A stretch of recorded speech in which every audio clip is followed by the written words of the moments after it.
Good morning and welcome to the Bowls New Zealand broadcast of this Bowls Taranaki Open Men's Fours semi-final live from the Tiatu Bowling Club. My name is Alex Reid. I'm joined in commentary for this one by Terry Blackburn. And Terry, 25 ends and no time limit. How do you think the players are best to approach that? Yeah, it's certainly a long game of fours, isn't it, Alex? And I think the best way to approach this is just breaking it down into sets of maybe 5 ends, 5 sets of 5 ends, setting yourself mini goals.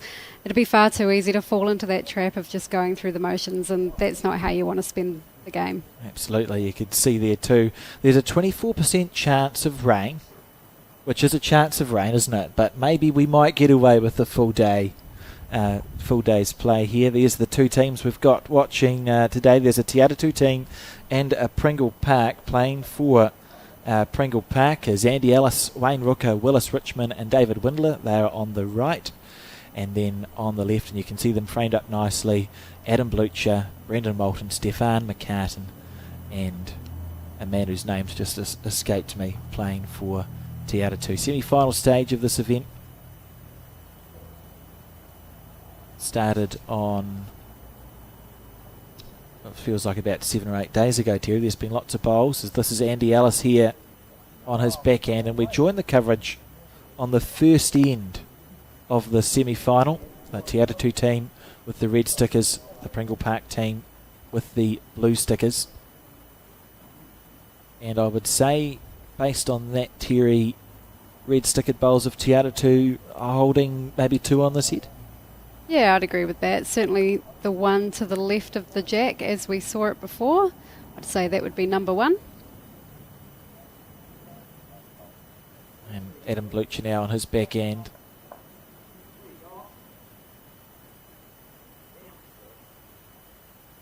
How's the weight? Oh, that's a nice bowl, isn't it? Yeah, that's another one to the Tiatu team.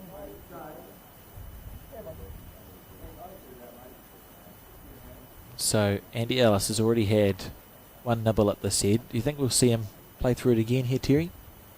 Yeah, I think once you've committed to a shot, you typically go again. He's got a bowl to work with there, that last one of Adams. He is going to be on the high side. Reluctant to turn. Wouldn't be surprised if the wind's blowing from the left to the right as we see it, because we saw that bowl that almost tracked out as it was coming down into the head. That's a style, isn't it? Adam Blucher with the sunnies on for all the sun. Yeah, we'll see a lot of animation as well. Seeing a hint of it now, just with the body movement. Let's see what that was on the first end of the semi-final. If I had to bet, I would say it was a 2 or 3, but we'll just wait for confirmation on the scoreboard. It's like Stefan is off the front, making a comeback to the game. Stefan McCartan took 3 years off, started a business with his partner, lives out of Taranaki in one of the little rural towns, somewhere near Stratford. What's a place near Stratford? Geography's never been my strong point, Alex. Looking at me with fear in your eyes. Anyway, that's where he lives, and it was a 3 on that first end to Tiatu. Spoke at the start, Terry. It's 25 ends of bowls. It's a hard one to get your head around, isn't it? 25 ends in a game of fours. Yeah, it's not a format that I've played in, but I know that you played in this event, didn't you, Alex? Talk to me about your time this week. To say we played in this event would maybe be to exaggerate what happened somewhat. If you go and look at our results, certainly easier to talk about bowls than it is to play it. But yeah, it is. It is the oldest bowling event in New Zealand. I think this is the 122nd running of this event. Started off as a club tournament and it's had a few changes over the years. I think it was 21 ends through to the 30s, maybe early 40s when it changed to 25. But the event as it stands now, you are scheduled to have 4 days of section play. Runs from Monday, Tuesday, Wednesday, Thursday, 2 games a day. If you win 6 games or more, you're into post-section. This year was a little bit different due to the conditions, so we had more qualifiers than was expected. But yeah, win 6 out of 8, you qualify for post-section, and then it's straight knockout from there. And one of those special tournaments in bowls in New Zealand, the women's event, is played next week. That's sort of, it's on everyone I've ever spoken to, it's on their bowls bucket list to tick off as something that they want to do. Yeah, it sounds like once you've played in it once, you tend to keep coming back each year, and I've heard a few people talk about it as the highlight of their calendar, which is a pretty big praise considering, you know, bowls has a pretty full calendar and there's plenty of national events around. Yeah, it's a great event. It's a very social occasion, and because on the rules of the event, the players must all come from the same centre if you're outside of Taranaki, and from the same club if you are within Taranaki. As I take a moment to acknowledge whatever those shoes are, they're very pretty shoes. You tend not to see the superstar teams put together. You know, you play a national fours, and often you'll see a mix of players from around the country playing together, and you get those superstar teams, like highly competitive. Often you get people who've all played for their country, etc., etc. You tend not to see that at this event. It's your club bowls is really what is sort of flourishing here, which is nice to see, and I think it's reflected in the 180 odd teams they get to this every year. So I think this bowl coming in here is maybe the 5th bowl coming down the side, and it's the only one that hasn't crossed the centre line. So he's learned quickly.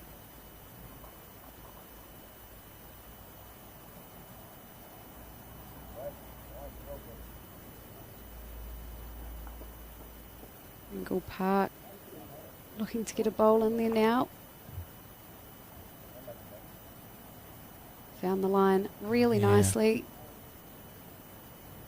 That's a smart place to be. You see the section supervisor in the background as Brendan Moulton delivers his bowl. Played a lot in Taranaki, did Brendan. He moved from Tauranga to New Plymouth to study at PIMS Hospitality School.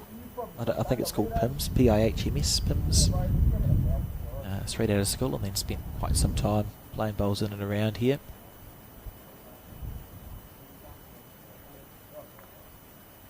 And at the moment, Tiatu holding 2 or 3. As we see. Oh, that's quite a good bowl, really, from main rooker there.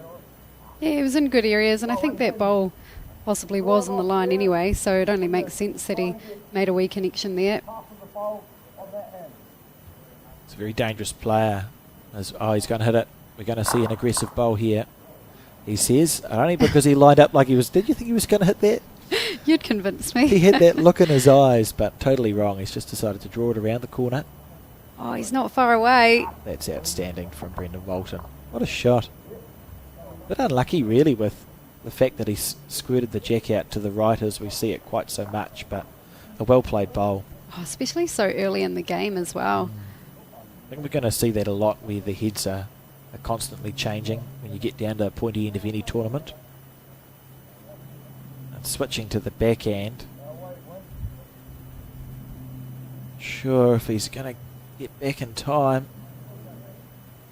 He has, but I couldn't tell you who's holding the shot here, Terry. Yeah, it'll be interesting to see how far he travelled through there. I don't think he's a million miles away.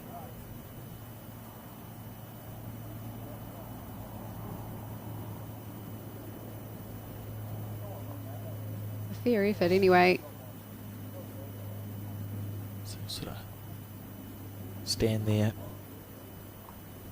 waiting patiently. What would you play here if you're Adam, Terry? This? Exactly this, yep. Yep, nice and open down there on the backhand. So our right hand side of the screen, he's willing it on.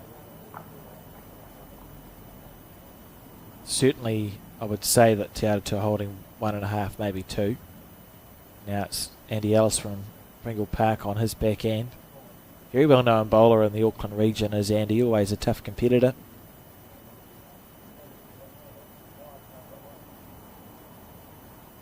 Knows how to play bowls. Yeah, this could be close to shot here.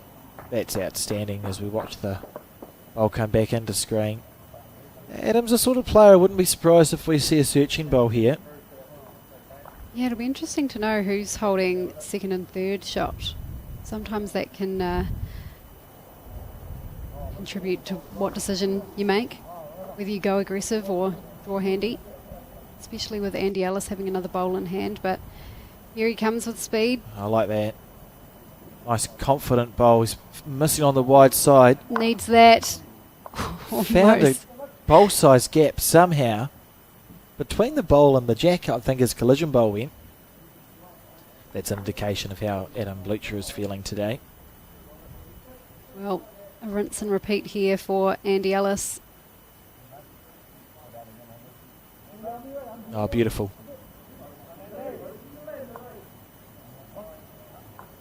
I'd say that's good enough. Yep. Well played. Two good bowls for both teams, really settled in here. Was that two conceded already? Could well be. Oh, going to get the measures out. See the new Pringle Park shirt in the background. Terry, isn't it nice, that blue? Yeah, I do like that. What's the graphic on the right hand side of the shirt there? Good question. Two it was. So Pringle Park trail 2-3 as we start the third end of the semi-final.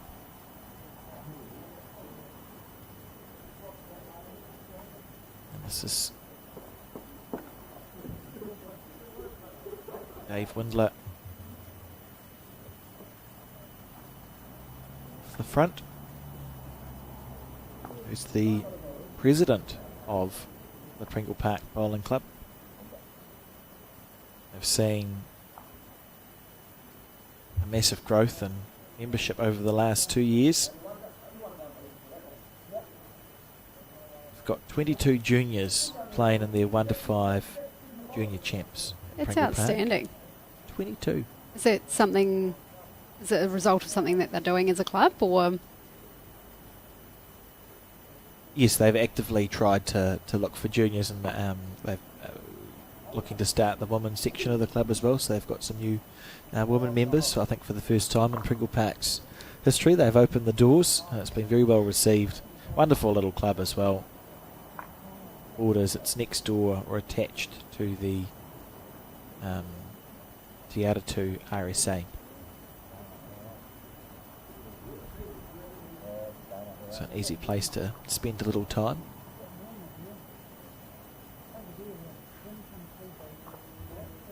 Definitely looks to be the tighter side coming in this direction.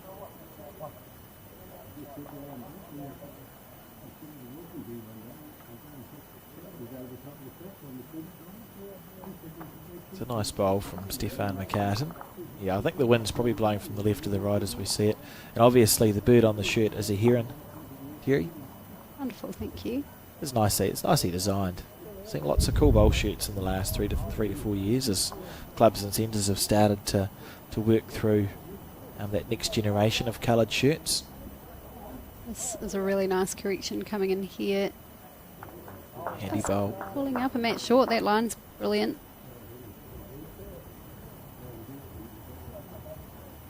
So Stefan will stay on the back end. Very talented bowler. It's good to see him back at bowls. Stefan McCartan after a few years off. Must mean the business is going well. Oh, I presume so, yes, but maybe time to play a little bit. I'm not sure how much he is playing, but was pleased to see his name in the draw when I was going through it before the start of the tournament. Be unusual for him to be playing the first two bowls, to be honest. He's more well known for most of his career at the back end of a team. He used to skip a lot in Tauranga. I suppose if you've had a few years off and you're coming back, it makes sense to just start in a position where it's a challenging position, but the bowls you play are going to be the same, aren't they? That's the difference with your threes and your skips, is that you not only do you have to try and draw well, but you can be asked to play quite a variety of shots.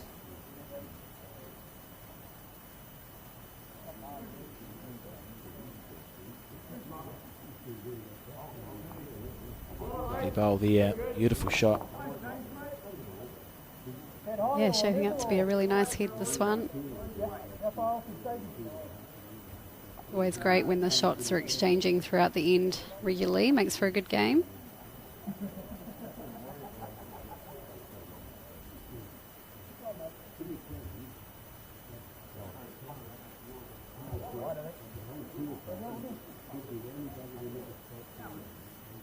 Looks to be in the area again. It's such a nice track.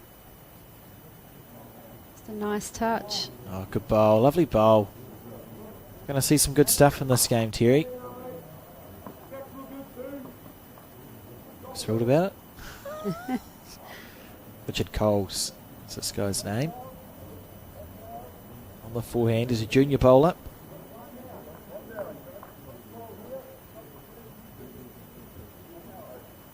Now watch the wind blow it from the left to the right if you get the gust at the correct time. Didn't, and that's perfect. Yeah,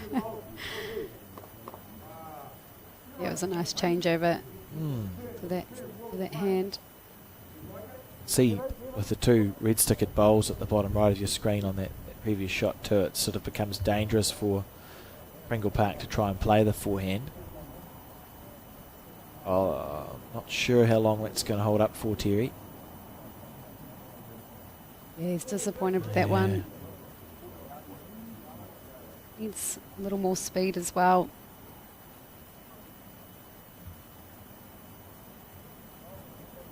Recall Brendan Walton made the final of this event 3 years ago, skipping a team. Yes, that rings a bell. Oh, underneath the line there. Almost set his teammates' bowl up and over. I believe he might have won a Taranaki mixed pairs. And a pretty consistent smattering of placings.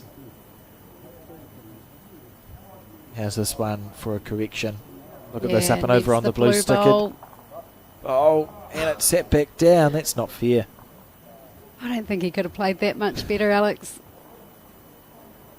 It was a pretty stubborn bowl to sit back down again. And Brendan now looking to make his correction. He's got those two red stickered bowls at the back right that'll function as nice little catching bowls.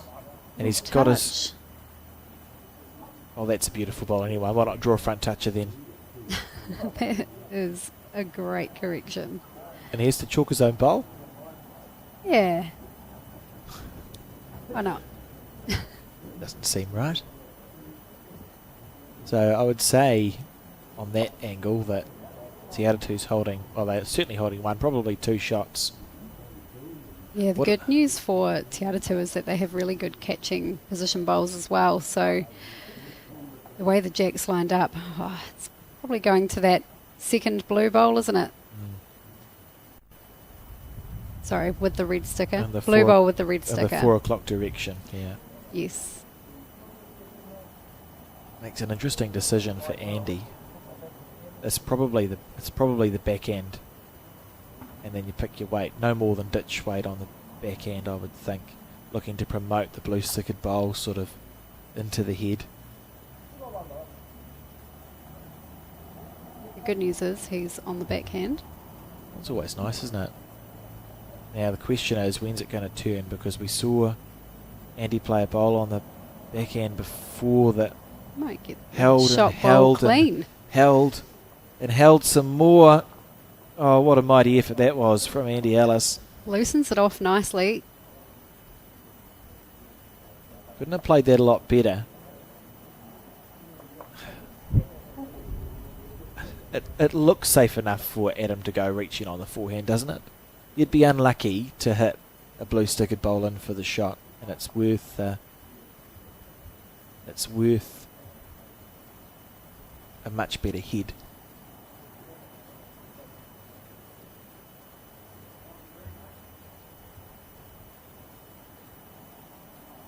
Just trying to find that gap between Andy's white bowl, just underneath Andy's white bowl. Yeah, any movement on the jack would be ideal for Tiatu. Oh, the touch helped. Almost finds his way under Andy Ellis's bowl, but not quite, which is good news for Pringle Park. He wouldn't have enjoyed watching that one come in.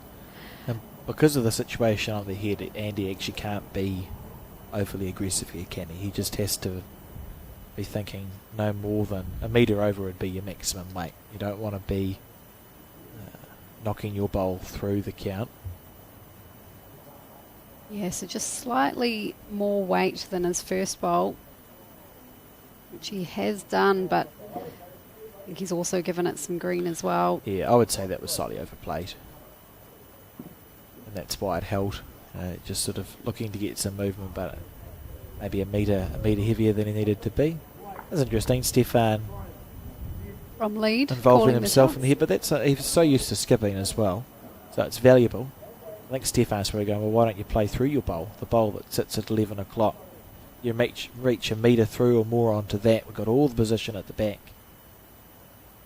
Yeah, it's certainly worth a few more, maybe 6 or so rolls. He's given himself half a chance here. He just needs it to get back into the head. Wouldn't want Oh, the could get unlucky. Park. He could get unlucky. Oh, he wasn't, because it was safe. But there would have been a moment of panic then. And it's going to be one more to the Tiatu team as they inch ahead. 4 shots to 2. It would have been a risk that they were aware of and prepared to take. It was certainly worth it, but always nice to hold on to the shot as well. The last thing you want to be doing is giving the shot away.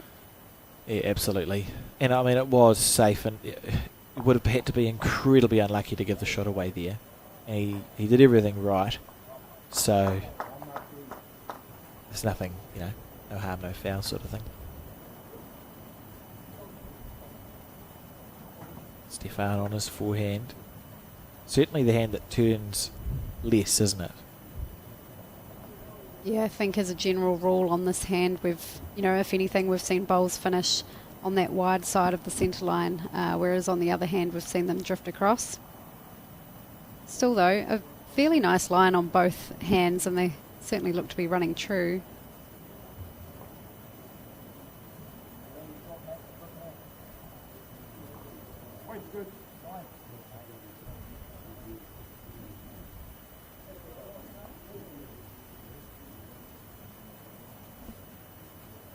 Well, Stefan's weight was absolutely beautiful with that first one. Let's see if whether we can make a correction.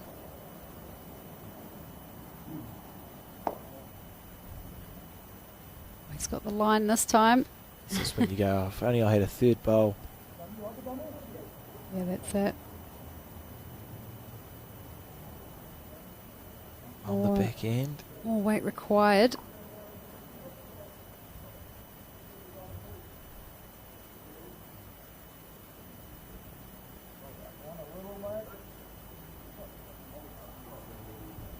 Which he has done. So Pringle Park now holding the shot. Still a match short of that jack.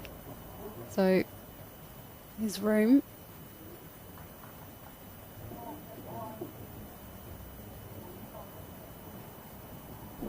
It's like a high line to me.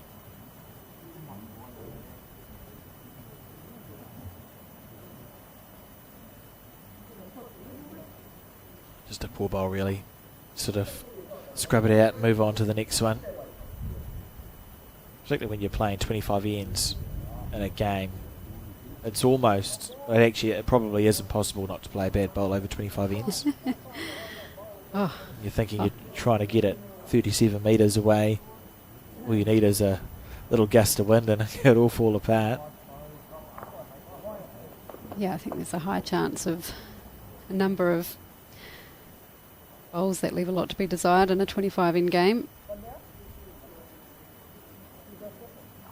It's interesting too, as we talk about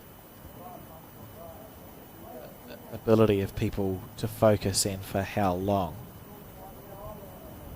That's a good correction from Richard Coles.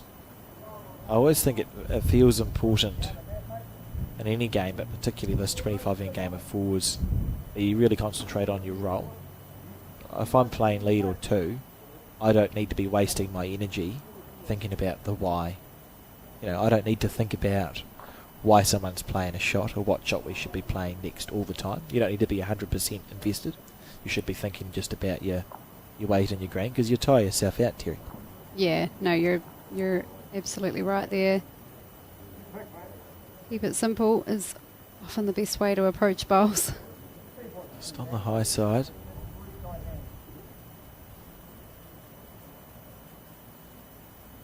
So Brendan Moulton on his forehand.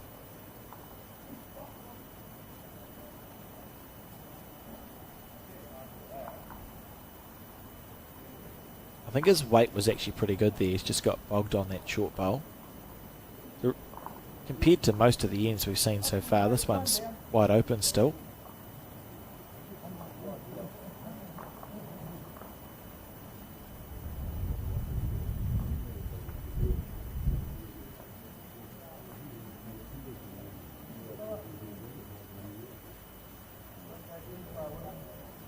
Needs to grab the jack here. He has stayed with it for shot. Really good bowl there for the Pringle Park team. I think Brendan will play with confidence down here. Will know the correction he needs to make.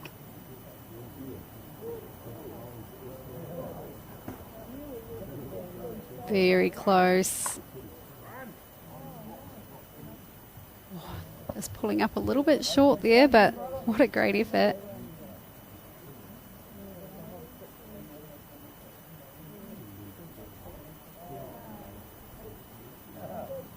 Same again here, no need to change anything.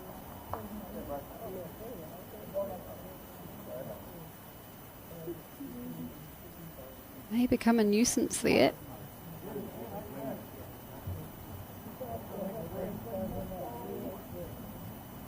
I imagine we'll see Adam following Brendan down on the forehand, looking to promote Brendan's bowl. Just a few rolls.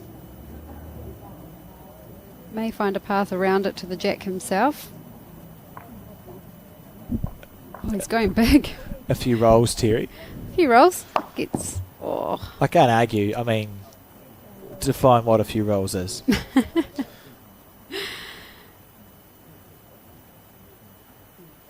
I suppose when Pringle Park have one bowl in the head over there, why not?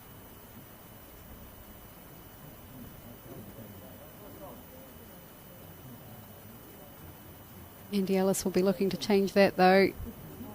If he can get a clean run past that bowl, he doesn't. I think his weight was okay too. So he's just going to have another hoof at this one. Yeah, bowl or jack. It's on its way. More controlled weight this time from Adam Blucher, and he's chipped his own bowl out. What are the chances of that? That's so unlucky. Oh, he played that really, really well. He did everything right because he corrected. He actually played his second bowl better than his first because he's given it more of a chance to turn. Yes. So there's actually more of the bowl to chip off. Yes. Should be less likely to chip off your shot bowl if you play it with less weight. Yeah, my thoughts exactly. The physics of it. He made everything safer and still chipped his bowl off to drop a one there to Pringle Park. 3 for the score as we start N5 here at the Paratutu Bowling Club. Goodness gracious me. Look at this as we relive. That's the first bowl, so he's played that pretty quick. And then you remember back to his second one, played it with at least 3 or 4 feet less weight to give it more chance to turn. Yeah, to curve away from the jack into the shot bowl. Chipped it off. Not ideal. No, and I think sometimes when you play, you played a good bowl and you feel like you deserve a better outcome. The good news for him though, and obviously something they would have considered before he played it, was that even by taking out their own bowl, the situation didn't change. It was still just the one shot. Yeah. It did give Andy a little bit more room to draw a bonus shot, but it wasn't to be. So 4-3, as you said, Alex.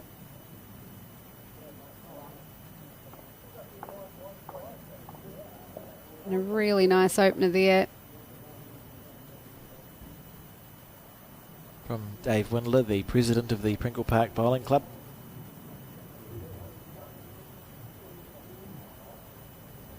It's the ideal start really from a fours lead. Just in behind the jack. Stefan travelling through a little bit here.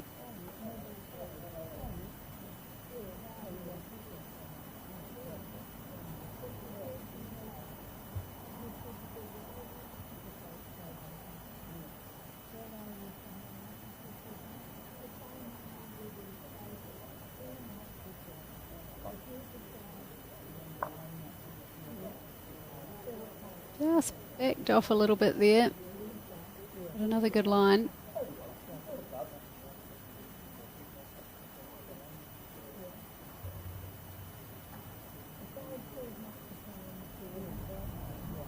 Be happy with those two bowls, Dave Windler. I have an inkling he was very good at cricket, maybe.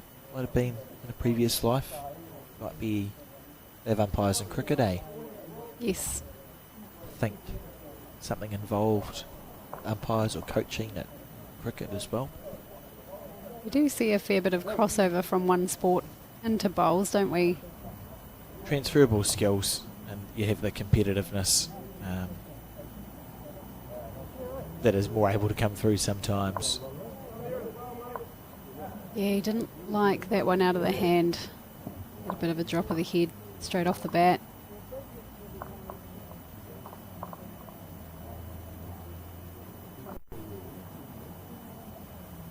Coles on the forehand.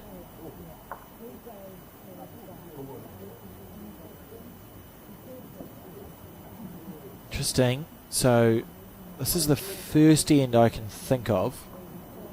Maybe the second. We've only played 4. Must be the first end. You're getting a vibe that the Pringle Park team here, the leads and twos, after the leads and twos bowls have been played, provided this is half decent, they're probably going to be having the advantage on this head. So it's going to, threes and skips the roll switch around. Yeah, that's right. I think certainly the loosest end from Stefan that we've seen.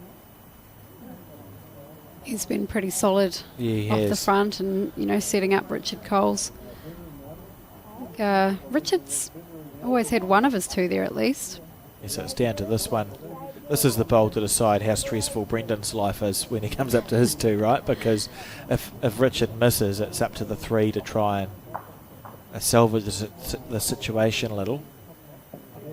Adam's looking pretty interested here. Oh, that's a lovely effort from Richard. He didn't do a lot wrong there. That was nicely played with the speed.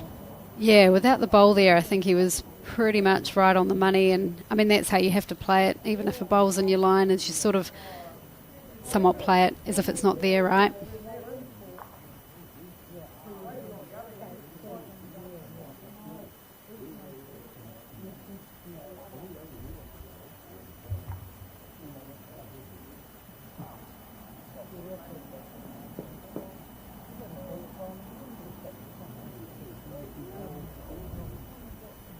This should be handy too if it runs. No, going to run out of puff there. So Brendan looking to improve the head for Adam.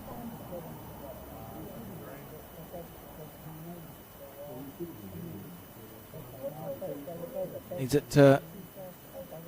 Yeah, so this is interesting. It's going to be, it's why the skip gets paid the big money. Unless Brendan can salvage with his last one. And it's not often with a team of this standard where you're going to have to find a way to salvage. And salvaging doesn't even necessarily mean scoring a shot. At this stage, if you said to Tiatu 2, you're going to drop a 1 on this end, they go, cool. It's good news. Because Pringle Park's just building the set up. There's nothing to hit here. Oh, it's hard work. Yeah, drawing does feel like the best option here. Stefan does have that red bowl at the back there. If Adam does get that option. Although a bowl in the line here will not help the situation. I would say that Brendan was considering hitting that. and has been asked to draw it. Because that's the sort of bowl you play when you go, I wouldn't have minded opening it up for my skip. He's asked me to draw a second shot. You're not totally sold on the shot selection, and you end up falling a little bit short. Yeah, I suppose in his head he's thinking, let me look for the jack. If I'm slightly wide, I might peel those 2 shots out. Oh, And like you say, just create a clearer path there for Adam. it's a weird one in fours. Often I think if you are going to hit it, it may as well be your 3. You don't really want the skip to be the one playing the full-blooded drive. It may as well be the 3 that is trying to attack if you're in a bit of trouble. And Andy Ellis just looking to add to the bundle here. Needs a clean run. And it's another. Well, it's not a grouped bundle. These are horrific as a skip to look at because you go, there's nothing on to. It's easy to play through. It's just about trying to draw a second shot here for Adam Blucher. He's given himself a chance too. Oh, perfect green. And there's still nothing to hit. He's at least 3 down, maybe 4 on the head.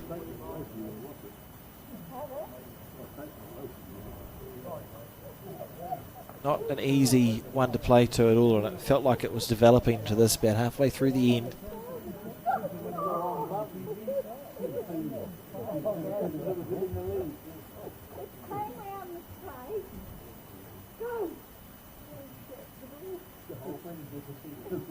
So we see Andy looking for a back bowl here. I think it's just about making sure you don't accidentally set up an easy shot.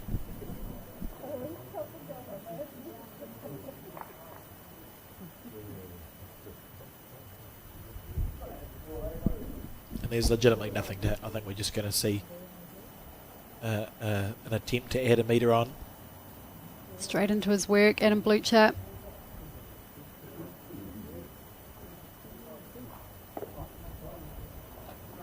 Needs a kind connection here. I think he's got it. Well, his team will be thankful for that result there. For an end, that's a very good result for Tiatu. He played it reasonably. He was in the area, right? Oh, he played it well. He gave it a chance. I think that's what you have to do when you're in that situation. He would have been aware that his first bowl was on the shorter side.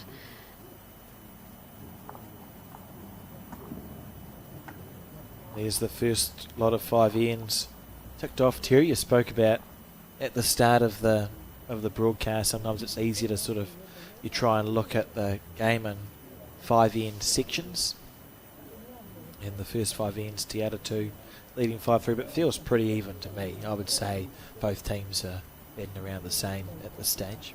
Yeah, definitely. I think that would have been a nice little wake-up call for the Tiatu team, and we see Stefan open with a pretty good bowl there. It's sort of end where you go, right, we felt like we were going to drop a number that entire end. We didn't. Let's treat it as a little, you understand when you've salvaged an end and go, let's not give ourselves the opportunity to get in that sort of trouble again. On the short side.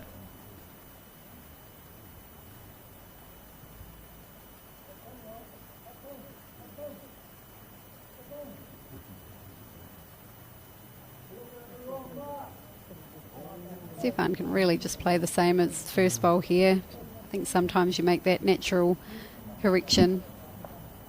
Disappointed just underneath the line. Beautiful speed though. He's probably one of the most naturally talented bowlers we've ever seen, Stefan McCart. That is very high praise. He won the Kitty Hawks in maybe 2017 or 18. Used to play up in the team at Gate Power, where I started my bowls.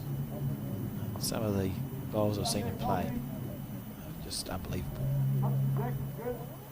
Did he also play indoor bowls, or has he just sort of... Yeah, he did, yep. Yep. Yeah, he played reps for the Taranaki. Played 2 for me once in a top 16 match, those were 100 years ago.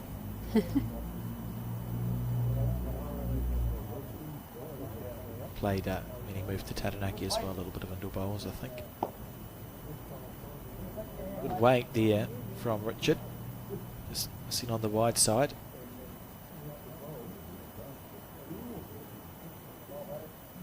Willis now on his forehand. I'm enjoying all the colour coordination, you've got.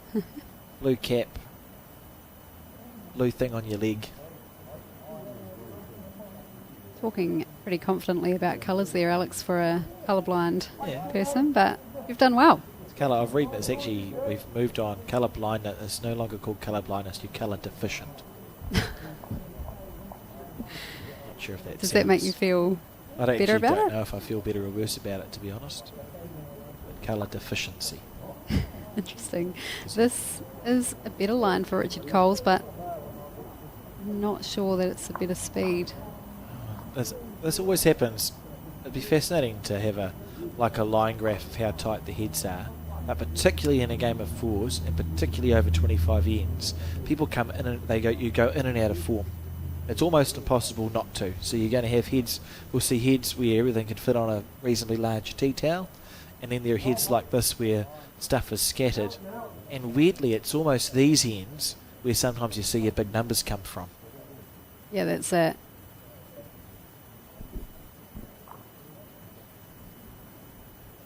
But the trick when you go through those lulls is to bounce back and just Wind. know.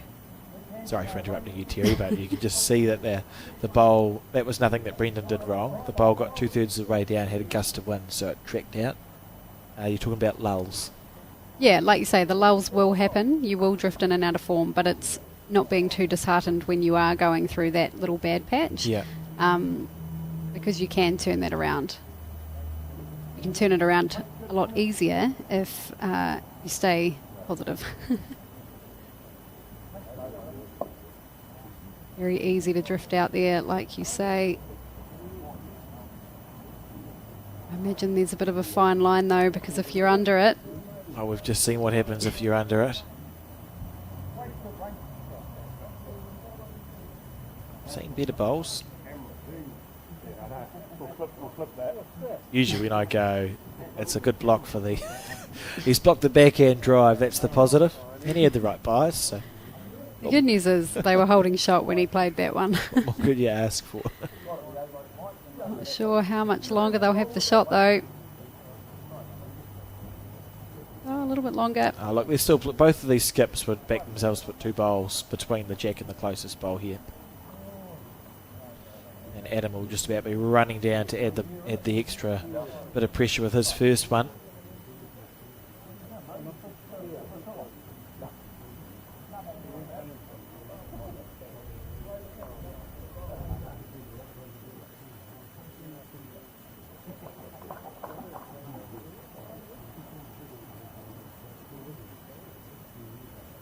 Will this one break? No. The pressure's so interesting, isn't it? What's on his bowl? A lot of chalk. It feels. Shouldn't be. I was about to talk about the pressure in bowls. Interesting, Andy's chosen to play his backhand here. Fair enough though, because he's got those blue stickered bowls to rest through. Yeah, all 3 of those bowls on the right hand side, of, short of the jack, all are blue stickered. So it's actually a really well played bowl.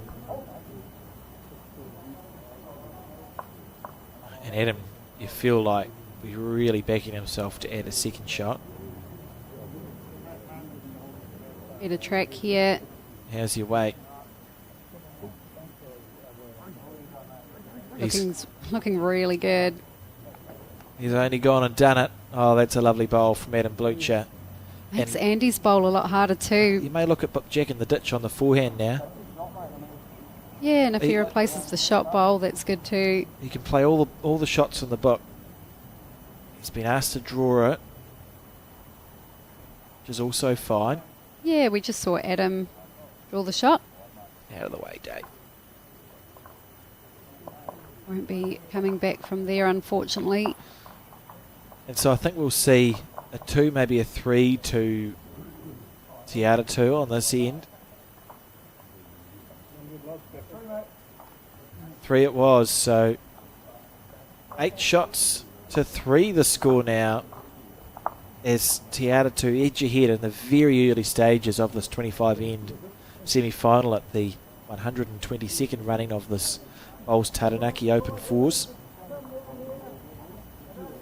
Maybe the 121st. 121st.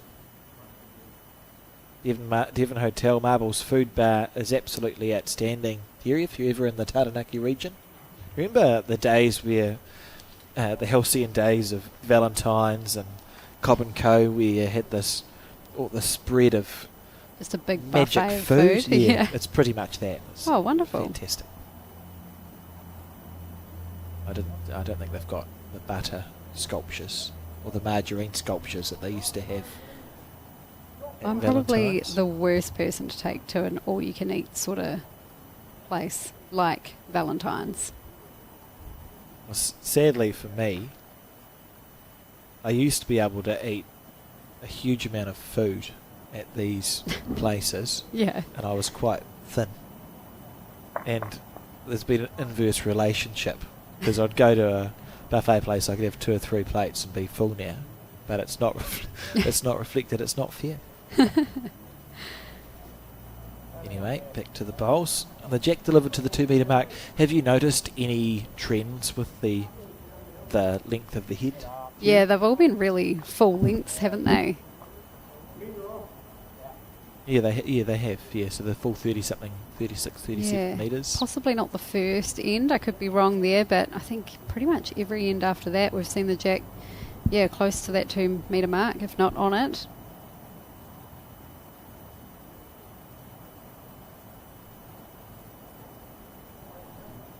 It's a really nice bowl there by Dave Windler. Great shot.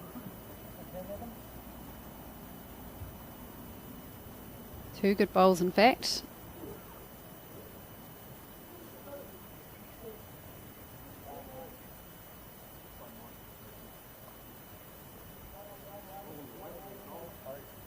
Feels like a pretty good line here by Richard Coles.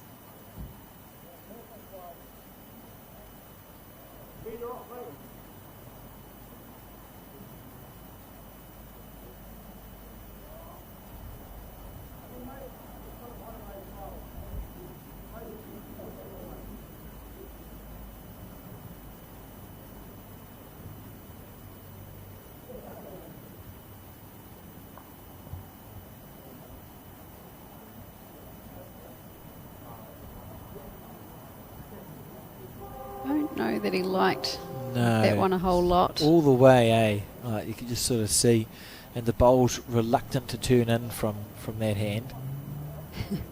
Still watching it, just see where it lands and contemplate how it might be helpful.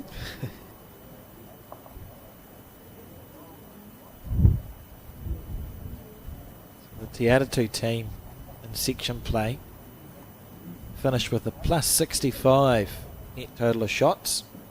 122 shots scored for, and had 57 shots scored against them. We look at the Pringle Park team. It was a plus 71 diff with 140 scored for and 69 against.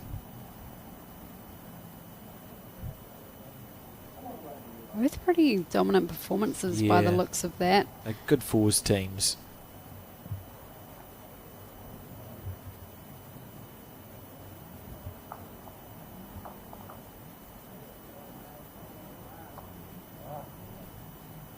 I think the quarter-final efforts by Tiatu beating the Aramoho team of Peter Bellis. Pretty notable scalp there. Absolutely. PB playing with Lance Tasker at 3, Keith Slight at 2, and the man who was playing with Lance at the Burnside Piers that you weren't commentating with me. He's from Tauranga originally. Maybe a Ray Wilson off the front. Okay. Lance told me he started his bowls in 1975 at Castlecliff, which I'll remember now for future broadcasts. Rooker on the forehand.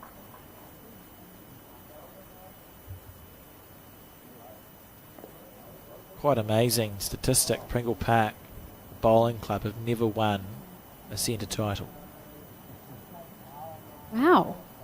Isn't that that's surprising, isn't it? Based on the standard that we know they're capable of, as Rooker adds a second shot in there, and players like, and we'll just wait for Brendan to play his bowl because he's going to be attacking this one. Oh, a lot happened there, and we might have to see a replay to unpack all of that. What? But the end result is Brendan was able to get the jack, and Did he kill it? the bowl's out of bounds. Where's the jack wound up? Oh, it's in the ditch, isn't it? Oh, well, let's watch the replay. So he's wide. So, okay. So his collision bowl has followed through and moved the jack. So, like you say, he was wide. And he's not the quite. jack is over in that far corner. To the left there, we see a white, what would you call that? Marker. And then there's a toucher in the ditch to the right. They're golf balls. That's clever, isn't it? Goodness gracious me. Yes, so we see the white golf ball indicating where the jack is. Do you think we could watch inside that the in peg line? slow-mo? I would we can love watch that. it in slow-mo. Maybe after, if we could figure it out when they cross over here, see if we can just watch it again, because the collision bowl is what gets the jack, but there's 4 other bowls in motion that do bits and pieces of other damage. The collision bowl obviously came off the wider one, looked to be missing the jack until it then got another edge off a bowl narrow of the head, and then that straightened Brendan's bowl up. Here, look at this, and it isn't slow. Here we are. So Which- that one, He got 2 straighteners off those narrower bowls, narrow of the centre line. how good is bowls? Three edges off of bowls to then find the jack. Oh look, he wasn't short, and he got something square. So he's going, cool, that's gone very well, and removed the 7 bowls off the rink. And of course his toucher we can see marked by the yellow golf ball. That's still alive in the ditch there. And I think he's still processing, which is more than okay.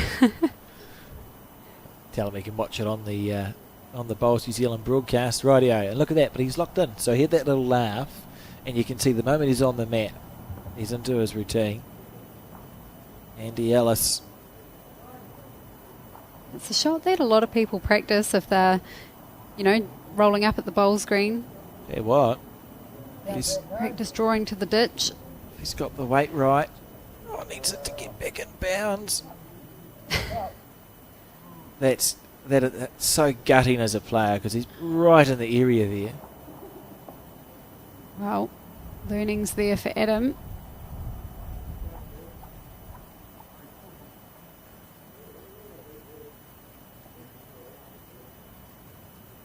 I don't know if that is chalk on his bowl. Is that a scuff mark? It must be a scuff mark off the bank. Or just about bowled it back to him for another go. Well caught, Brendan. Rightio, so just a small correction required here for Andy Ellis. He had the weight right. He was Ever so slightly out of bounds. only just out of bounds, really. Right, bowls back on screen. I don't think he's not got the weight this time, Terry. And wonder how many it's going to be to the Tiatu team. Should be some room here for Adam Blucher. Is it a 2 I saw indicated by Brendan? Oh, excuse me. There would be room for Adam Blucher, but he's already played his bowl. It's a long day. So Yep. it was a 2. So 10-3 the score as we start in 7 here. Yeah, a bit of run of momentum there for the Tiatu team. And remember, when the score was 4-3, that's when Pringle Park was holding a good 4 shots or so up until Adam had ended up drawing the shot. Nice little touch off a wing bowl. They have had some good touches, but like you say, Alex, they've been in good areas. Yeah, and it swings and roundabouts in a game this long.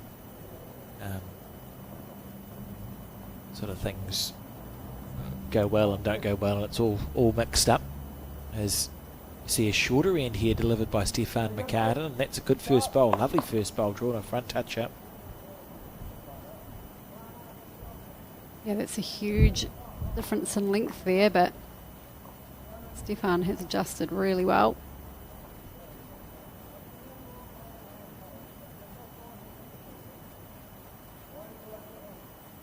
Going all the way back now. Dave Windler.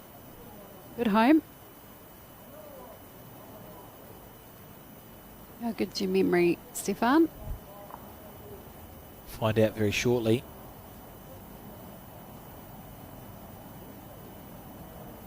Not bad. Yep, 2 good bowls there from Stefan McCartan.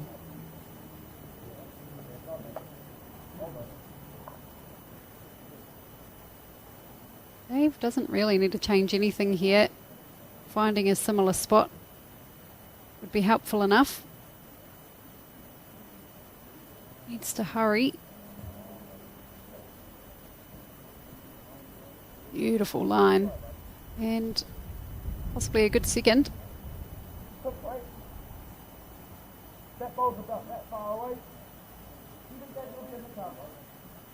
Richard on his forehand. I imagine Richard enjoys fishing based on his footy. You'd be surprised if he doesn't. How's your weight, Richard? Oh, on the short side. That's actually a nice little channel for Pringle Park when they eventually switch their hand. Might not be now. It may be that Andy just wants to build it up a little bit on the back end to start with, but at some stage, Pringle Park are going to have to switch to the forehand side.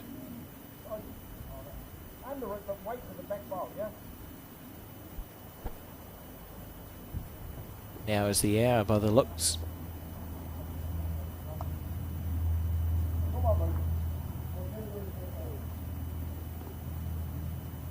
So this is when you go, I know I've missed my line, so you hope that the weight's enough that you get a clean run round and add to the head, which he's done. That's a lovely bowl. Yep, beautiful. Nothing wrong with that. Yeah. Slightly on the high side, but he's made the head better. Yeah, if there's any connection to the shot bowl at any point, the jack should head in that direction.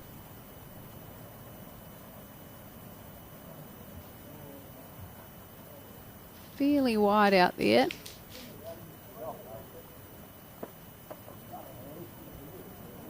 What do you think the green is running at, Alex? That's a good question. Tiatu is often known for being fairly quick, is it not? I'll tell you in about 17 seconds. So it's a short end, so we'll add 3 seconds to... Oh, great. Unhelpful when he hits something. I would say it's probably running 16-ish. Yeah, which I think it looks a bit heavier than what I would expect the Paratutu green to typically run at. I could be wrong. Yeah, it's been waterlogged. Yes. What I would describe as a waterlogged week. But the green's still exceptional. So that bowl there, that was in motion for 16 seconds on the dot. So it probably is still running sort of 17-ish seconds from the 2 metre mark through to the 2 metre mark. Going in the other direction, I've sort of felt that the bowls are pulling up quite quickly at the end. So I'd be interested to know if there's a bit of a headwind and a tailwind situation. Absolutely could be. See Rooker there falling short onto that bowl, but he's set up a plan for later on in the head. If Andy plays the backhand, there's 2 chances.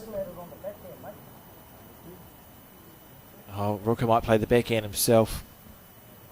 Yeah, this could be cool. Be interested to see if it snicks the jack. I'd love it to hold just a smidgen so we could tell. Never going to find out, Terry. It looks to me like the red bowl hits the jack on the way through. Yeah, I'd agree with that.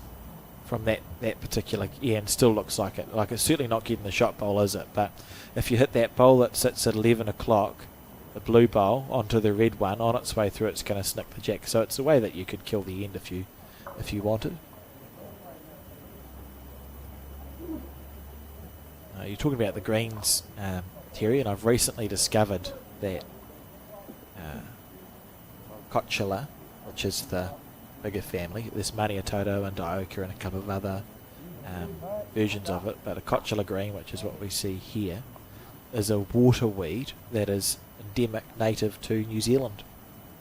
We're the only country in the world. So you would not find another bowls green around the world. Correct. With this type of weed. Only in New Zealand. And it was an accident. Turned up at Westport. I think it was Westport Bowling Club. They tried to get it out of their grass green. They had this weed in their green 100 years ago, 1923, 24. Yeah. Couldn't get rid of it. Thought, we'll see what happens if we let it grow. And it turns out really good for bowls. Love that. Happy accident. Yep. Because it's a water weed and it's over top of the dirt, it copes really well with rain. Yeah, that which makes was sense. where I got to this whole point, is that if this was a grass green or any other place in the world with the amount of rain we've had, it'd almost be impossible to be playing outside. But because it's a water weed, it deals with the rain a lot better. And we're going to see Andy attack. Well, we know Andy's attacking it. That's the first bowl he's actually missed. You know, he's been right in the area. It's the first end where Andy's been ineffective, I think. Yeah. Or not given his bowl a chance. And it's 1 to Tiatu. 11-3 the score as we start the 8th end now. And in this first part of the game, Tiatu certainly looking like the better team at this stage, keeping in mind we have all the time in the world. Yeah, and both teams will be extremely aware that even though 8 shots is a nice advantage for the Tiatu team, it's actually just about nothing in a game like this. Well, you'd take it. You said I tried to play bowls at this event. At morning tea, I actually can't even say it. I want to know, were you up at morning tea or Yeah. were you down? Okay, so I think we were 13-3 up at morning tea. feeling good at morning tea. And we got to 16 shots. And they got to... More than 16 shots. That's hurtful, isn't it? I said I'm retiring and taking up commentary. Well, that was a really good opening bowl by Stefan McCartan. Point being, that happens all the time at this event. The morning tea and the afternoon tea breaks, depending whether it's a morning or afternoon game, can actually make a big difference. And often you'll see the trailing teams. You might take a little bit longer, because morning tea sort of roughly after sort of 11 or 12 ends, morning tea happens. So if you can make it that you've only played 10 ends before morning tea when you're down, yeah, that's good, because you're in a rut, right? Things are not going well, so you might see the trailing team just take a little bit longer, talk a little bit more, try and sort of run the game out to morning tea, and then you come out after morning tea all guns blazing. Yeah, because it gives you that opportunity to change. Yeah, and it would be a nice opportunity for that team who are trailing just to reset, relax, have some luck. When you're in the moment and trailing by multiple shots, the vibe out there your energy can sort of flatten a little bit, but you get out, have some food, get together as a team, that energy is going to pick up, and then that's how you're going to bring it back out onto the green, and that's how you see some comebacks happen, as you did firsthand. Yeah, it was great. Well. So, Stefan McCartan there holding shot. Nice position bowl to the back left as well.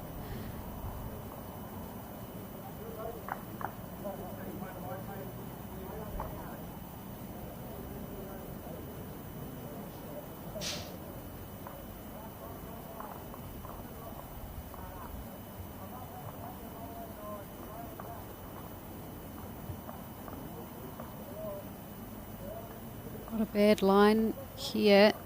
All down to the speed now.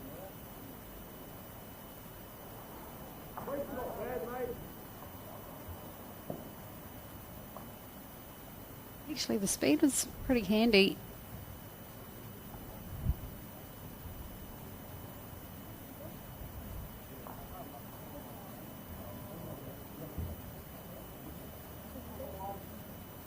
Asking it to hold a wee bit longer.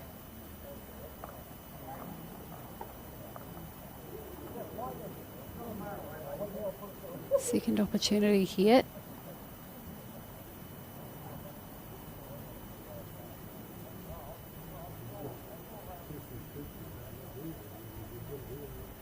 Looks to have given it another good chance.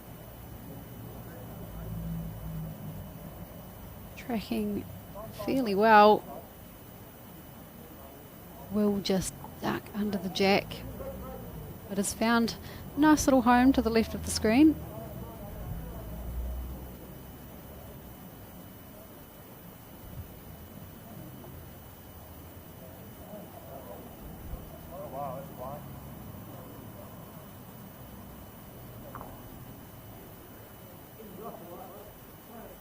Yeah, definitely played that heavier than he would have liked.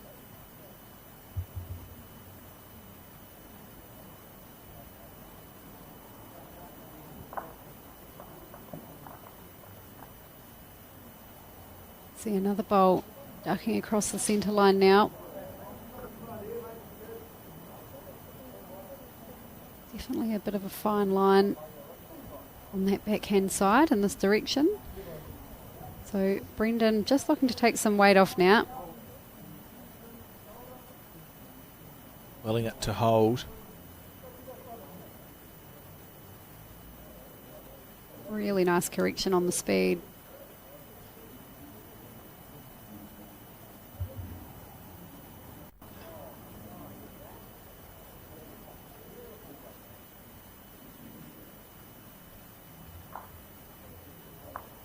Inside out. Needs it to get down for more of a bite. Helpful. Yeah, handy. If the jack trails, what, a foot? A little bit, not a lot, eh? Yeah, just a foot or so. That's going to bring a few blue stickered bowls into contention. Certainly are chances there.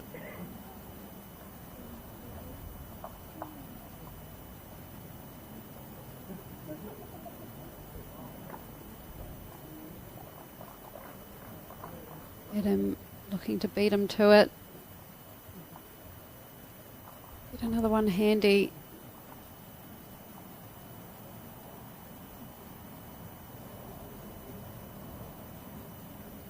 It's an opportunity for Andy Ellis to almost, you want to kick back into gear, don't you? It gives you that chance. If he can play a good bowl here, you think, right, I'm back, I've made a difference on this end.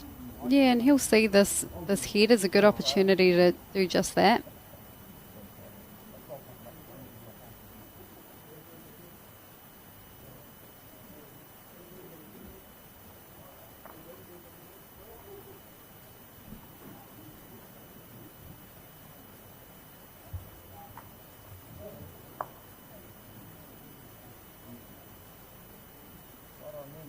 Will it work for him?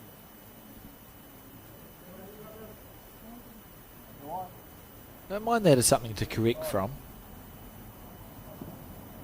Although you would be thinking maybe just correct one of the things.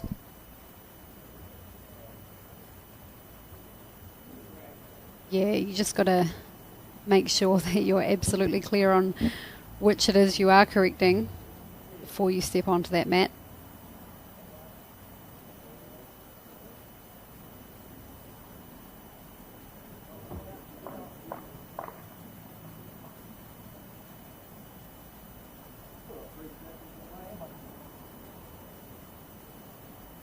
Right, big moment. Feels like a big moment in this game, really.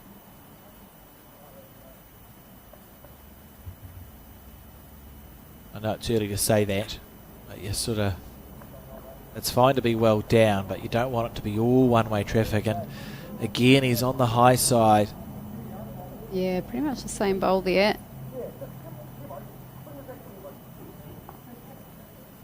Tiatu won't mind creeping up in ones at this point.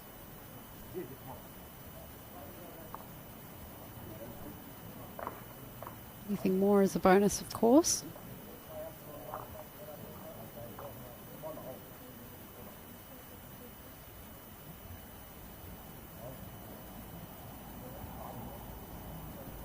Straight into his work. Yeah, another wee variation of the length there, Alex.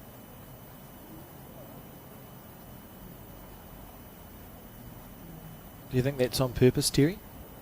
I think just mixing it up, and that way they're not allowing Pringle Park to find any rhythm to therefore then get back into the game, potentially.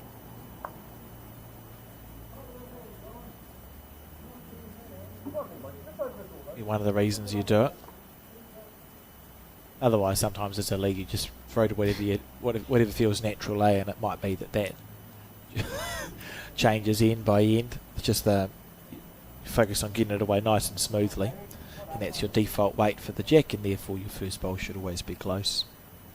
2 nice opening bowls by the leads there.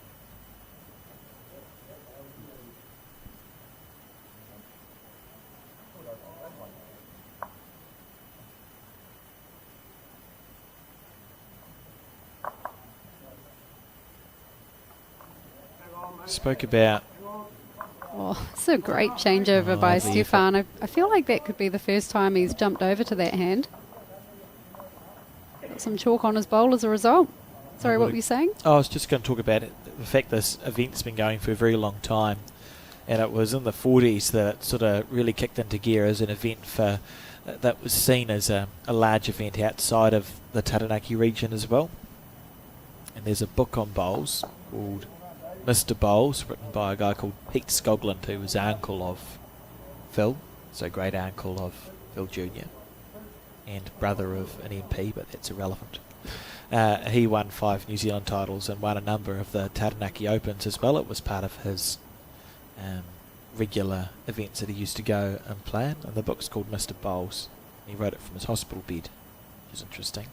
It's essentially an autobiography, but he takes you through his bowling career. Well worth reading if you can find it. A lot of bowling clubs have the Mr. Bowls book around. He talks a little bit about some of his experiences at the Taranaki Open, and I thought this was quite quaint from 1943. He said it was in 1943 that the Taranaki executive members had a bright publicity idea.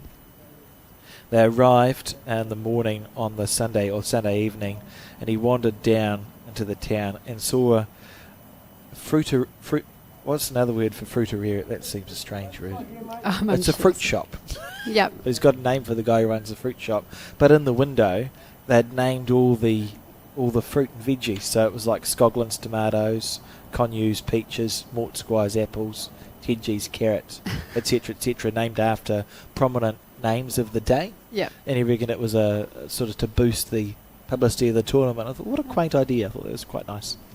And that's quite cool. Mentioned specifically Lou Russell as being a man who put a lot into the Taranaki Open Fours at that stage in the 40s. So instead of Granny Smith apples, you might have Val Smith apples, or so on and so forth. Imagine going to New World and seeing Val Smith apples on sale. I'd buy them.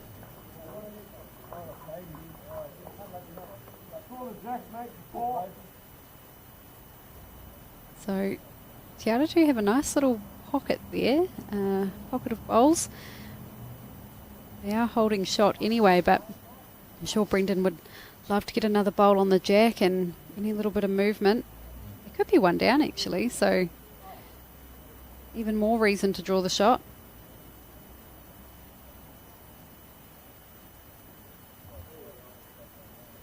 Lovely effort. Adds to a good head anyway.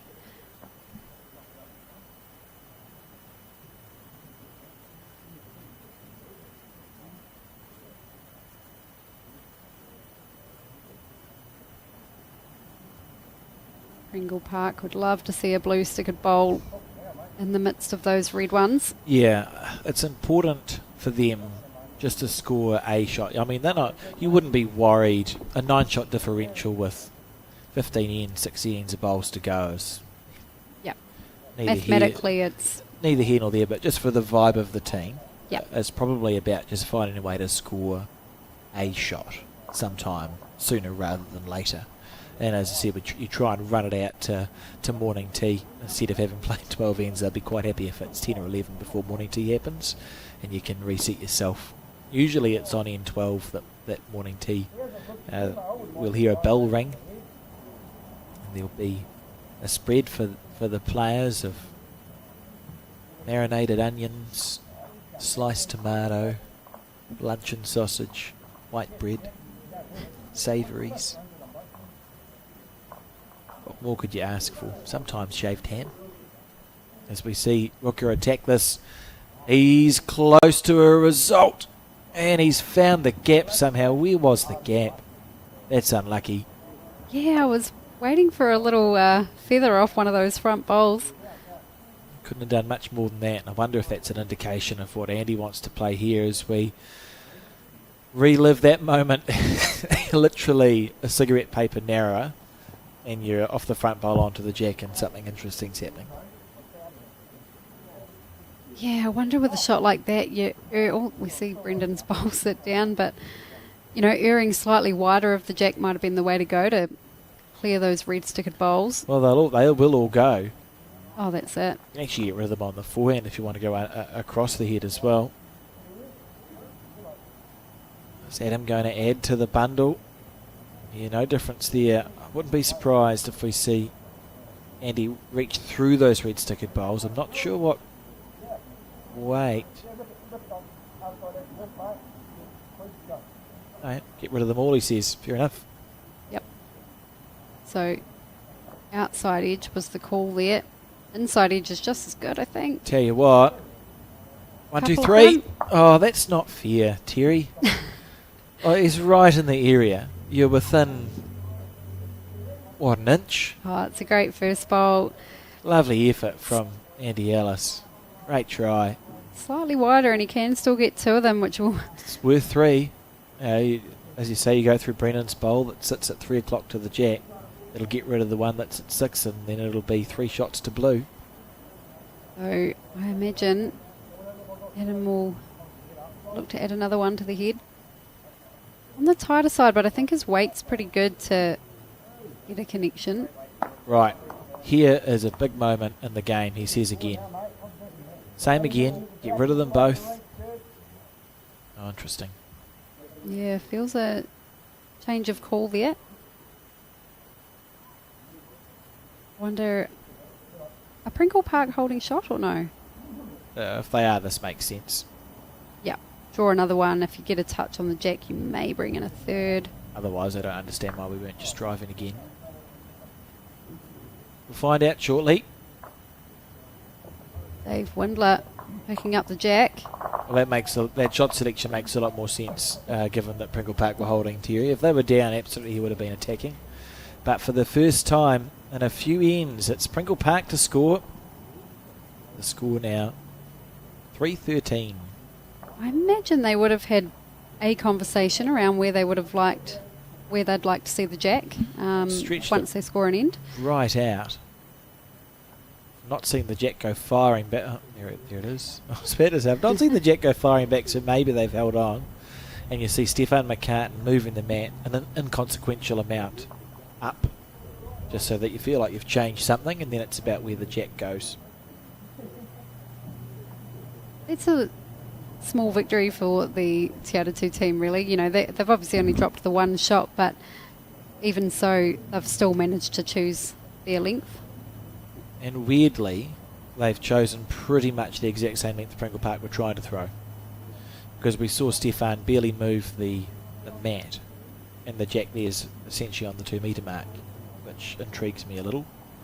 Yeah, but that is a length that they've most played throughout the game as well. And obviously, it was working for Tiatu. They are up. So you're right, it's actually more surprising that's where Pringle Park wanted to deliver the jack, isn't it? You almost would have expected to see them pull a short end, a mid-length to short end. Yeah, I think I was maybe half expecting a mid-length end, but I suppose it's confusing when Tiatu have mixed it up a little bit over the last few ends, and they're probably thinking, we haven't really scored on a few different lengths here, so where do we put it? But a really good opening bowl there by Stefan McCartan once again. I think we've only seen one loose end from him. This is the 11th end, of course. Close here. Hang around for shot. Oh. Beautifully weighted both of them, Dave Windler. So Stefan now opting to play the forehand from this end. Maybe just trusting that line a little bit more. He's inside this bowl. He's got a goodie.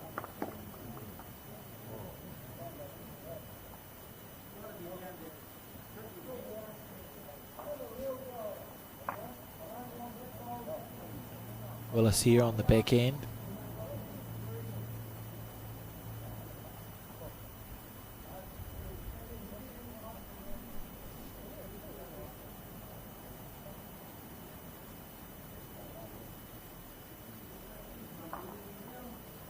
Oh, he's close here, Alex. He looked really good all the way. It's a delightful bowl, isn't it? 2 shots there to Pringle Park.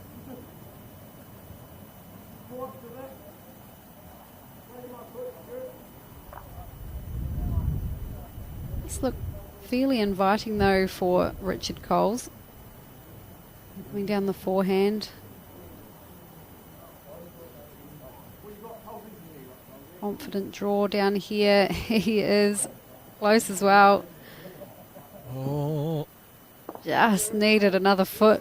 look at that. So Pringle Park started this end very well after scoring for the first time in quite a while. Something funny happening there between Willis and Andy. End 11, so we are very near morning tea time for that bell that's going to go. If Pringle Park could hold on to a few here, 7-12 going into morning tea is great fishing, isn't it? Yeah, definitely. Look at this bowl again. Oh, that's outstanding bowls. Might not have snuck in for third, but what a really good head shaping up. Ran in the background thinking if we're 3 down when I come up to play my bowl. Not going to be short. It's good to see actually teams, if you've got someone who can drive in your team, and they do with Adam and, well, actually Stefan as well, although you wouldn't see it too much off the front, but you've got someone who can drive in your team. I quite like to see it used in a game of fours, because it can be a little bit intimidating sometimes when you're playing against these teams and you know they've got someone who can throw a roll up at 1,000,000 miles an hour. You go, well, actually I'm now frightened to, you become reticent to try and build your heads. Try and get it up in 2s and 3s instead of more than that.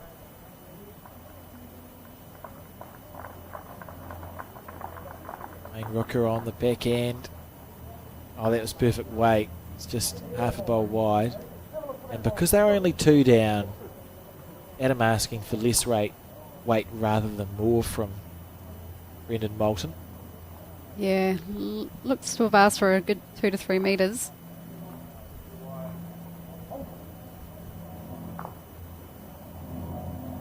His weight was about right. You can see the blue bowl he pushed up stopped. So that was about, if Brendan missed, they wanted to keep his bowl on the head. And also just looking for a better result if he were to crash into the head. Close here. Close here. Nice bowl. This is a great little head building up for, well, briefly. And as we said, he's got a drive. May as well use it. Just limbering up the shoulder there. This is going to be like a speeding bullet on the forehand. Close. Not entirely sure Well, how there's still a blue bowl there. good But shot. Pringle Park will be happy. It was well played by Brendan Moulton. And equally, Tiatu will be happy as well. Now just the 1 down. It's a nice shot, isn't it? And that's a good function. That's using your 3 well as we rewatch this bowl. Yeah, he was slightly, if he had been a bowl wider, a bowl to the left as we saw it, it would have been a more explosive attack. But he hit it so hard that even when he went through a bowl, his collision bowl still had time to sort of scatter things. And you've used your 3 well because the head's now wide open for both skips here.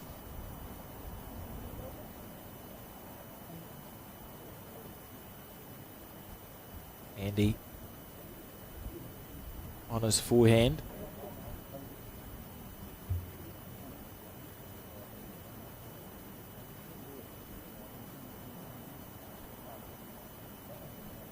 Been a while since he's played the first of the skip bowls.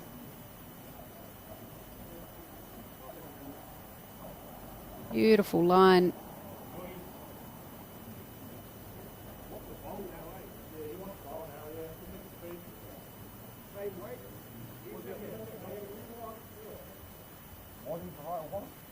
This is interesting.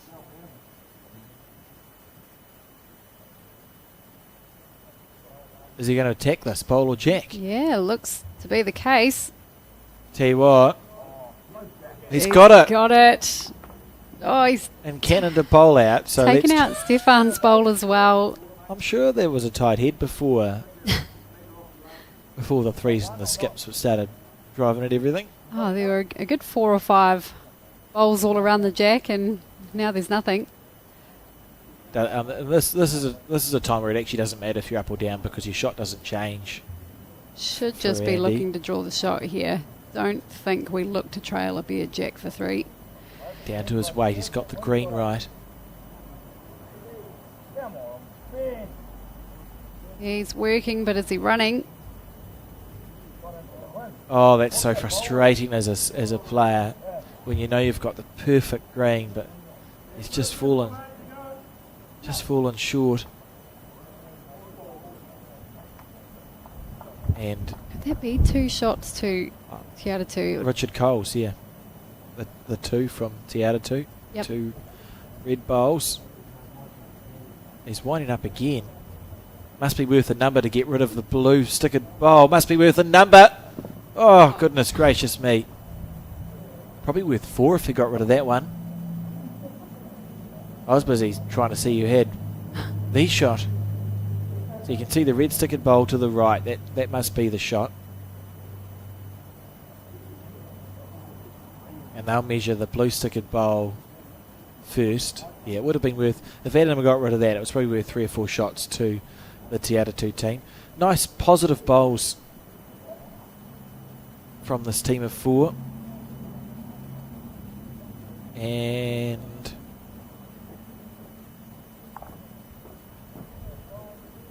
Yep, 2 shots. 2 to Tiatu. 14 shots to 4 the score as we start the 12th end. And I feel like, because everyone's walking away, we've missed the sound of the bell. And I was just about to talk about morning tea. And morning tea, it will be very shortly as we relive a little cannon through. And then that blue bowl was left alone. So it's morning tea time now, guys. We'll be back in about 15 minutes, maybe 20 minutes. So use this as an opportunity to go away, get yourself a cup of tea yourself and maybe some biscuits. And we will be back with more broadcast coverage of the semi-final sooner rather than later.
And welcome back to the Bowls New Zealand broadcast of this 121st running of the Taranaki Men's Open Fours. We're at the semi-final stage here at the Tiatu Bowling Club, and morning tea is finished.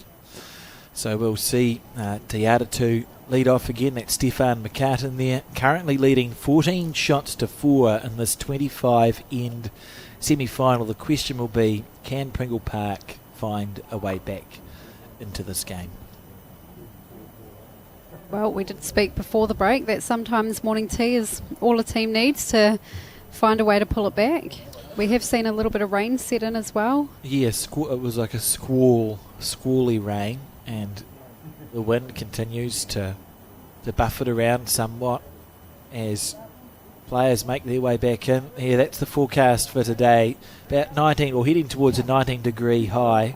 Was thunder and lightning forecast for this morning, but it's meant to clear as we go into the evening, so fingers crossed we get the rest of the semi-final and the final played with not too much issue. Love a summer sport.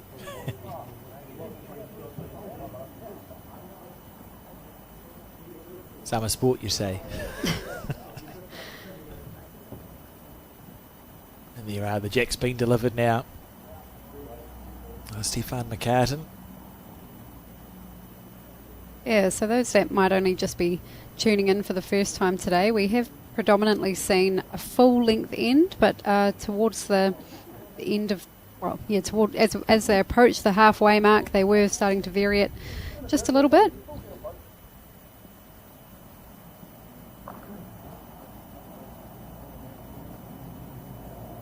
Stefan, of course, now sticking with that side of the rink. Yeah, the morning tea. So many games in this event have changed after morning tea, and Pringle Park will certainly be hoping that that is the case for them. Stefan's opening bowl, though, that's exactly how you'd want to start. As Tiatu. Oh, they're on a mission, aren't they? It's almost just a little signal to say, if you thought you might be able to start on the comeback after morning tea, I've got other plans.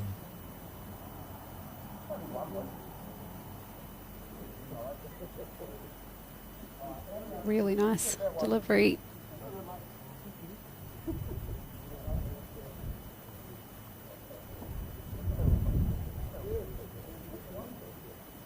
Though not rewarded with a good bowl on this occasion.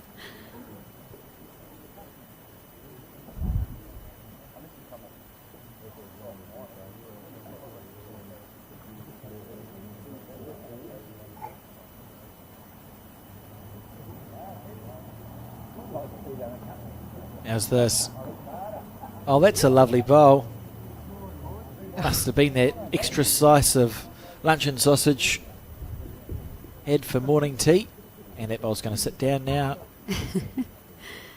No. Oh, you'll be very happy with that. Yeah, great stuff.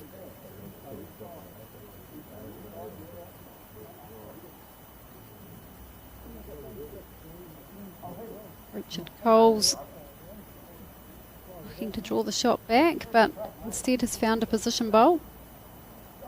Be Good pleased that timing it's there. stopped.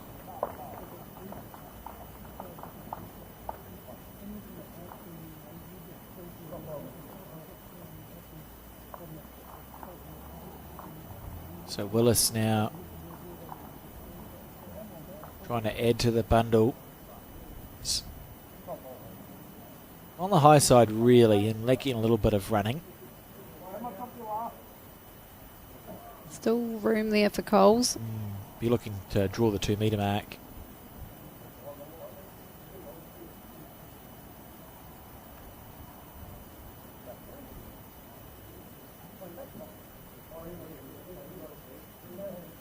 How's the weight here?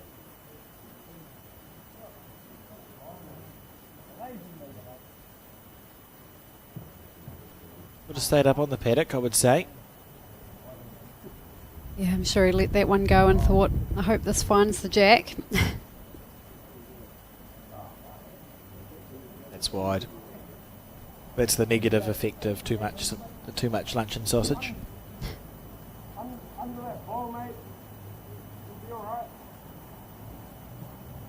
It's an underrated meat-based snack, I reckon. It's quite a refreshing morning tea. If you get a jar, you know, the orange piccalilli, get that for not much from a supermarket, your local supermarket, and then make sure it's not a dog roll, but one of the bits of luncheon sausage that look like they, you know, Yes. in the wrapped up situation. Mm. And you slice it, maybe 2 or 3 slices onto a bit of white bread, piccalilli on top. I think Close you've up the sandwich. made me an That's American nice. hot dog with maybe some piccalilli, have you? Piccalilli, very important here. Yeah. Can make a big difference to the taste of a meal. So Brendan switching to the forehand now. Interesting to see how much this one comes back. That looks like a perfect green to me.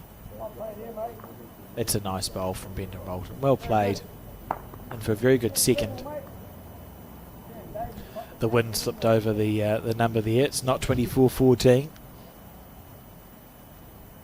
Happens a little bit with those scoreboards. There you go, goodness, when did that happen? So neither here nor there on this end. There's been a lot of scattered bowls, but it was the lead, Dave Windler, on his backhand, who's drawn the shot for Pringle Park, and looking like it's something that you can hold on to at this stage. You got the short bowls up front to protect the blue stickered bowl. So for Adam, what would you play here, Terry? You'd have to be coming on the backhand side, which he is. Looking to search a little bit, perhaps. Use Stefan's bowl. Move the jack back. We know Richard Coles has a couple of bowls at the back there. It's not the bowl I was talking about of Stefan's. I think that speed's pretty good though. But Andy here, if he can get to the shot bowl and get a few rolls out of it, maybe Jack will move back. Bring in the other bowl of Dave Windler's. Careful. Won't want the outside of Careful. Brendan's shot. No harm. Actually, I'll tell you what, in a weird way, that's actually quite good for Pringle Park because he's locked in the blue stickered bowl. Or he's made it harder to remove the blue stickered bowl by putting the red stickered one there. Now instead of it having a clean run, it's going to hit that on the way out. So stressful but effective. Yeah, Adam just needs a little touch of the jack though, and that'll bring in Brendan's shot. It's really diving for him. Oh, that's... I mean, I know that he hasn't got the shot, but he has actually made it harder for Andy. He's made it harder for Andy to draw a bonus, but with 25 ends, one's actually great fishing here. You'd be very happy to score one shot and just tick over 1-1-1, you know. You do that for the rest of the game and you've won it comfortably, haven't you? Needs to be a little bit careful here. Wouldn't be trying too hard.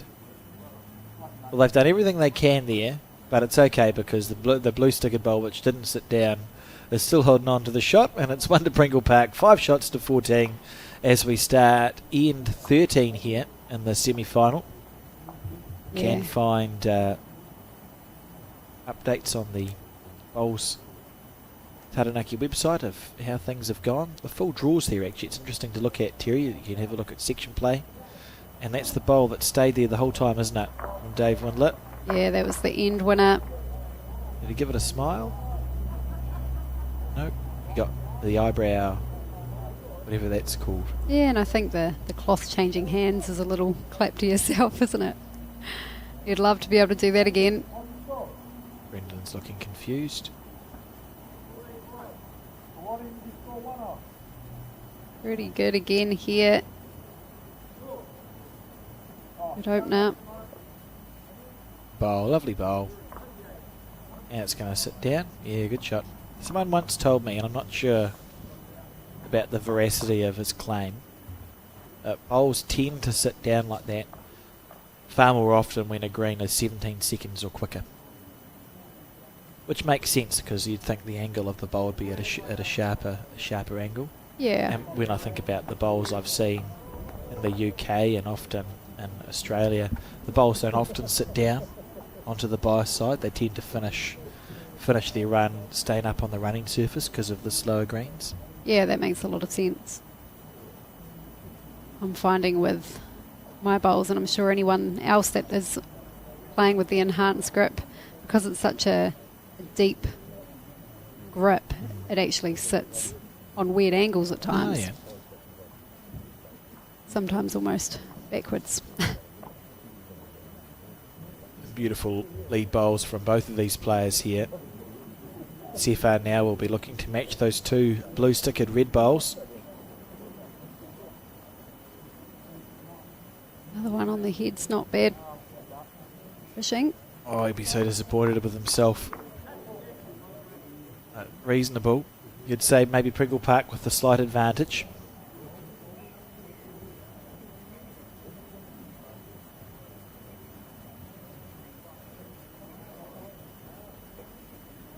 Yeah, they'd be at the slight advantage so long as they can capitalise on those good position bowls. They've got another one back there now as well. Yeah, this is perfect front four stuff from the Pringle Park team. On the flip side, though, if Richard Coles can put a bowl back there, they'll be pretty happy with the way their head's shaping up as well.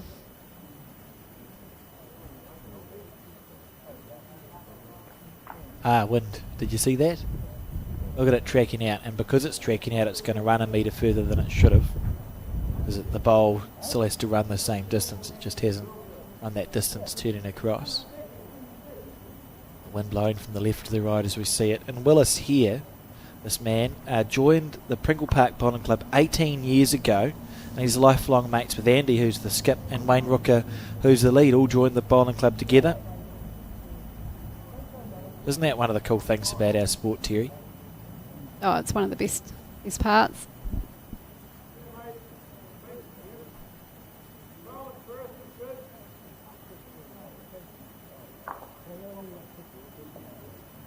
I've just seen the fish that you were talking about.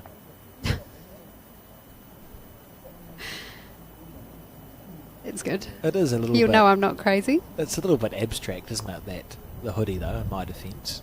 You have to look for the fish to see the fish. I feel like the fish is looking right at me. In the eye of the beholder, I suppose. And just the word fishing Oh my God.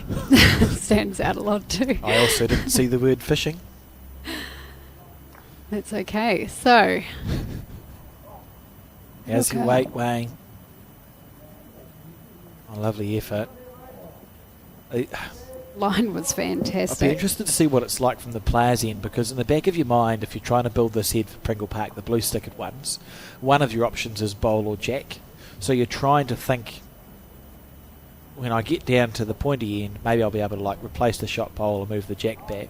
Wayne's bowl's almost in the line for that, and that's a very good bowl there from Brendan Moulton as well.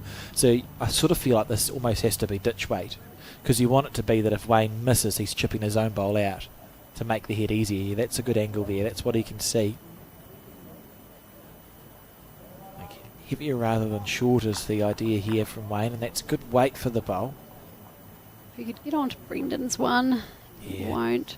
Disappointing. I really like that speed though, Terry. It gave himself every chance of a positive result. That was a great speed. Brendan, similar again. Adam's really liking this one if it bends. Oh, it might be a bit of a shelf, especially the way that hand can hold.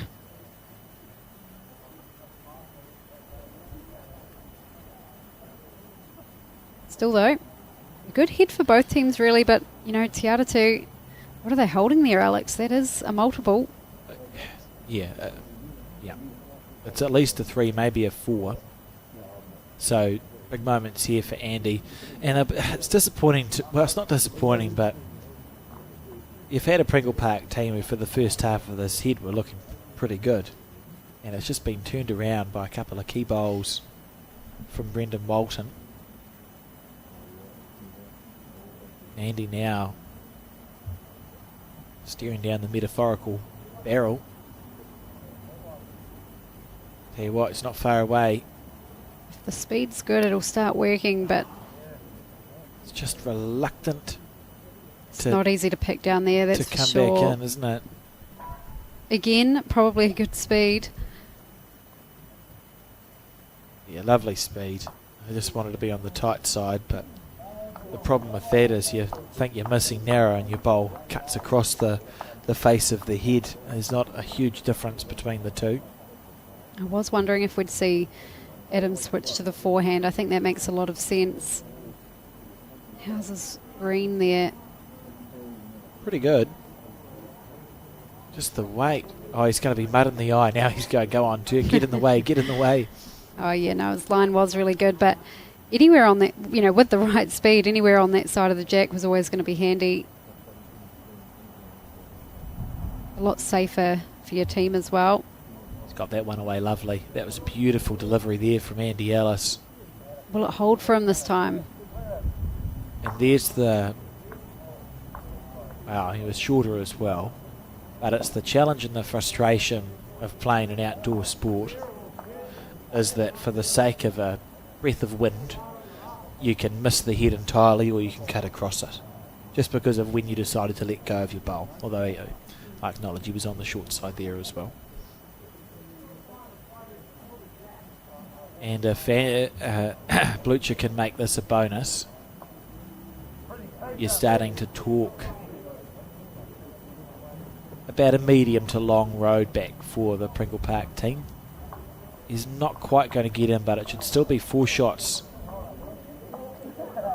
to Tiatu.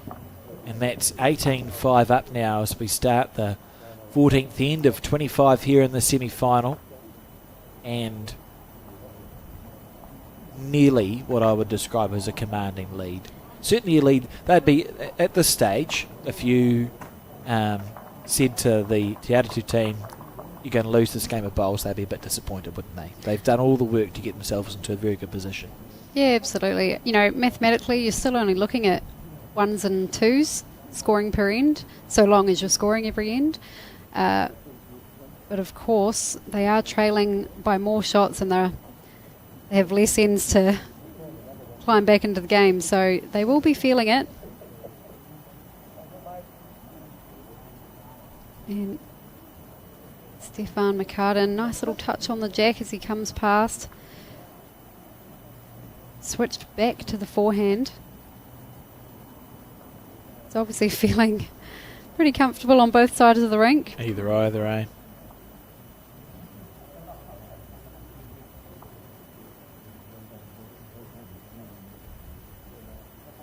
It's fascinating when you look at the percentage of local winners in this event. So it's been run since 1906, and in the early years my understanding is that it was a closed force, or it was largely restricted to local teams. And as such, actually the first few years we don't have the individual names even, we just know which club won the event. So in the 1920s, 100% of winners were from local teams. The 1930s, 8 local teams, 2 visiting teams. The 40s, it was 50-50.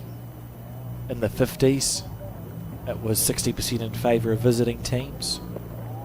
60s, it was 70% in favour of visiting teams. And then you look in the 70s and 80s, and it was in huge favour of visiting teams 10 to 1 this event. And we've sort of circled back. I looked away for a minute and it's absolutely persisting down with rain. My point being, it's fascinating to watch the split. And then the last 20 or 30 years, it's been sort of 50-50 local teams versus visiting ones. And we knew this rain was coming. If it's a quick squall, they may be back out there very shortly. If it's slightly longer, it will be a while. Yeah, players were pretty quick to depart the green once that rain started coming down, so I imagine it's fairly heavy. So we'll take this moment then to go on a rain break. I know it's only been 5 minutes since your last cup of tea, but I think it's a good opportunity for all of us to have another one, and hopefully we'll be back before too long.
And we are back from that small weather break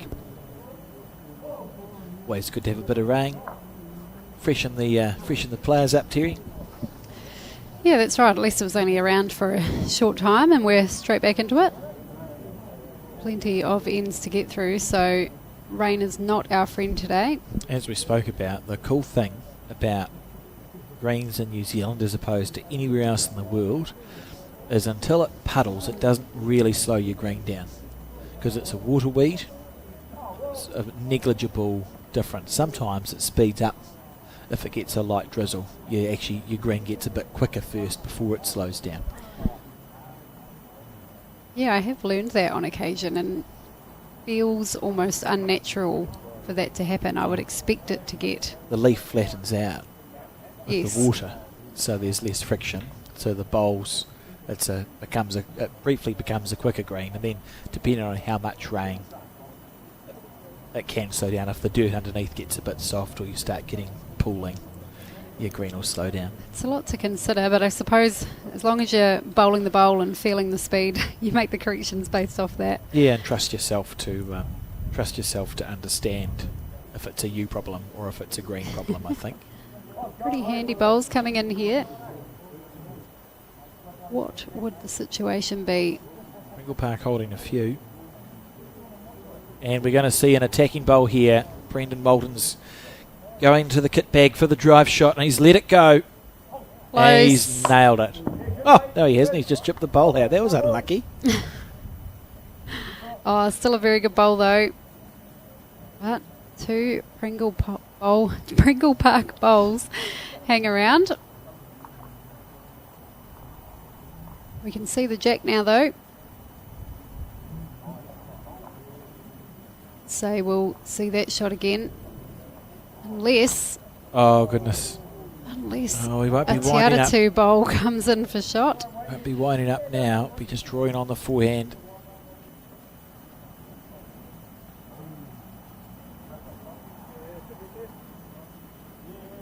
As you wait. Oh, this is very close. Two great bowls by Brendan Walton. Yeah, that's good stuff. And to go from the full-blooded drive to the draw is quite impressive. Now it might be Pringle Park who want to get out the weighted shot here. Here it comes. Oh, I think he just pulled his arm there. The speed was reasonable. Those red stickered bowls would peel out pretty well. Be interesting to see if the jack's collected on the way. It depends which half of the front bowl you get, isn't it? If you get the right half as we see it, you'd be surprised if there was jack movement. If you get the left half, the jack's going to get collected on the bowl's way out.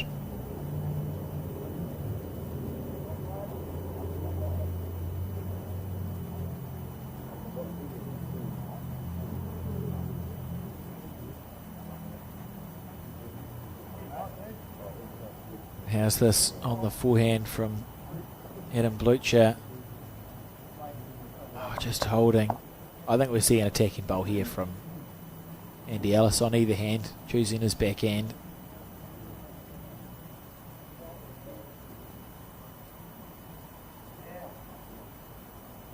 Could get a lucky result through that split. Cannon across the head, no. Weight's good. You almost wouldn't want to go near this head if you were Adam Blucher. Terry, what would you play? Yeah, I think it's sitting pretty good for them. Although, I don't know. I think if he can actually... They've got the back bowls, don't they? Yes. I would be happy enough if he goes near the head, to be honest. If he can find that blue bowl at the back on the centre line, I think that's a pretty good shot. So there's no harm. Yeah, pick your line right. Speed won't matter too much, and yeah, if you're coming up short like that, maybe a bit of mud in the eye, but also it could be something he uses, so be interesting. Is this played with more control? Yeah, it's a draw in fact. Why? Maybe...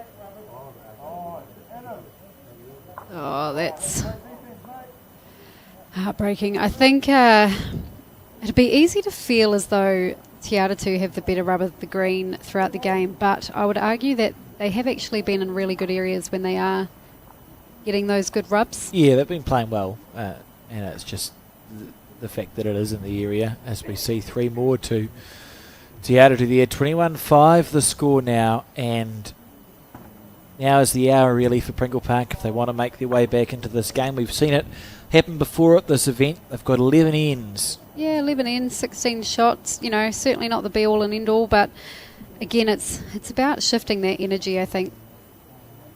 You just about have to say to yourself, this is the end, though, that we do it. You know, this is the end. Maybe they go, right, we want to score 3 shots on this end.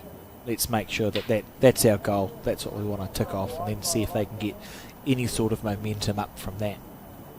As it's all been one-way traffic, largely for the last little while. I still think what's really interesting is, you know, we go back to when the score was 4 shots to 3. Tiatu still in front. They were a good 4 or 5 down on the head. And it's interesting moments like that in a game. You know, sometimes you just think, oh, yep, that happened. Start again. But the way this game's gone, that was when Tiatu really started to pull away.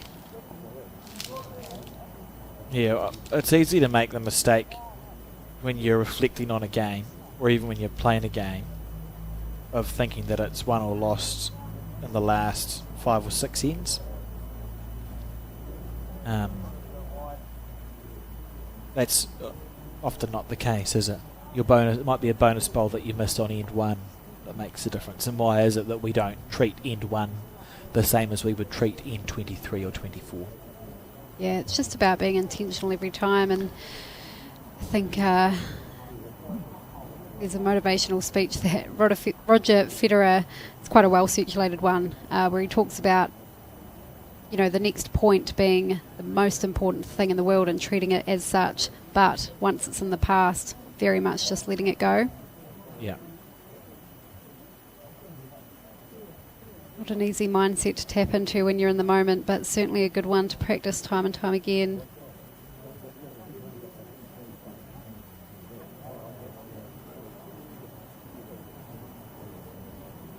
Oh, clean run around it.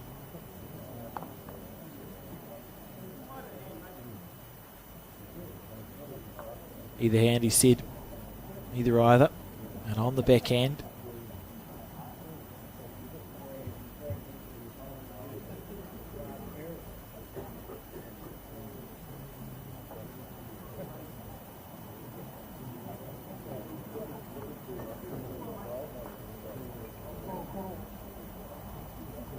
Bowl.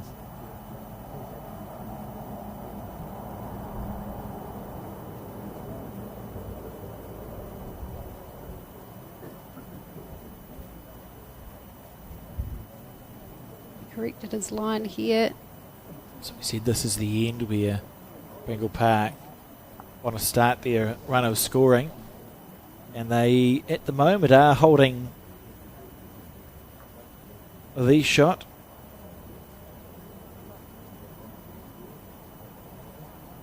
Willis on the back end again. That one came out nicely. Lovely smooth delivery. Yeah, he has been pretty solid, I think, in his last few ends. This is a good bowl. Needs to give it all it's got. Oh, just a smidgen short. So we'll see Brendan on the forehand. There's a bowl to land there. Just be looking to draw onto the head, but any jack movement to the right-hand side of the screen, that's where all the red stickered bowls are. It looked to be searching a little bit with that speed. But another one round the back. Andy bowl there. Punching away at something there. Playing Rooker on the back end now.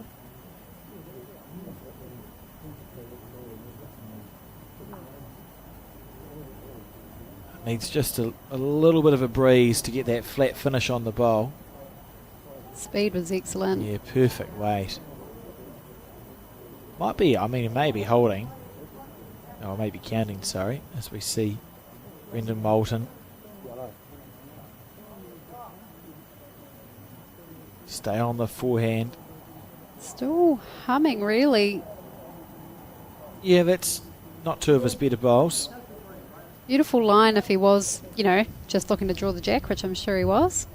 Would have got away with that speed on a narrower line, got a few bowls to land there, and of course the jack, as we spoke about prior.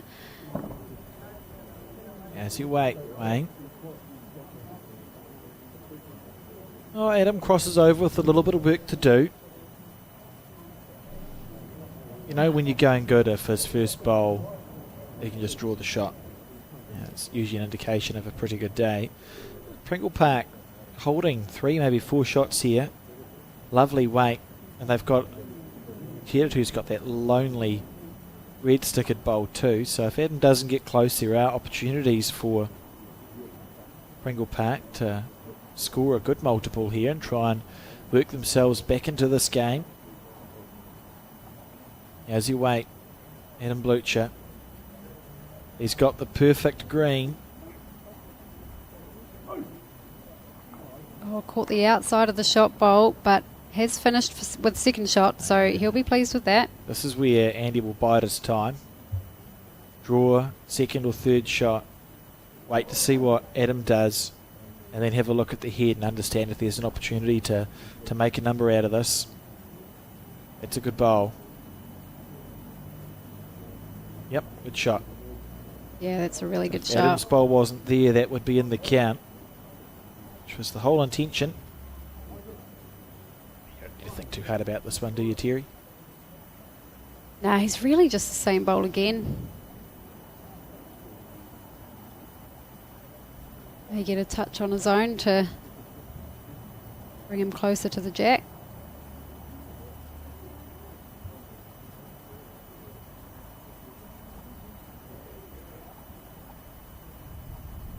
How's your weight? Oh, he's looking for the shot bowl clean. Well, Oh, he feathers it, but now it he's stays got put. a very lonely bowl. I think you'd have to look for it. Yeah, Andy said, how about that black bowl, boys? Yep. Just get rid of the black bowl.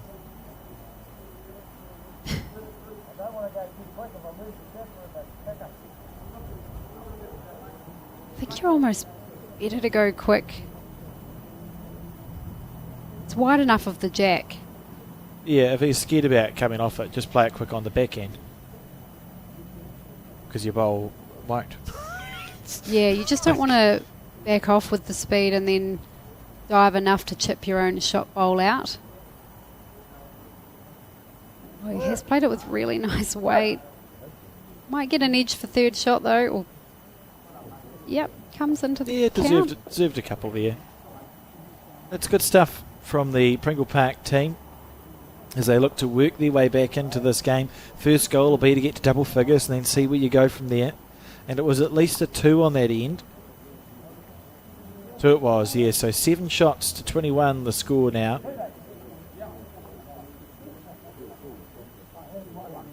As we're on the 16th end, so 10 to go. And some more ends like that required for Pringle Park, Terry. Yeah, definitely. If they can keep putting some pressure on like that, shots will start to accumulate. You can see there how the jack was pushed from the right to the left of your screen just by a breeze of the wind, and it was forecast that it was going to be like 40, 45 kilometre an hour wind gusts today here at the Paratutu Bowling Club. How's the weight here from Dave Windler? It's a pretty strong wind, isn't it? Anyone playing at the Burnside Piers post-nationals would know about playing in wind. Certainly a lesson in managing your feelings.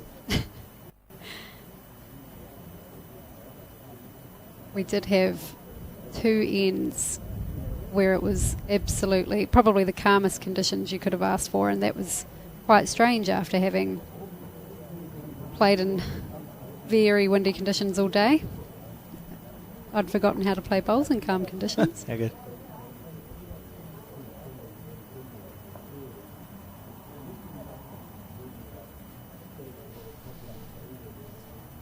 Andy second bowl there by Dave Windler.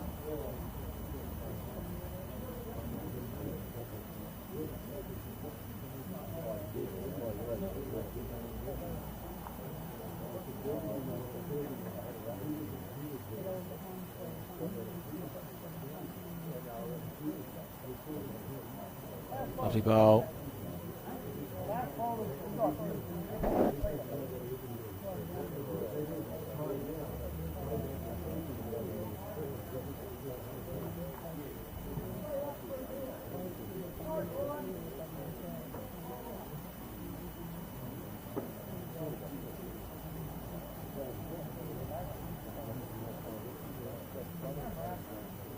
Stand by with us as we have a couple of technical difficulties. Sure everything will be fine, Terry. Well, that was a nice bowl by Willis anyway. Like we've talked about, he's been very solid in these last, probably quite a few ends now, because I think he'd drawn a few good shots before morning tea.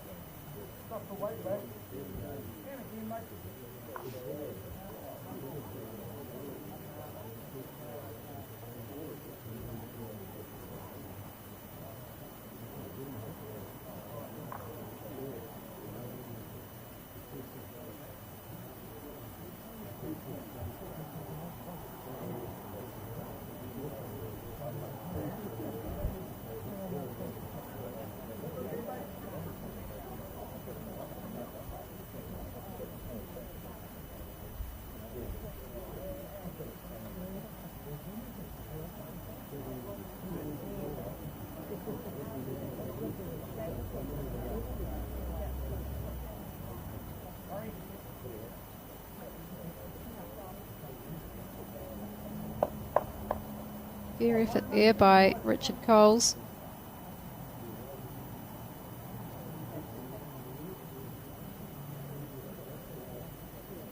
Still a good chance here for Wayne though.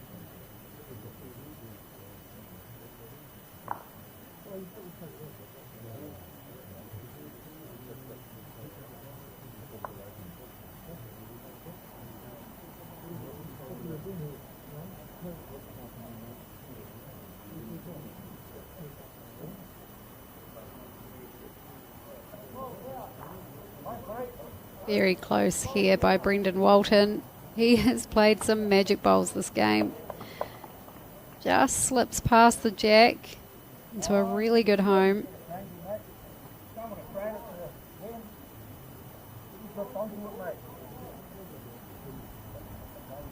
Wayne changing hands now.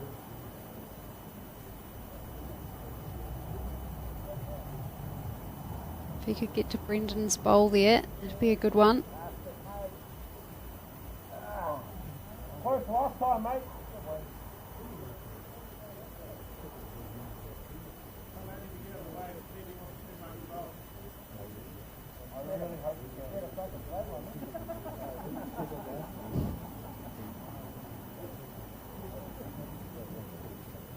Good team dynamic between Adam and Brendan. Played a lot of bowls together.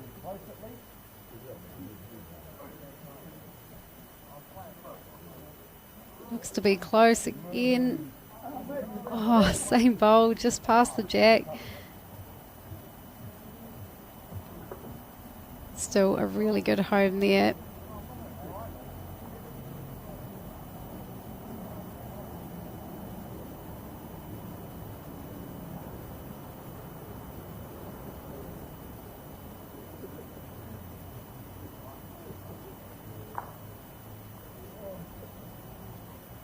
Looking a very lonely bowl, that Pringle Park bowl of Willis.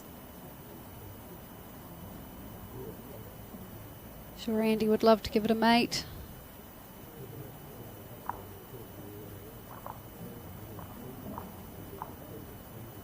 May need a clean run. He's got it. That's a beautiful bowl. Not an easy shot.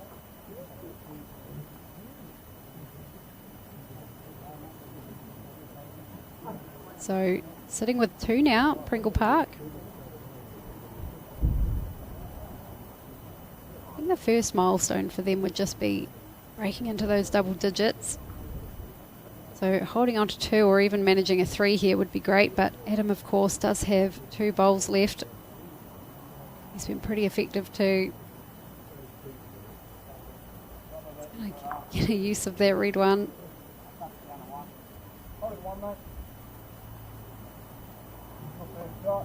Put it down.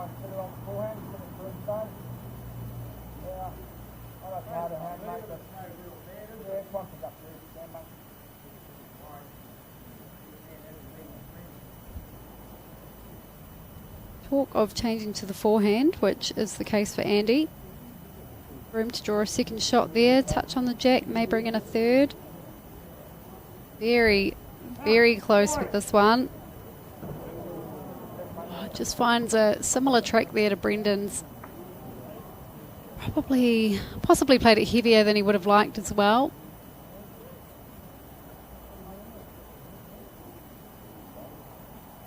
Second chance for Adam Blucher.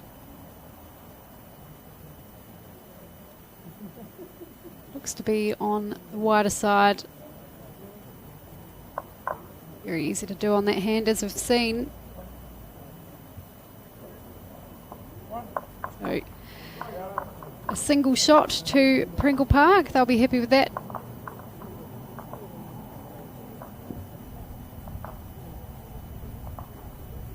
They could string a few ends together here. Could look to have a game on our hands. Played some nice bowls. I think the timing of Brendan and Adam, they're combining so well. That's where a lot of their scoring power is coming from. But of course, Stefan and Coles setting them up really well from the front.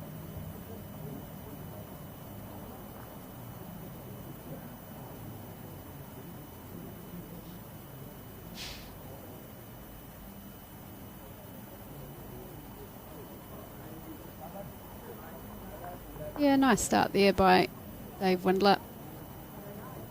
Good one to work from. Stefan back to the forehand.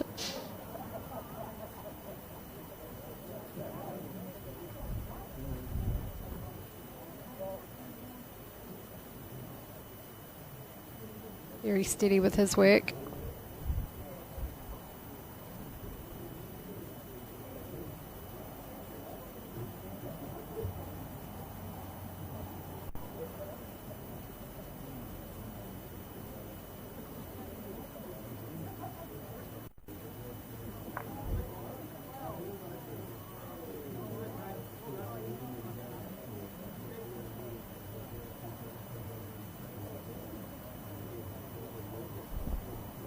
What have I missed, Terry? Pringle Park added to their score with a single. They were holding 2 at one point, but Adam managed to cut it down.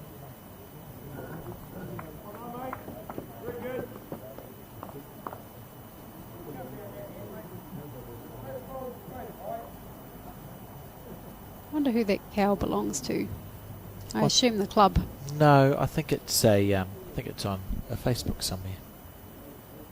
Like Millie's Cow. They go around and play bowls tournaments. Yeah, cool. Australians come to visit New Zealand.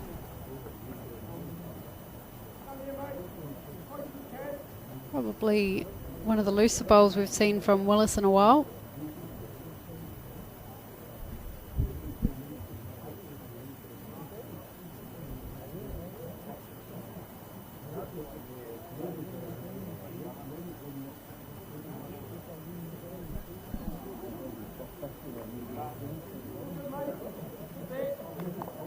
Yep, always handy around the back. It's where he needed to be, really.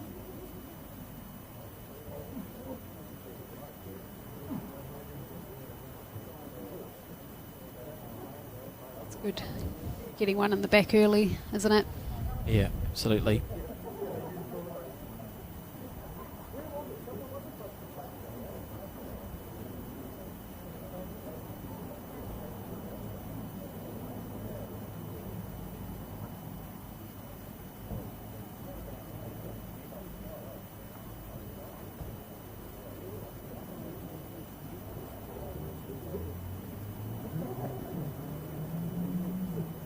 Adjusted his speed really nicely.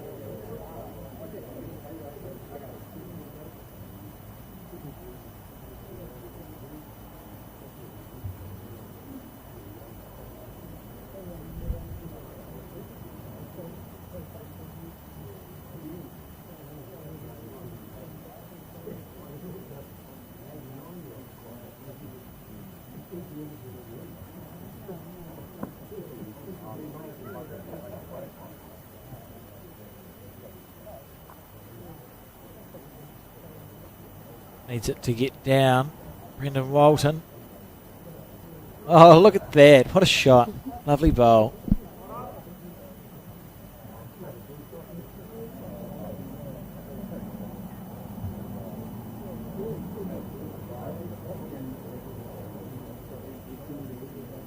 I'm going to leave you to talk to yourself for 3 more minutes, Terry. Maybe 5. Okay. Oh, look at that bowl there. Beautiful shot. Wayne Ruka. Brendan can still find a path to that shot bowl though, and he's been playing those shots pretty well.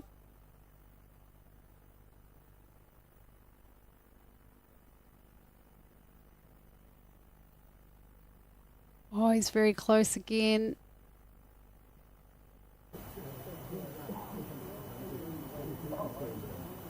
Pringle Park Bowl is surrounded, but at the end of the day, it is still holding shot. And if they can survive a couple more bullets, they'll be happy.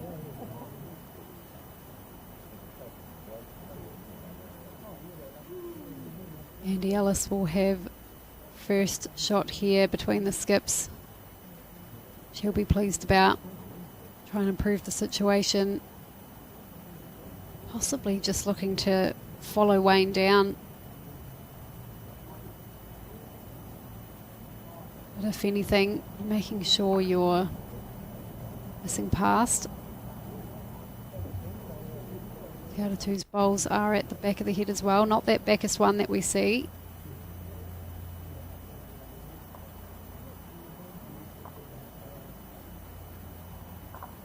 Lovely shot coming in here. 2 shots to Pringle Park.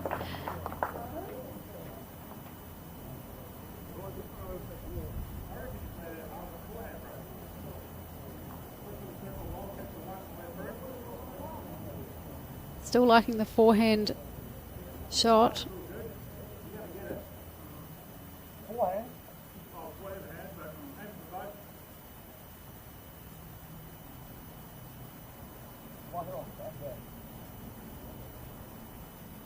Yeah, fair enough.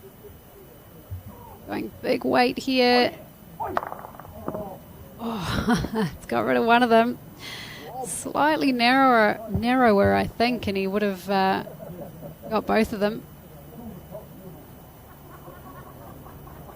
He's isolated that bowl again of Wayne's.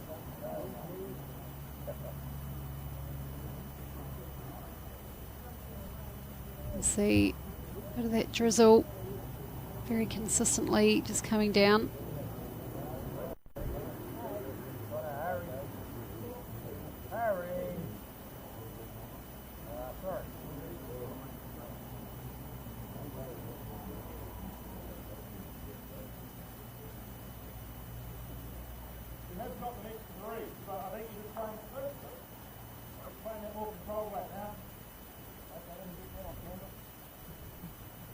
So going back to Adam's replay, shouted for both of them.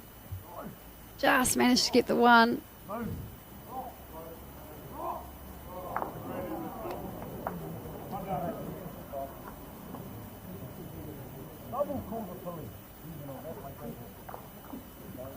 Sorry guys, we are experiencing a few technical difficulties here. So we'll work with what we've got at the moment.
And we're back.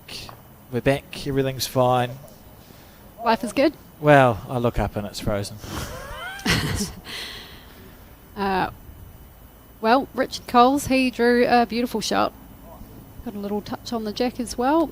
So we see the chalk there on the red bowl. Just bear with us as we experience these technical challenges.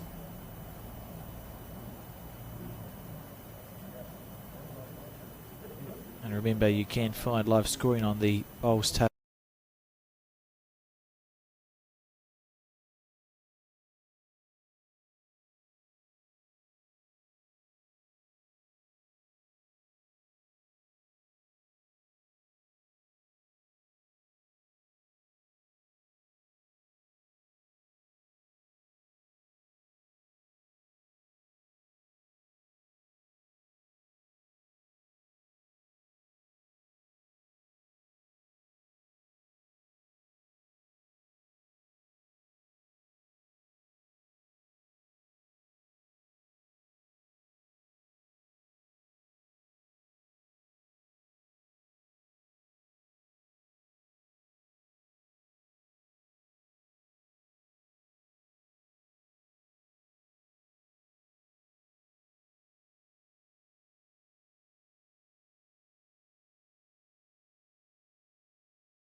very much doing his job off the front. Dave Windler, though, he's been in the area as well.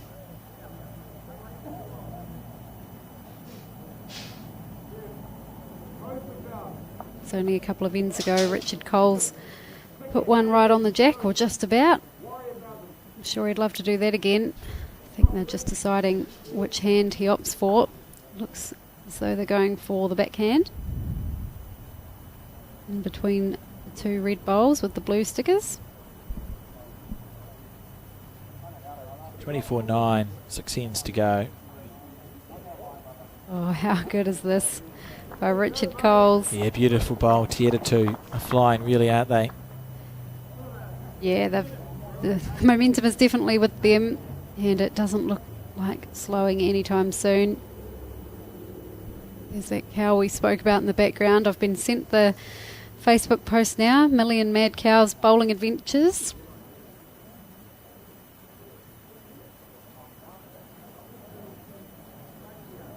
She was treated to a cheeky wee Spates.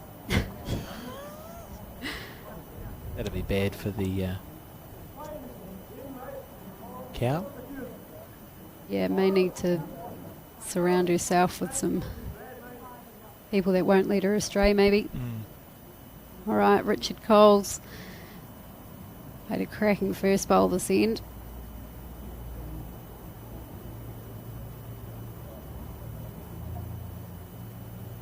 Just looking really settled, the Tiatu team.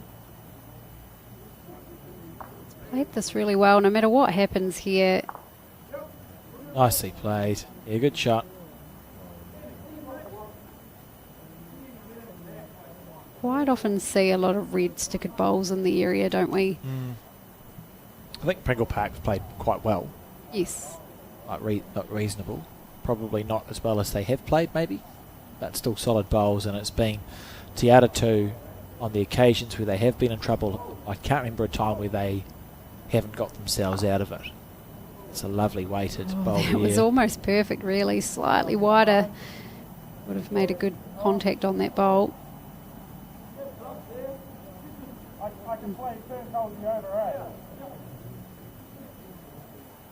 And Good assertive play there by the Tiatu team. It's a really big effort to make the semi-final of this event, isn't it? Like you spoke about earlier, Alex, there's 8 games of section play and you need to win 6 to progress to the knockout stages. yeah, plenty of bowls have been played to get to this point. When you factor in 25 ends per game, it's a huge week of bowls.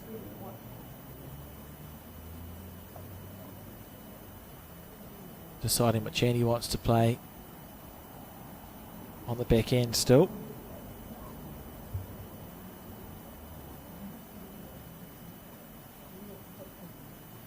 If he clears the front, this should be very, very interesting. Oh, he's got It's very, very interesting. Good connection there. Well played bowl. That's an outstanding bowl, isn't it?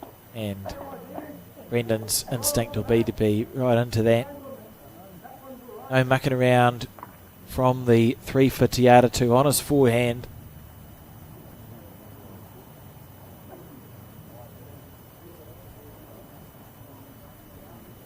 They only get a slight edge there. That helps Pringle Park. It's unlucky. He played that with such controlled weight too, and he's gone from 1 down to 2 down. You think, well, what have I done to deserve this? I think if you played for the outside edge with that weight, it would be a really hard shot to play. So he's done well there. Not that they'd be happy with that result. From the point of view of the scoreboard for Adam, although it may be tempting to be quite aggressive here, I don't think there's actually any need to. And you can there's a world where Adam can get quite unlucky and still be 2 down with plenty of room for 3 or 4 if he misses. You know, I feel like if Adam's aggressive here, you could blink and drop 4 shots and suddenly it's 13-24.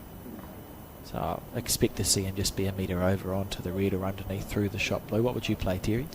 Yeah, I'm on the same page as you there, Alex. I know it's tempting, and you look at it and think, oh, we've got bowls around the head and we're 2 down. I'm not convinced it's worthwhile. Yeah, and it would be reasonably easy to kill the jack as well, which is probably not something that interests them at this point either. The maximum speed I expected to see. But still reasonable. It's control weight. It had time to turn underneath the entire head, right? So therefore it's not super duper quick. Andy just be trying to draw a third shot on the forehand. Missing heavy's fine.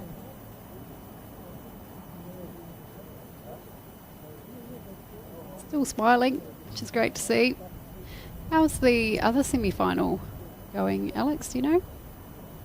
Sorry to put you on the spot like that. I believe that Liam Hill, Neville Hill, Bicknell and Daryl Gordon were leading that last time I checked against Paul Eaton. Leading by some margin, or is it anyone's game at this stage? Leading by some margin. They were 18-3 up at morning tea. So a fair bit of youth potentially in the final. Great to see. Good to see.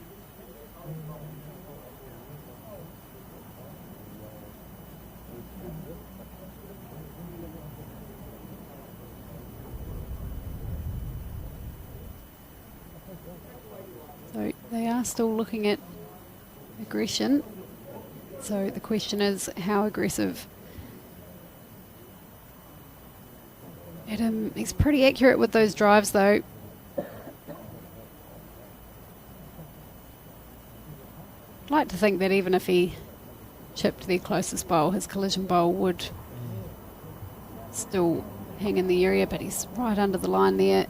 I'm going to let it go. If they can get into double figures here, imagine if Andy can find a way to score a 3. Will this be the end? Where you look back and think, that's where we did it. That's where we started our comeback.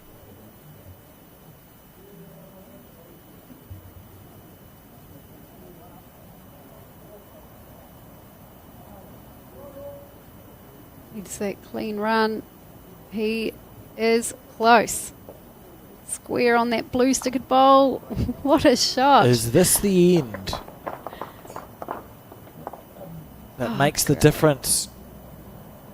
Will we be talking about this? There's 3 shots they've scored to go, 12 shots in 24. Will we be talking about it when we're on an extra end at 24 each, Terry? Oh, it still feels a long way away, but or this is it where just it all blip? starts. Yeah. Yeah, remembering Brendan had chipped in one of those shots as well. So here comes the first blue stickered bowl into the head. Brendan had headed the second, and of course Andy contributed with that third bowl. Brilliant play. Great to see them still fighting, as you'd expect from a team of this calibre and at this stage of the tournament as well.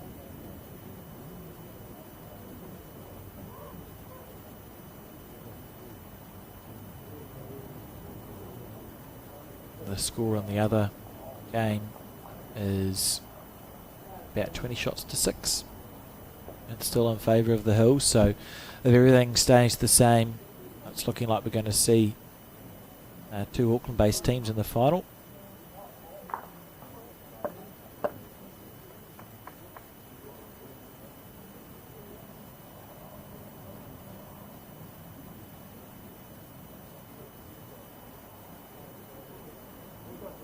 Playing really well to jack no matter where it sits on the green.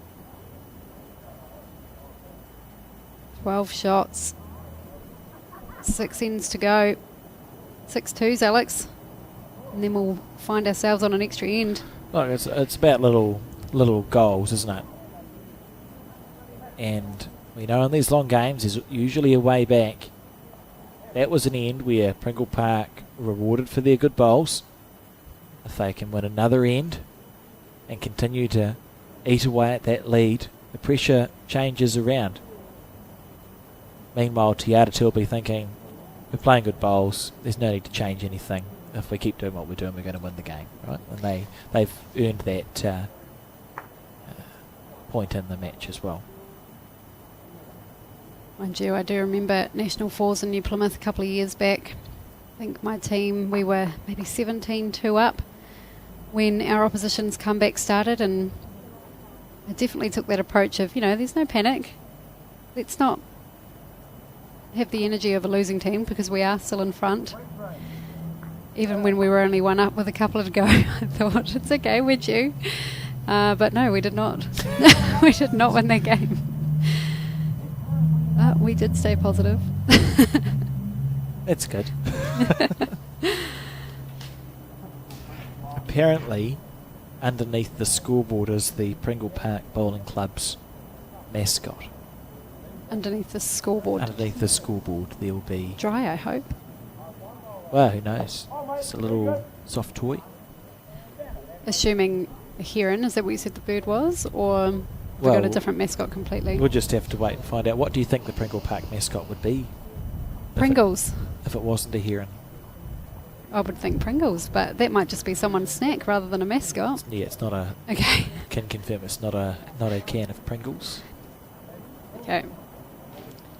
That Good was bowl. a serious suggestion. Oh, just underneath the line, but fair effort there. Should be holding the shot. As we see the drizzle. Oh, those weights belong to the camera to keep them down. Yeah. Brilliant. I was looking for mascots and found those Found instead. the weights, yeah. The scoreboard's not down that end, so you'll be looking a long time. See the wind blowing from the right to the left. Edge. On this long end. Hold a short bowl, so everyone's going to be forced to play the backhand.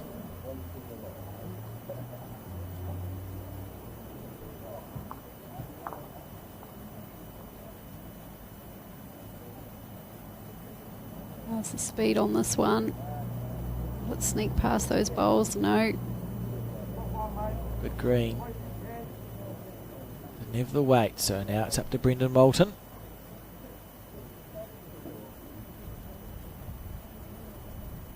That's where they come from.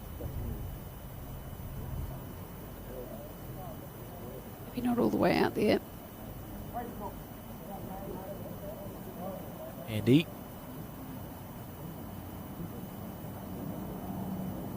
See the drizzle.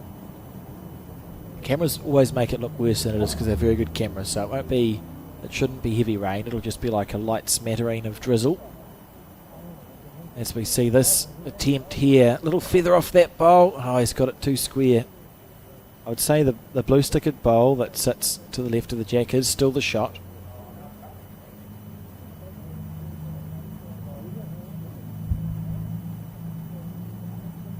Well, Brendan has taken a far tighter line, but I think he's going to get away with it. No damage done.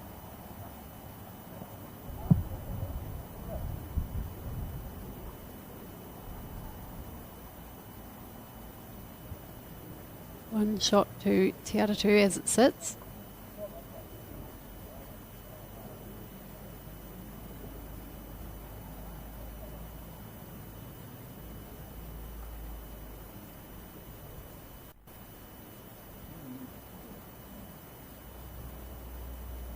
On the backhand. All their body language and the way they've been playing the bowls and stuff has been what we talk about for a trailing team, hasn't it, Terry, the Pringle Parkians? Yeah, no, they're navigating their way through this game really well.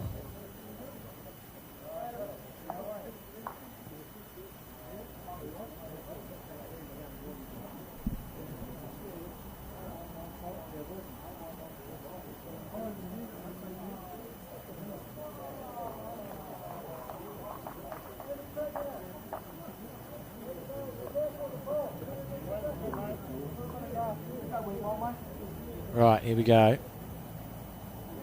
So around that whole bunch of bowls. Yeah, weirdly, this is a big moment in the game, really. Oh, is he going to hold enough? He's corrected the weight. It's the wrong bowl to be hitting, unfortunately.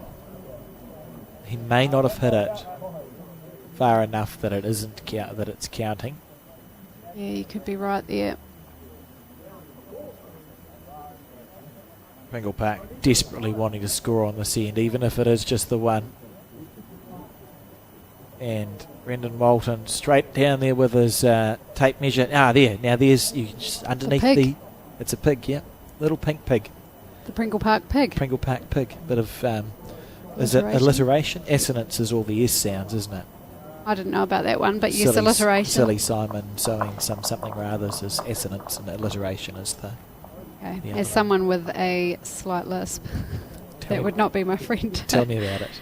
And it was 1-2 Tiatu, so 25 shots to 12 as the comeback run stops before it started, really, for Pringle Park, scoring a 3 and then immediately having Tiatu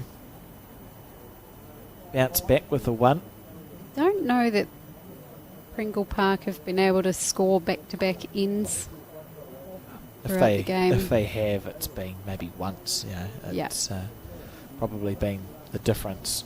You see the run of ends that the other two have been able to go on. And 13 shots up with 4 ends to go is a defensible lead for a team with the talent of Tiatu. Pringle Park will keep chipping away.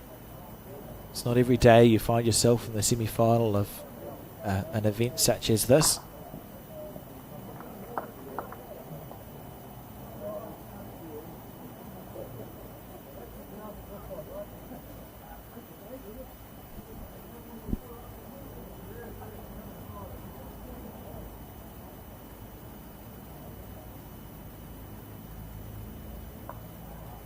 Stefan McCartan on his forehand. That's a good bowl. That's a good bowl. Yeah, beautiful shot there.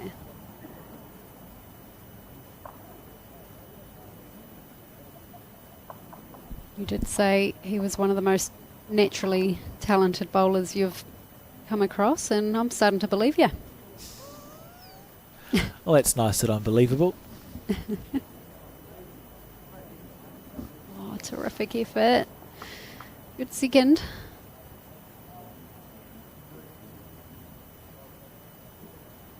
Richard on his forehand.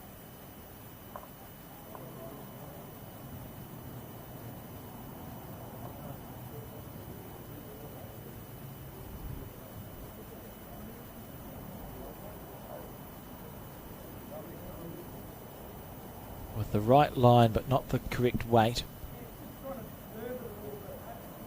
Looking bowl or jack.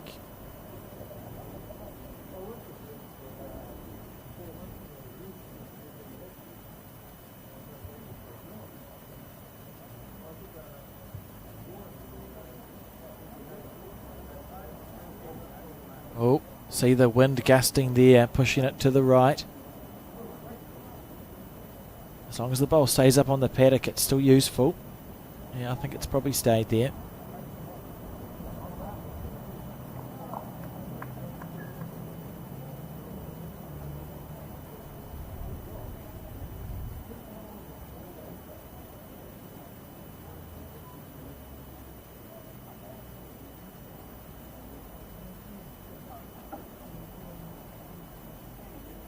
Andy.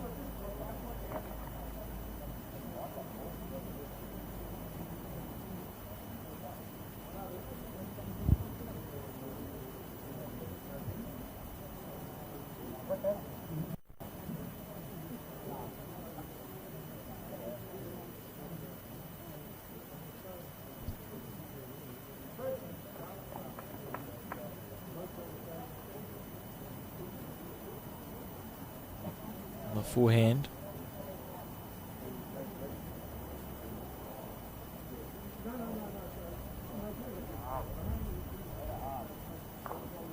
Square. So interesting here for Pringle Park. What would you play, Terry? It's difficult, isn't it? They do have the bowls at the back, but it feels quite early to be attacking, but I also don't like a lot of their other options. He's close here. Makes sense. Square through that one. God, you see how much that held near the end. He's got rid of that. I'm not sure if that's a good thing or not in a way. I think it had potential to be a good shelf and a good guide.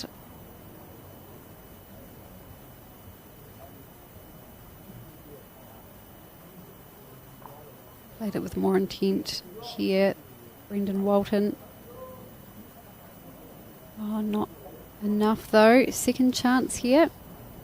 Yeah, I think so. And you want to miss narrow, because if you get Brendan's short ball out of the way, that's good news. More controlled. Much more controlled. Needs to hold to it. Hold up a little bit longer. Not the end of the world. Andy can play quite a reaching bowl now, with weight right back to the 6 o'clock loose ticket bowl at the bottom of your screen.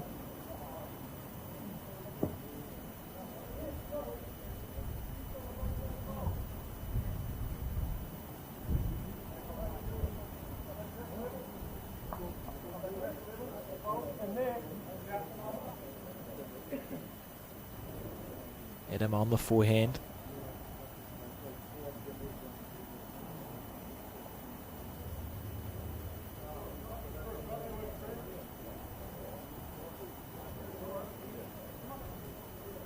Needs to hurry.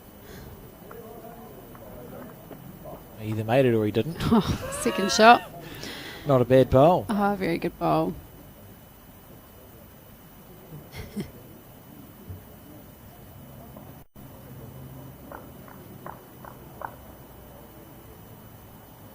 Trying to steer it from the mat.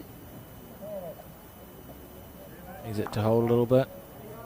Well, that's another catching bowl. His weight, see the weight control there was lovely from Andy Ellis. Yeah, I imagine we'll see Adam looking for the back now.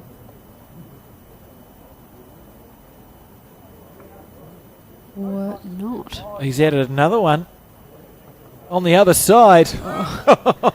Great bowl. Well, probably not where he wanted to sit. It's 3 for the moment, and they're 2 pretty bowls, but you would imagine that that's a big enough target for Andy here. Oh, this has got to be close, Alex. It's found the blue bowl. How many is it going to be? That's outstanding there from Andy Ellis. 2 at most, I think. Very well played.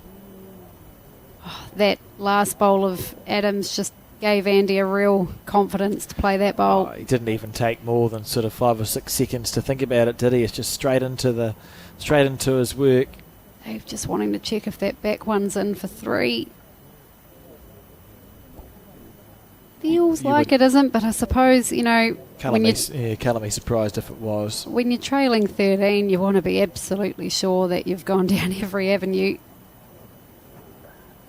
Wasn't it by that much, but 2 to Pringle Park, courtesy of both Adams' last bowl, really. Beautiful looking bowl, but made the shot easier for Andy, who then executed it, and the score now 14-25 as we start the 22nd end of 25 here, and the hope's still alive for Pringle Park. Look at how that finished, and the collision bowl too counted as a second shot, so Andy scored both shots for Pringle Park. You'll be feeling really happy with that one. He played some great bowls at the start of this game, didn't he? Yes, he did. He started off well, effective, and that's what we know he can do. So be pleased that he's been able to take that opportunity.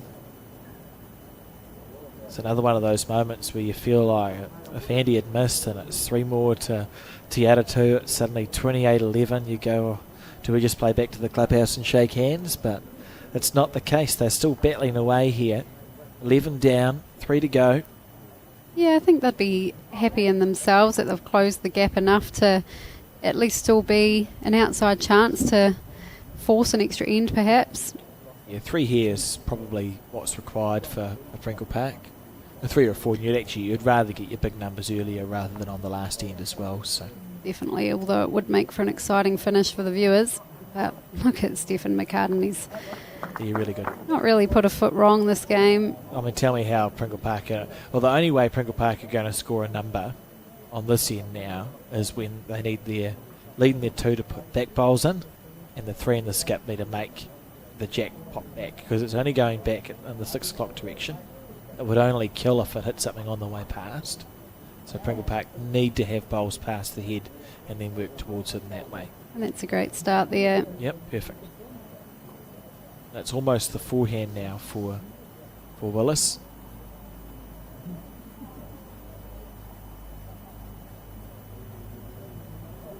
Drawing to that blue-stickered red bowl that Dave Windler just played. Fast is good too.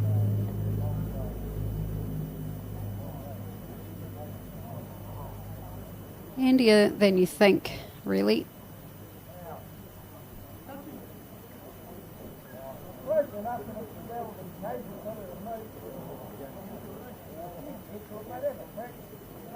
Four threes. And Pringle Park would win the game, but the way Tiatu are playing, it's hard enough just getting one of those threes. I do believe that we have our first finalists through, and it is the team of Liam Hill, Neville Hill, Daryl Gordon and Bicknell through to the final, defeating a Mount Maunganui team skipped by Paul Eaton in the semi-final. Got their noses in front and stayed in front the entire way, so it's just the semi-final to be decided now. And then there will be a break after this game before the final of no less than half an hour, so that we don't waste away, Terry, and the viewers have a chance to be fed and watered.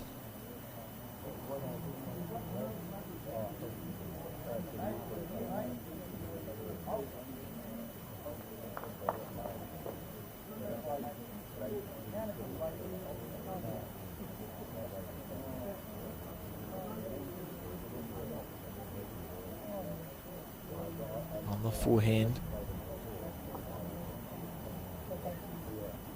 So the equation's still the same for Pringle Park. They've down to a front toucher. Needs to be moved at some stage. Oh, that's a really good bowl by Richard Coles. That's a pretty good bowl. Because without that bowl there, the jack was coming into a spot where there were a few Pringle Park bowls waiting, but that red bowl has now negated that as an option. So a couple of good bowls here required for Pringle Park now. This could be the first one. Didn't work enough. Good weight though, isn't it? Yeah, really need to loosen off, I mean, either of those bowls at this point, first or second shot.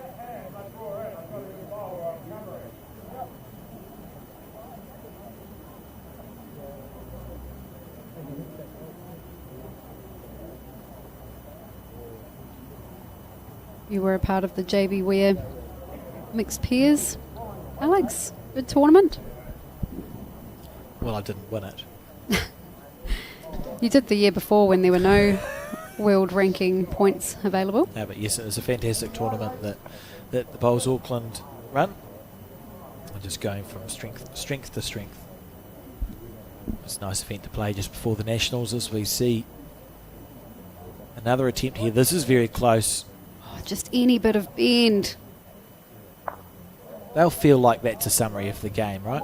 You've not missed by a huge amount, and in not missing by a huge amount, you chip your closest bowl out, you've gone from 2 down to 3, and there's still nothing on. And it's actually harder to hit than it was before. Yeah, Andy's... For the sake of what? Do you look to kill it at this point? Yeah, but I'm not sure how you can. Can you get enough weight onto the shot bowl past the short one, or do you have to do it in 2? Do you have to hit Stefan's bowl onto the shot bowl? Yeah, it's sort of... Yeah. It's hard work here. It's not easy. But the other options are probably just as difficult. Minimal. I think you could go through Brendan's third shot bowl there, so just short of the shot Sorry, bowl. I was trying to say Brendan, not Stefan. I'm not that crazy. I wouldn't go Stefan's bowl onto Brendan's onto the shot. They'll peel. That Jack one. could, yeah, that's it. Those bowls will peel. The Jack should bounce off the Richard Cole's red bowl. I reckon the Jack goes in the ear and the collision bowl takes out the back bowl. Yep. And then it comes back down and you're holding a couple. Heard it here first. Seen stranger things. Maybe only one good bowl required, Alex. I mean, a good bowl would be an understatement if he's able to get this. Yeah, I was just about to change that to one miracle bowl. Good to see some people milling around there now that the sun has come out. Would love for that to hang around. Right, he's winding up. Oh, this would be a great shot. Any connection here would help. He's close, I tell you what. He's close if he gets it square. Slightly narrow. Oh, I wanted to see that. So badly. That's such a great effort there from Andy Ellis.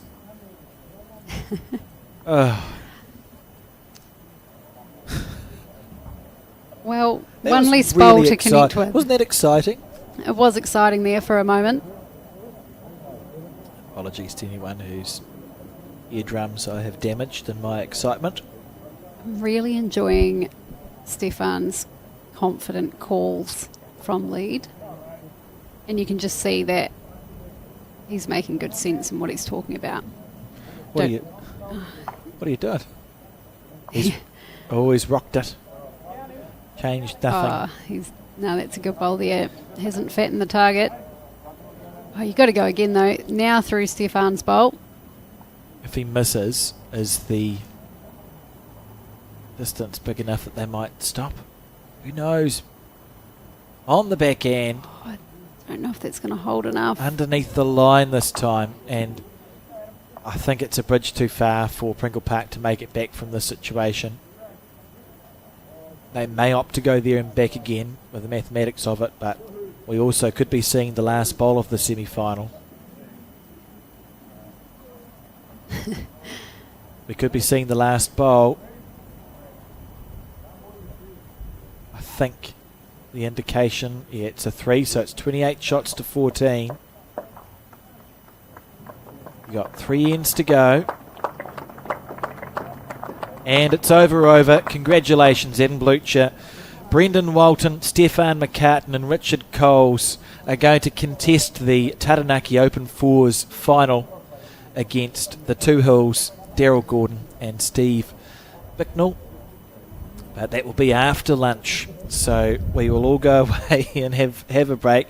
Approximately a 1 o'clock, maybe 1:15 restart, but in the meantime, what a great performance that was from that Tiatu team, and really looking forward to watching the final between two teams absolutely full of talent at about 1 o'clock to 1:15. Thank you for joining us for this broadcast, and we'll see you again for the next one.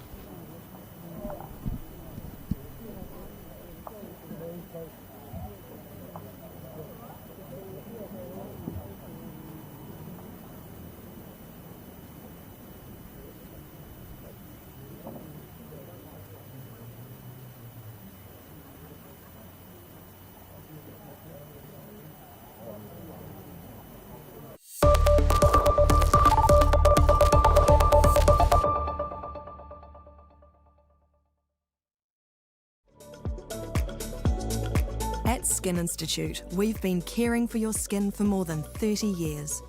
And that's why we're proud to introduce Skin Tracker, our two-step system for detecting microchanges in your skin. We utilise our advanced AI imaging technology alongside a skin assessment with one of our expert clinicians.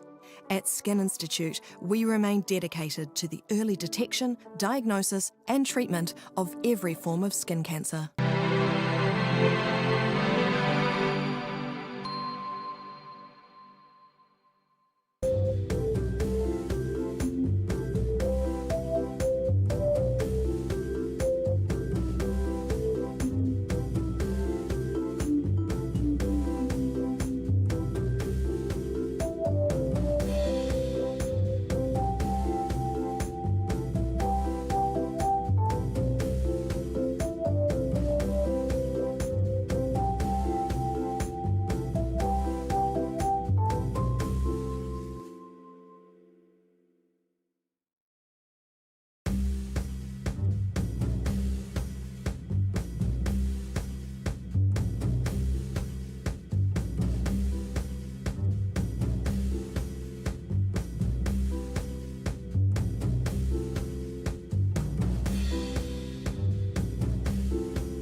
And welcome back to the Bowls New Zealand coverage of this, the 121st running of the Taranaki Open Men's Fours, and we join you one in to the grand final between Team Blucher and Team Hill.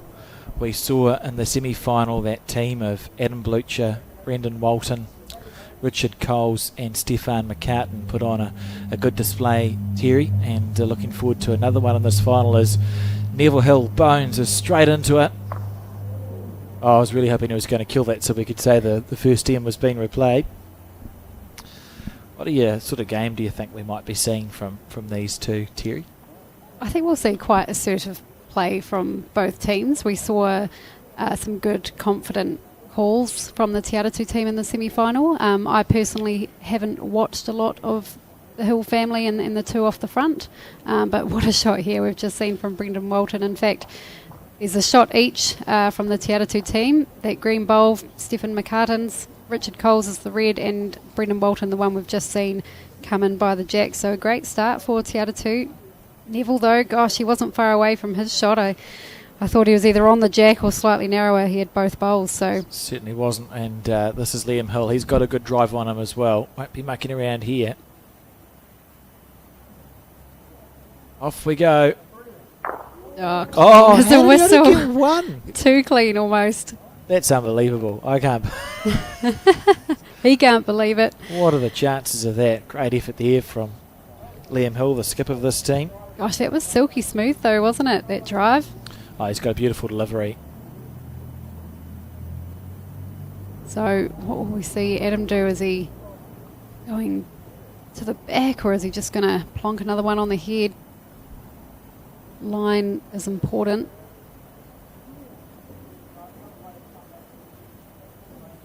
Yeah, round the back feels like the safest way to go. There are the Onehunga bowls at the back there, blue stickers. Yeah. And here we go again. Beautiful delivery. He's cleared out one of them. It's cleared out one at the back, so we've got a scattered head to start, and Adam's going to have a lot of room to draw here for a bonus on this first end of 25. Liam Hill, Neville Hill, Daryl Gordon and Steve Bicknell. Of course, the team from Onehunga and Districts. And on this first end, we're going to see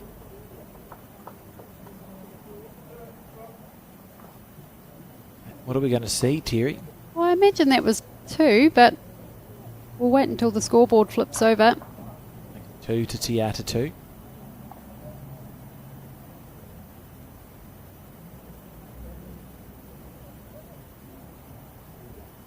So it was on the first end. See Ryer Atkinson slipping in the background there, going inside to the clubhouse. An exciting start. Local to the Patatutu Bowling Club, of course.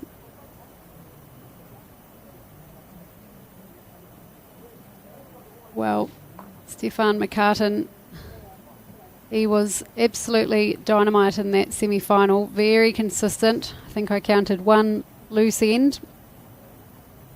May have had the odd looser bowl, but for the most part he was absolutely doing his job, and obviously not reflected by that bowl there, but I have no doubt that he's going to put on a similar display in the final.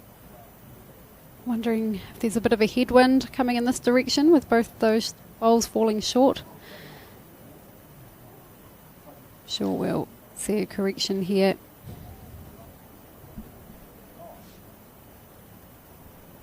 I think we're certainly in for a very exciting game of bowls here. And that's the sort of standard we'd been seeing from Stefan in the semi-final.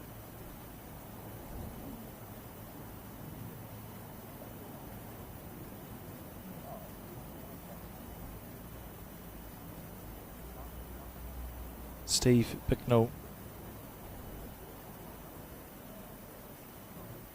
on his forehand.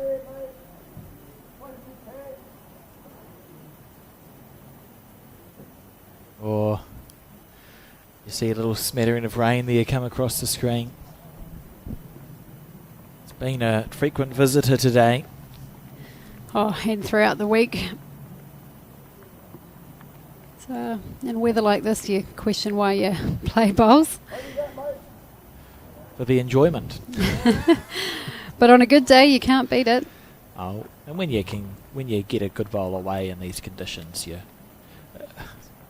it's worthwhile being pretty pleased with yourself for doing, right? Like it's not easy. Yeah, that's right. Sometimes you do need to loosen your standards a little bit in the tougher conditions, which can be hard to do when you're chasing perfection all the time, as a lot of us do. But some people would prefer rain over wind. However, they're probably getting a bit of both out there, aren't they? Yeah, it's a mixture, for sure.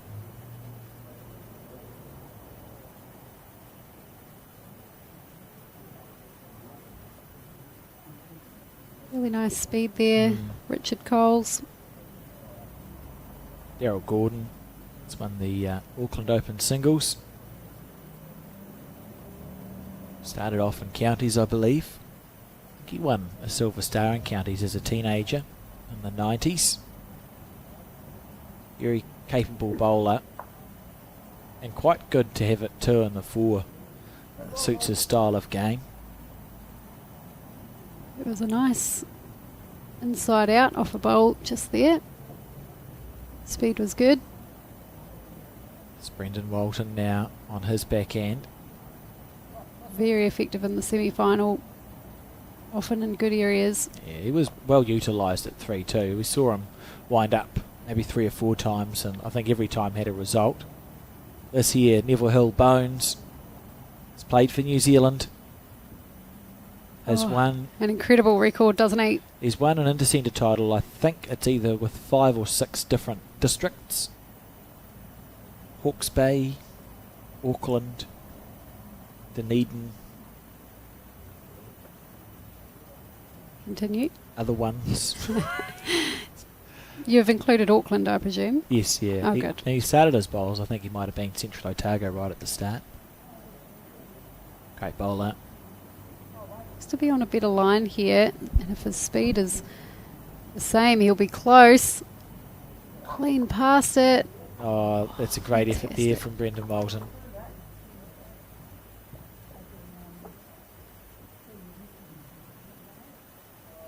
Bones on his backhand again. Underneath the line. Could get a good result inside out off this black bowl of Daryl Gordon's for 1. Oh, look at that. Oh, a wee bit sneaky, but it was there to be used. Be grateful for good weight. It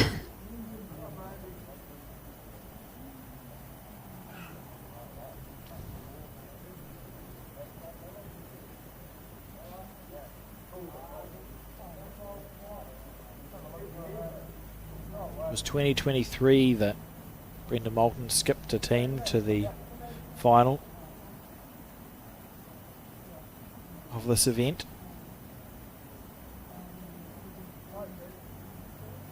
Oh, he's close. Adam Blucher. Quickly into his work, and he's got the jack square as you'd like it. Beautiful bowl. And everything stayed in bounds as well. What an outstanding shot that was from Adam Blucher.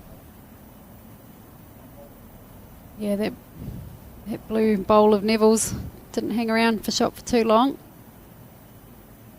Liam Hill now trying to draw to as close as he can to the ditch. That's the first draw shot he's played in this final. He had 2 full-blooded drives. And they've had lunch. So it's a big shift to try and find that weight with your first one.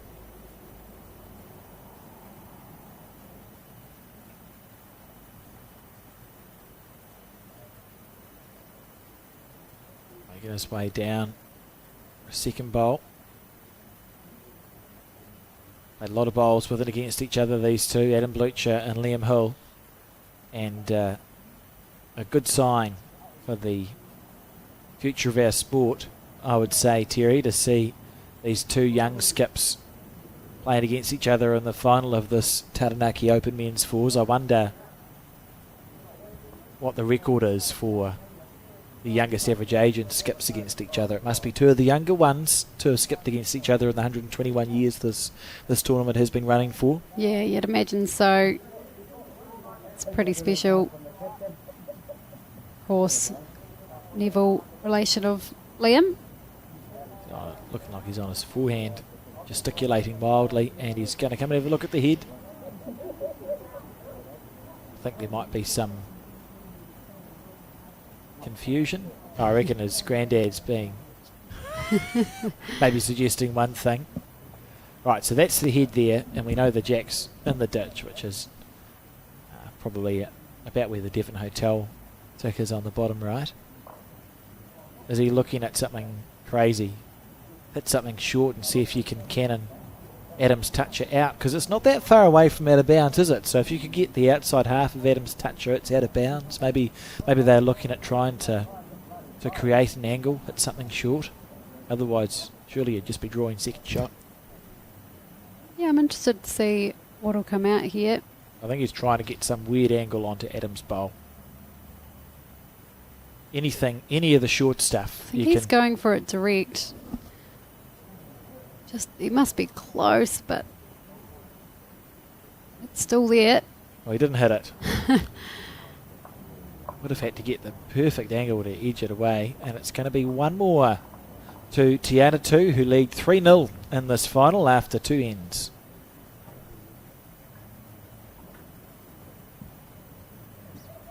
Quite exciting.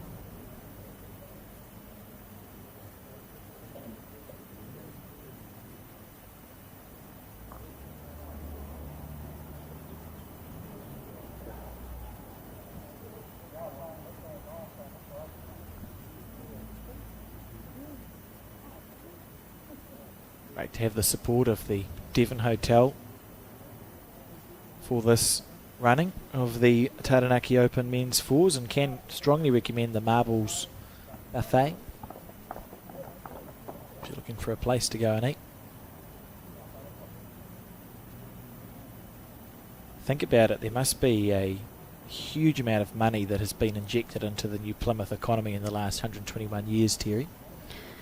Oh, I'd say so, hosting a big event like this, and over 2 weeks as well, because of course the women's fours are the following week. And lovely shot. Great leading by these two players, Stefan and Steve.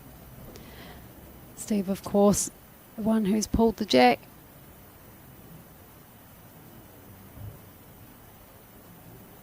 Steve, a previous winner of this event in the 90s. When I get to that bit of paper, I can tell you who his team was. That's the cool thing about bowls, eh? You can succeed, taste success decades apart, and everything in between, of course. Dan Delaney, Mike Nacy and Joe Whitelaw in 1999, with Steve Bicknell off the front. Imagine this is in the area as well. Will he get the chalk on his bowl a second time? He has. Excellent leading, isn't it? Yeah, found a good spot. A metre past the jack.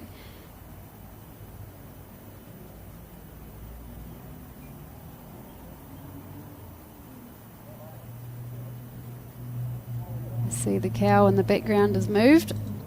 If you'll excuse the pun. Boo. Oh. Well done. That was unintentional. But obviously loves being in the limelight. I thought it was funny. On the forehand.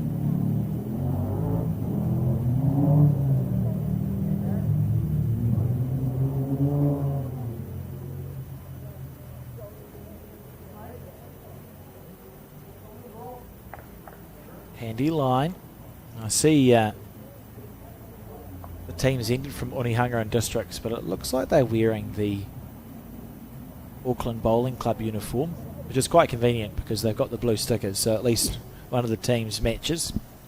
The Auckland Bowling Club, the oldest bowling club in the Southern Hemisphere, having been founded in 1860 by some Scottish immigrants who were not that pleased with the muddy greens that they got on the Auckland domain, but have worked away at it for however long that is, 166 years.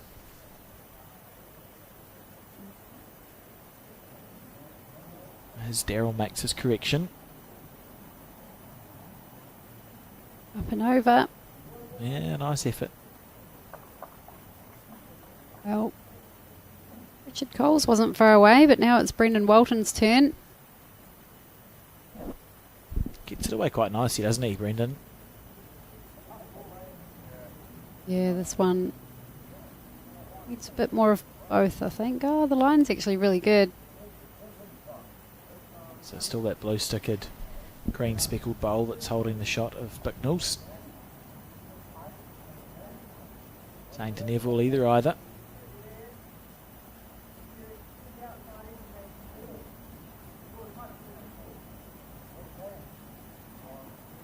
Set outside edge of that for 4. I see a dynamic, potentially a dynamic game. As you wait, Neville. Well, I think you've called it, Alex. Hold. Oh, beautiful bowl. It's just... That's outstanding. That's what that is. And where he sat right in behind the jack, that's not going to be easy to get the shot off. It's so good. Like, that never looked like missing, did it? A little bit of pressure now for the Tiatu team. For a toucher, and it was called. Oh, Brendan Moulton willing this one to hold past the front stuff. Hold past the front stuff. Oh my goodness. What an exchange between the 2 threes. Beautiful bowl. I imagine he's still one down there. Yep. So, Beautiful bowl. Up. And the short bowls have blocked Neville's way through. How much can it turn on the backhand? Well, it has been tracking out, hasn't it? But I don't know if the wind has changed at all. I think he has to be on that backhand side, though, so that's the right hand of the screen. Anything on the forehand just feels like he's going to give the shot away unless he could get to the underneath of Brendan's bowl. Neville did go up for a look, though, so he'll be feeling really clear on what he needs to do.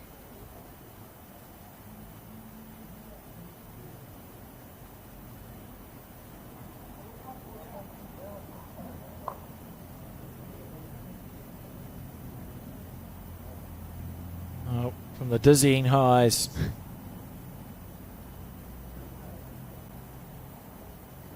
Standing exchange, as you said, between Brendan and Neville.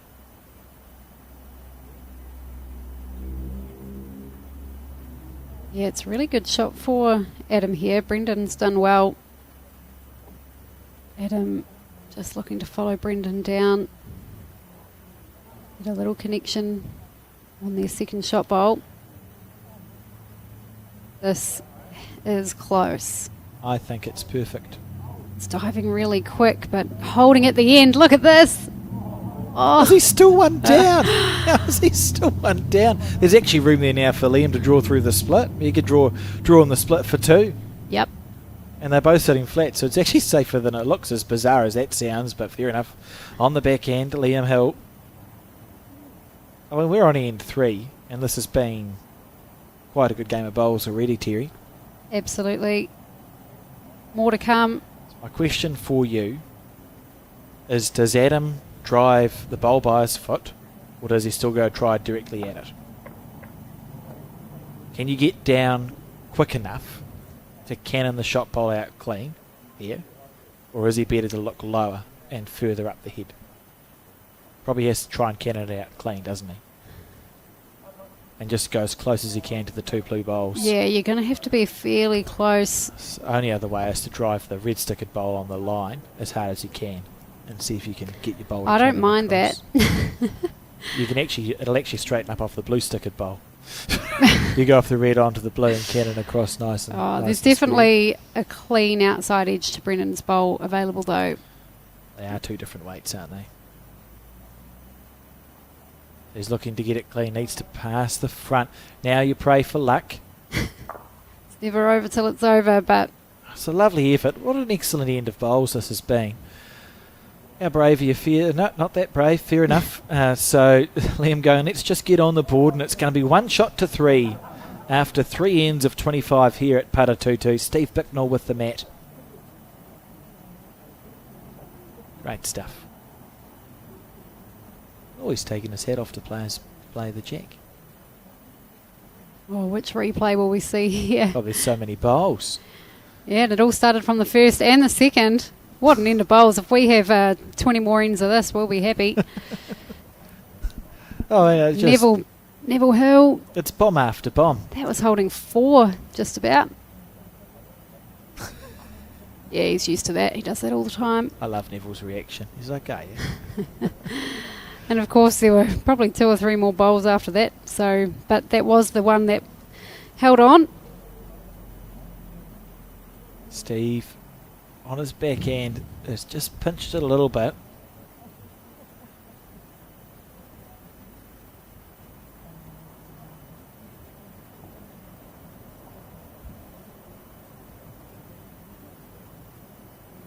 The wind's blowing from the right to the left, so we will see this bowl break.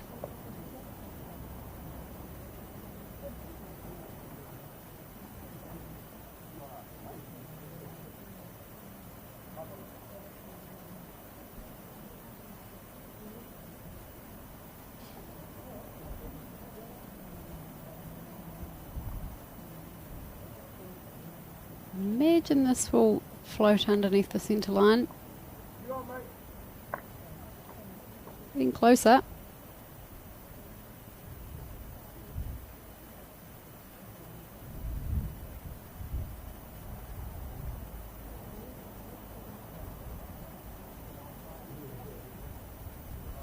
Good here. Will it run all the way? Lovely line. Never far away.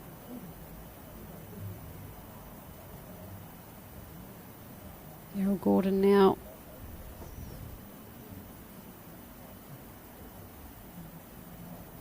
Opting to use his solid coloured set of bowls. He also has a split set of Aero something or others. I think there might be Aero Optimas, maybe Aerodynamics. Sometimes he brings those ones out. Potentially because it's been raining.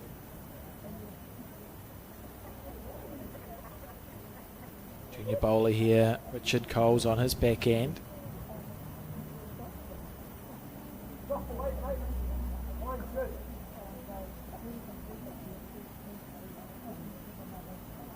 can see that's a set of Henselite bowls that Daryl's using. Let that go with a bit of a wobble. They might be Henselite Edge. I didn't know was still in use. See how he put that on a wobble and the bowl's not turned at all? That's the benefit of letting it go smoothly on its running surface. You can see there the impact it's made when you don't. Never got a chance for the bias to kick into gear.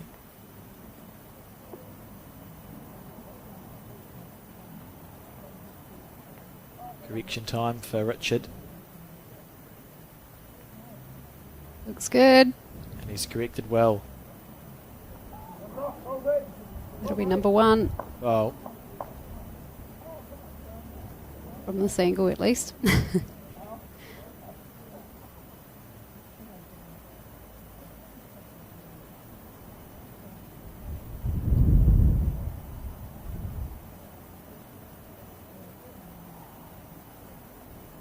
not sure how your weight is, Neville.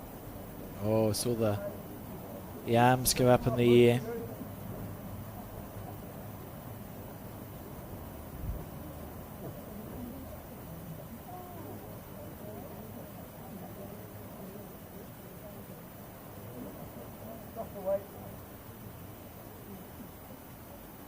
Plenty of red stickered bowls at the back. Yeah, handy way to miss, isn't it? And Neville now with a second bowl. Right on top, says Liam. On his backhand. Interesting hold of the bowl there. Oh. Checking the bin.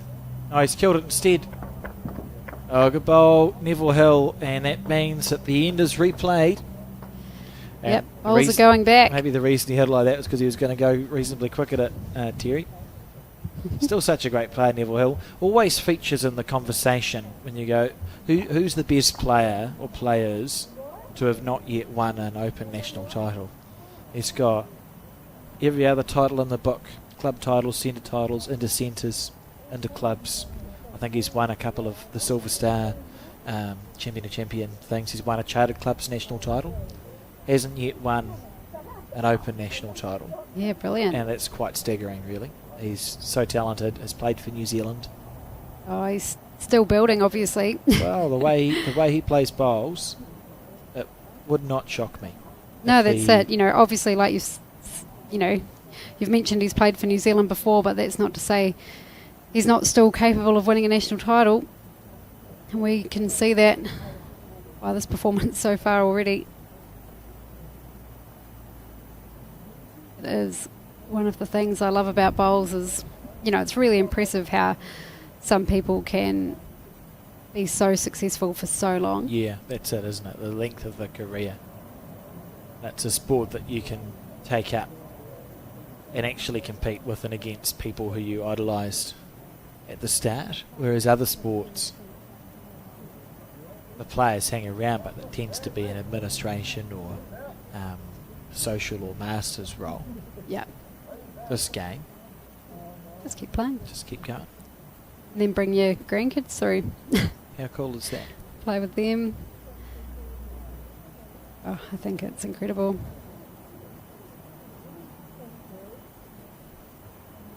In the area here, Steve Bicknell. Just pulling up shy. Line.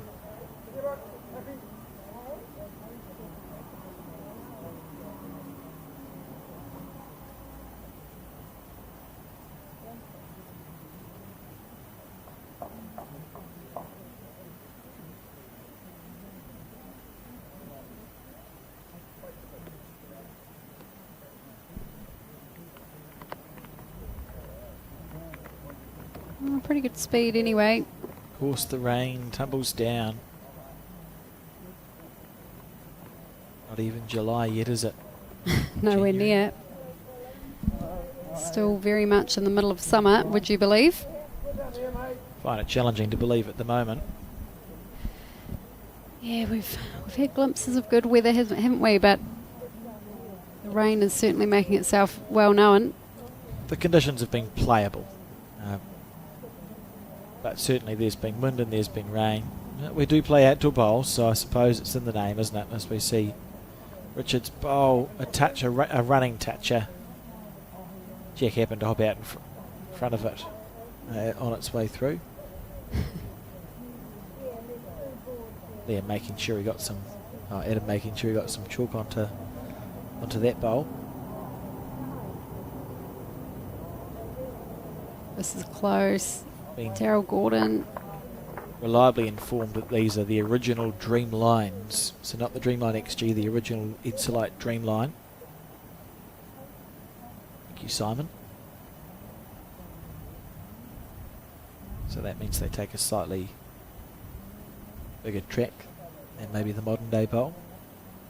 Well suited to wind and rain, to be fair, as the bowl's always going to fight back against the green.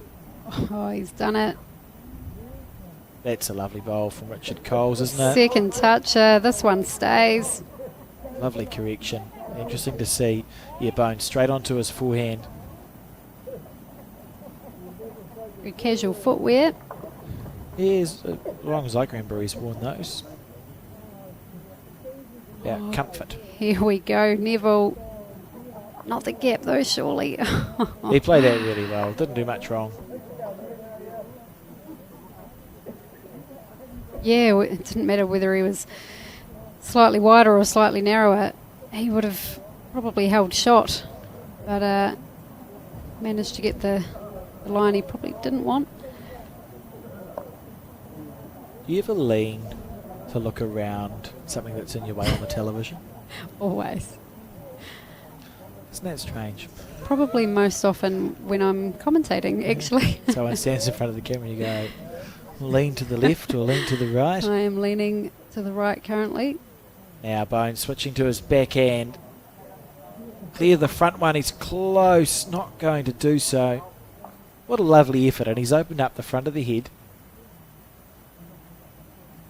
Yeah, I mean, Tiatu is holding shot, but it is looking pretty good for Onehunga there, unless Brendan can get another bowl handy. He is He's close. No Just try. on the outside though, speed was on point.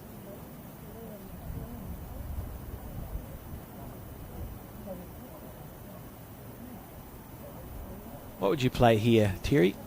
So the red stickered bowl, that's the red bowl, is the shot. Errol's got second, Neville's got third. Yeah, I feel like Liam's got options to come down as his backhand Just side onto the shot bowl. I think Jack's okay. There is one red stickered bowl waiting for him. How quick's he going to go though? Very, he's got a cup Yeah. delivery. This is going to be a speeding bullet. Not the bowls he wanted to be removing from the head. No, at least he's got 1 second shot. Fascinating to see. I reckon it's a active decision they've made there, that Adam was standing next to Stefan just talking about shot selection. Oh, that bowl just sat down as well. I wonder if that's a call they've made this week where Stefan has been actively and intentionally involved in the shot selection of this team. It's a good bowler, like he knows what he's doing. So sometimes it can be silly not to use that knowledge. Clean run. Yeah, I'd say they've played for this, just in case he's away.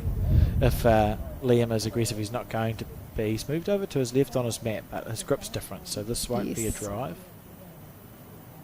Yeah, I think we'll see a few metres on at least. Making sure his bowl's going to be turning away. Needs to hold a lot longer. Yeah, he was just hoping to miss on the more that you're frightened of missing wide and chipping your bowl out there. And now the decision is how many extra shots do we get if we remove that blue bowl? The answer should be You're bringing in a fair few, I think, Alex. 1, 2, yeah, a few. Certainly worth a little nibble at here. Doesn't need to move that far. It means that This this one's is a good coming way. in well. Yeah, well played. I leaned again. Not sure about you. Only worth the one. So that's the risk you take when you're looking to try and make a bundle, is that you either sort of get your number or you don't. There's not often that secondary shot, and he hasn't quite made it count, so it's one more. 4-1 the score now on the 5th end. This final ticks away.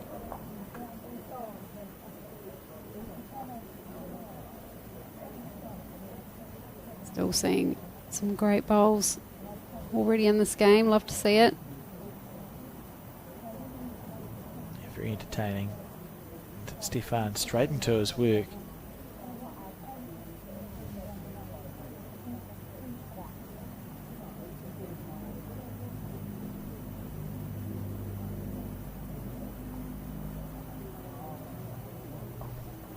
Yeah, great first bowl. Never unhappy with one there.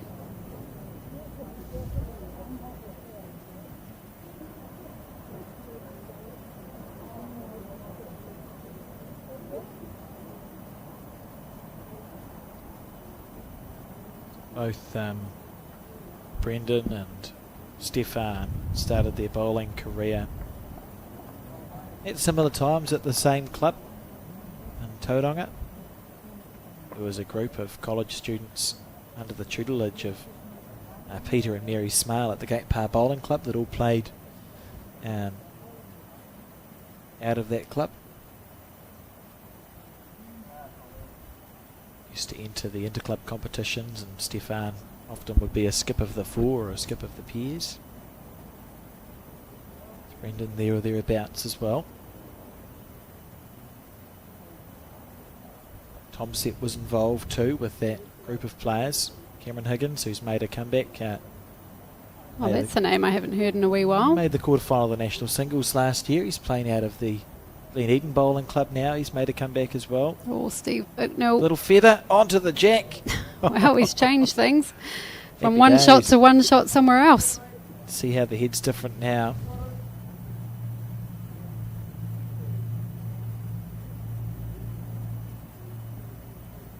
Yeah, I think Cameron and Nick won a secondary school national peers title together in about 2010 or 11. Okay. How's the weight on this one? Richard Coles, he's playing really well Oh, they in can't the early miss. stages of this game. That's incredible. Beautiful bowl. At some stage it may be cannoned out, but I think it's probably about drawing seconds and thirds here now. So one of the good things about fours is it actually allows you to bide your time in your shot play. A game of triples you might. Oh, this is an interesting one. You wouldn't... I mean, you would, but... Good news is Tiatu are still holding, as they probably deserve to be. That was quite something. At this point.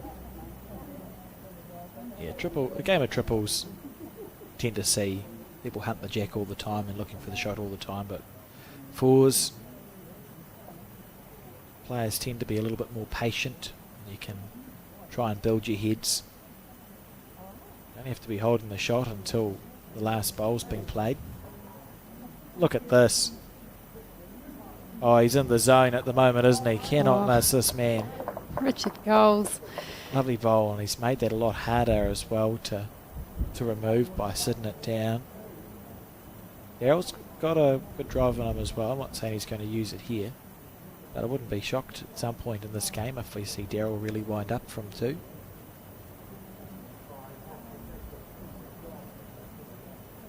He's not far away, Terry, if he gets down in time. Just going to hang past. It's that sort of timing shot, isn't it? You just waiting for the bowl to break. It has felt like a bit of a fine line on that side of the rink.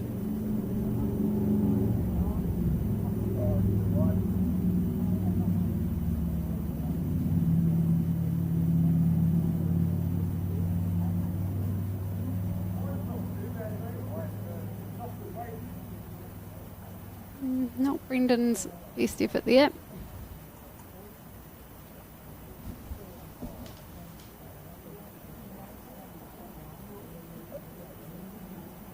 Second chance. Neville is so good at these timing bowls. He's so good at these bowls. Oh, he's going to get a little unlucky, I feel. Still That's a good shot. bowl. And he's promoted that other blue stickered bowl up too, so they're totally different now for the Onehunga team who are wearing the Auckland Bowling Club shirts. Yeah, a couple of really good seconds now.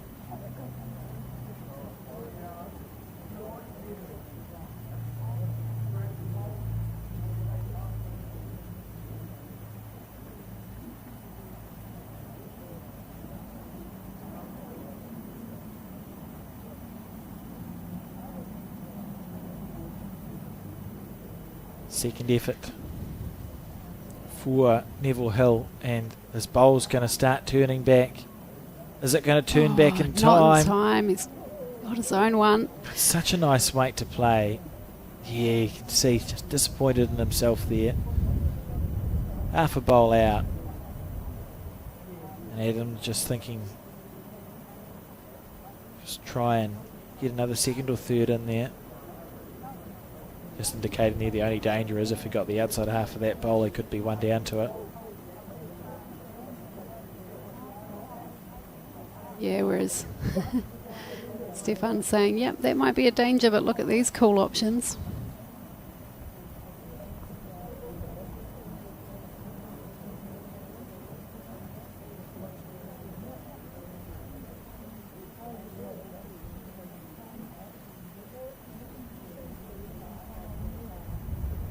On the back end. Well, Yeah. this could be very interesting. It's a great call by Stefan, isn't it? A lot higher, more options on that backhand side, so a higher percentage shot. And achieving the same, well, the outcome was the same outcome. Grant Hassel there in the background in his whites and his blazer. Knows everything there is to know and some stuff there isn't about the Taranaki fours and bowls.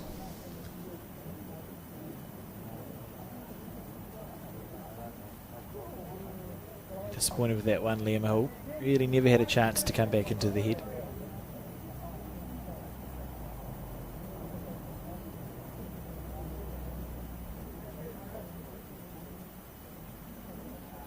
Second attempt here.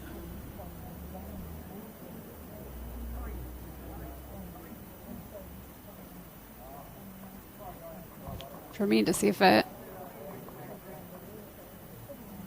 So there's 4 red stickered bowls and 1 blue stickered bowl in the vicinity, which means that we won't see Liam play with more than a metre or two's weight. He can snick the jack or go square through the shot bowl for a 2 or a 3 here though. Yeah, a nice shot to see played. Got it out smoothly, although he gets it out smoothly every time, so that doesn't tell us anything. When's he going to turn? He might use When's Adam's he bowl. going to turn? Oh, goodness gracious me. Fine lines. Lovely effort. Was right in the area there, but it's going to be 1 more to Tiatu, who continue to chip away with the 5-0 lead as we start in 6 here of 25. Yeah, we spoke earlier in the day, Alex, about how you'd approach a 25 end game, and we suggested maybe 5 sets of 5 ends would be a good way to approach that, just to break it down. So if that's what teams are doing, they'd be through their first set, and Tiatu will be happy with their situation. I think so. I think it gives a really good indication of the flow of a game. It can be very easy to get embroiled in the long games and sort of forget to clock what the flow is. You know, how are we actually going? Have we scored 3 out of the last 5 ends, or are we on like 4 in a row down, sort of thing? So to try and break any game into sections is a really helpful way to visualise that. I know when I'm skipping, as much as, you know, keeping a scorecard might be a bit of extra responsibility or a bit of extra admin, I actually find it quite helpful to, like you say, keep a track of any 100%, patterns. Yep. And far easier to keep in tune with what's happening, like you're talking about.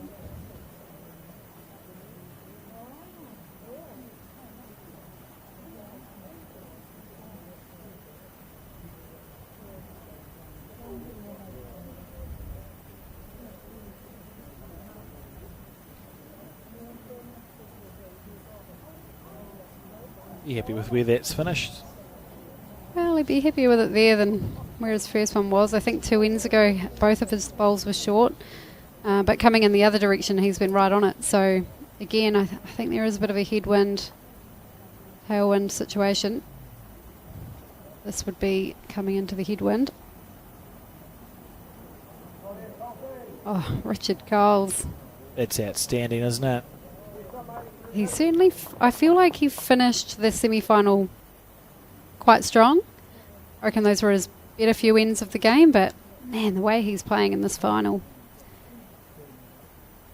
at these early stages, probably player of the match. And there's been some really good bowls played, but he's just been rock solid.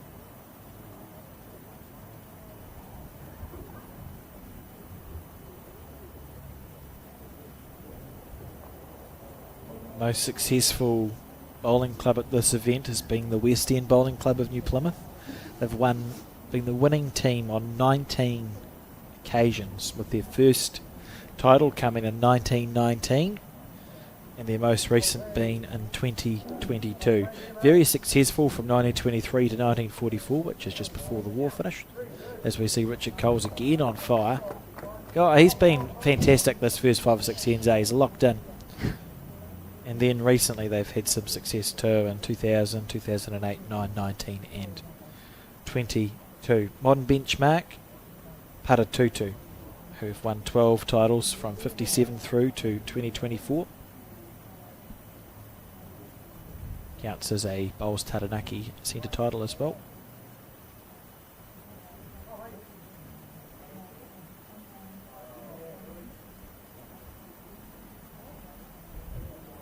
Oh, it could be a nuisance, and you can see Adam aware of that. If he's not going to be on the head or pass, then let's hope it finishes handy in the line.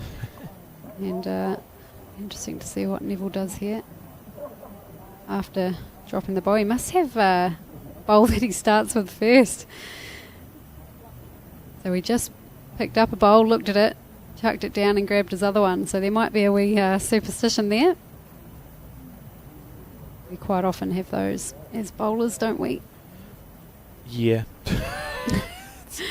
Rightly or wrongly. Yeah, absolutely. Part of it's about clicking into your pre-shot routine sometimes, I think. You see it in a lot of sports.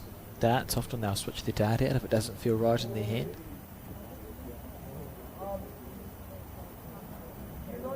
Looking to go either side of this bowl. Oh, through it would have been fine. It's one of his own. The wind blowing from the right to the left. Really. Speed was really nice. Take 2 for Neville Hill.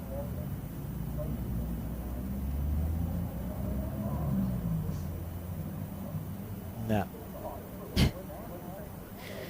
Blunt. Great line. Good green, but just overcooked it, and that's Tiatu holding 2 shots on the crossover with a very spread out head, weight wise, short and long.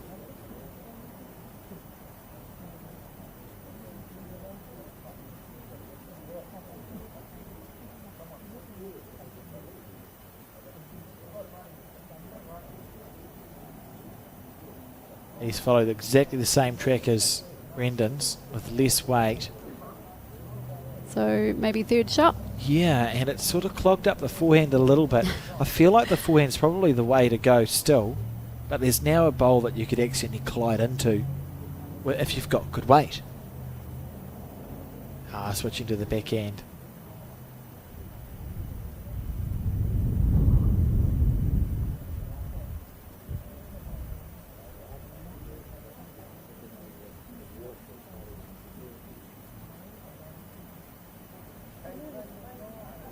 No.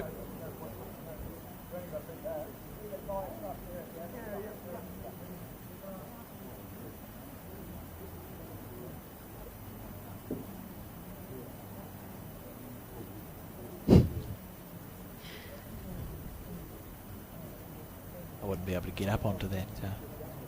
I wouldn't back myself to sit up on the bank from the seat. I'd fall off. I would not be able to reach that. How's your weight, Adam?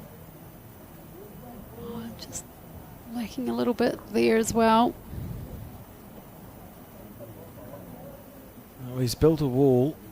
Nothing to hit. You just have to try and find it. Oh, well, he's going to find something to hit. Interesting here. Need something square.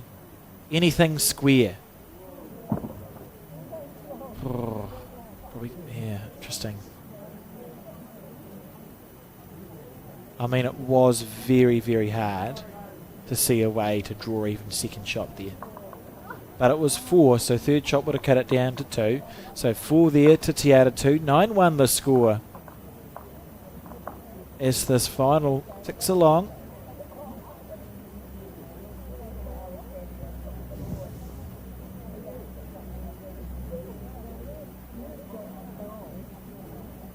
So long to go. It's far too early to call a winner, but who do you think is going to win the game, Terry? Oh, you put me on the spot. It really is anyone's game. I think the way, we were lucky enough to see the Tiatu team on the semi-final broadcast, and they're just working so well together as a team, and we're seeing that again in the final. Stefan, probably not quite in the same rhythm that he was in the semi-final, but Richard Cole certainly making up for that.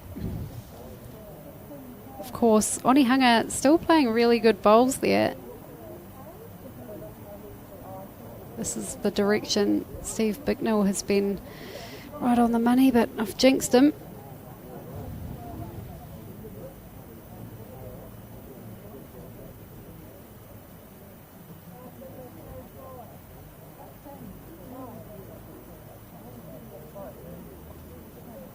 Nice to see a crowd building at the Paratutu Bowling Club. And this is a loose start. One of these teams has to jump on this. This is sort of end when you start with those short bowls up front, that if you can actually get a hold of the shot, it becomes really hard to get the shot back because there's muddied waters everywhere. Yeah, that's right. Got to jump on it early, and Steve Bicknell, I think he's risen to the occasion. Well done. Still a nice path there for Richard Coles, and he has been absolutely dynamite.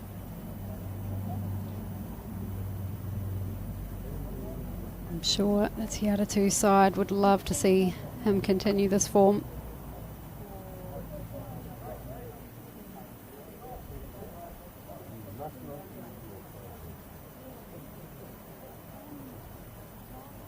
Good line. Waters are getting muddier.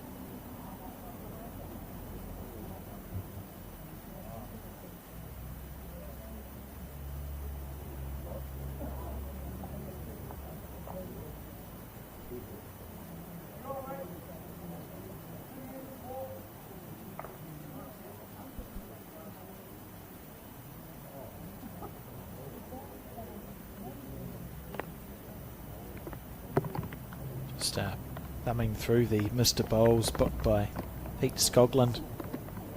Mentioned in the mid-40s, the Sunday after section play, there used to be a picnic held for bowlers and their wives.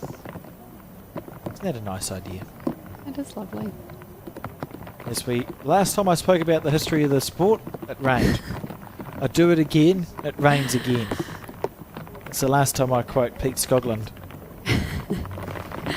If you do, I would suggest that you're asking for it. Literally the only 2 times I've said anything about that book, and both times it's rained. I heard that it was snowing in Christchurch last week. And again, it is summer, isn't it? It's not, no, it doesn't look like it's summer. It's only a squall though, like the players will hop off very briefly. Very briefly indeed, but we will take this as an opportunity just for a glass of water, as should you. So we will put up our weather warning and we'll be back soon.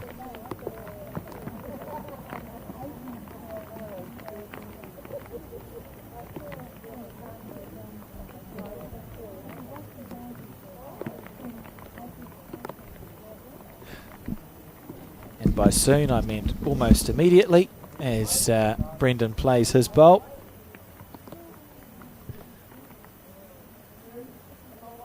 Tried to give the players every chance to get back out onto the green, and I thought, look, it's been long enough, we'll go to a weather break, but here we are, we've returned.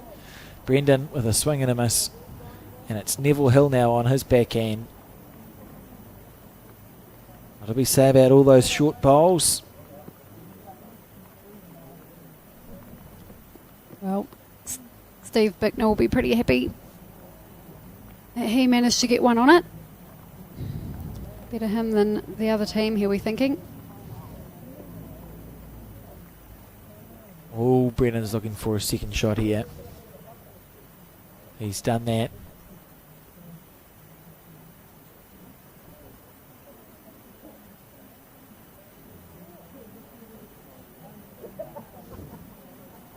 Neville now on his backhand.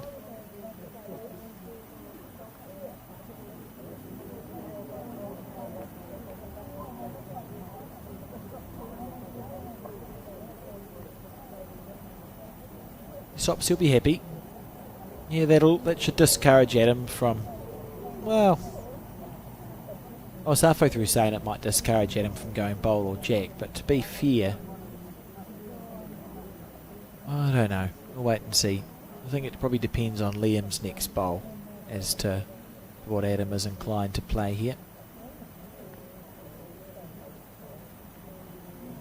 On his backhand. Or vice versa then.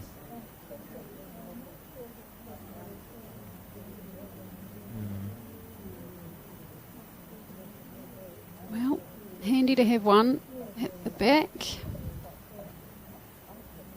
And Liam just looked at a bonus. Or a holding second.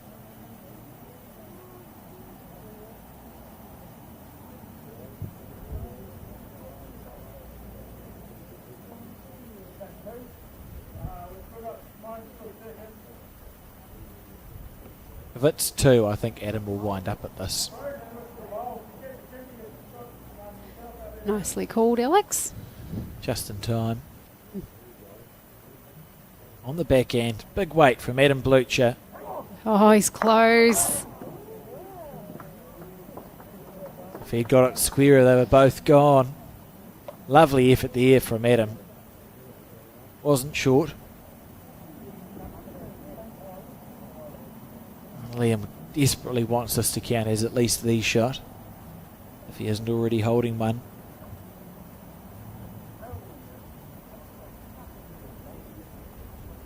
That's a poor bowl.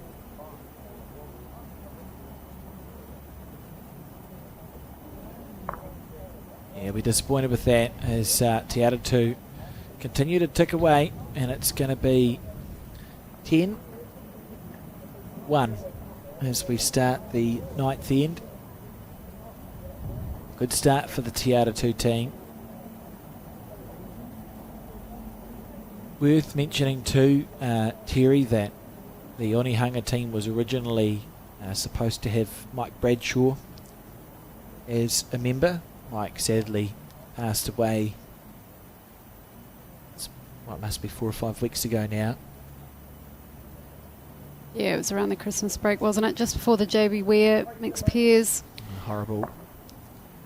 So, man played a lot of bowls with Bones, Neville Hill. They had success at the New Zealand Open and was just always in or around bowling clubs, not only in Auckland but over the country. So I'm sure a man well known by many and sadly missed, and I'm certain that part of the thoughts of this team, the Onehunga team, must be towards Mike on their way through to this final. Yeah, no doubt about that.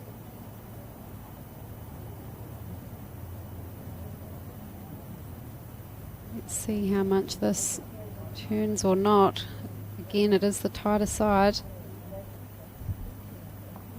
Just loosened up, haven't they, off the front in the last few ends. I wonder, the conditions are changeable.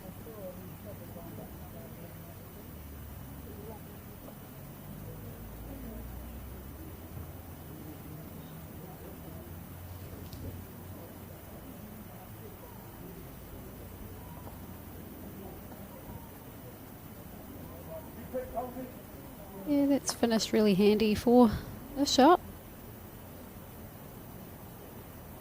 Richard Coles, for the most part, has been incredible this game.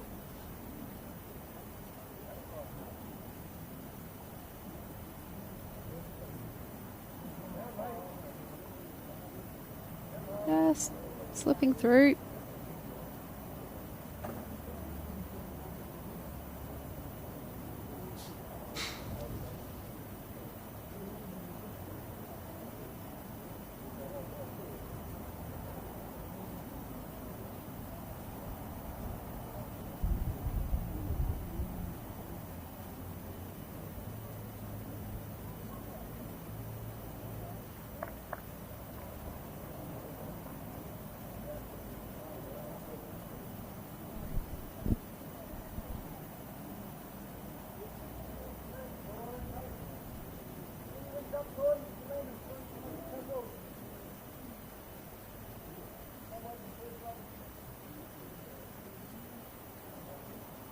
To work.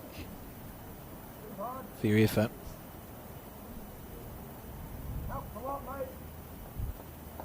Sits down, so it has to be close.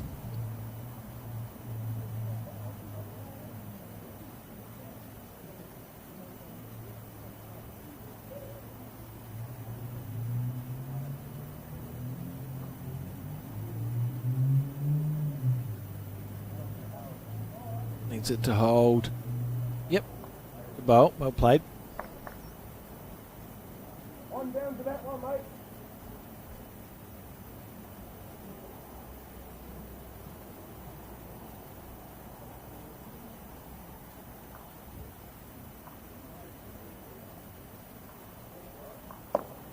Brendan Walton needs to just ease off a little.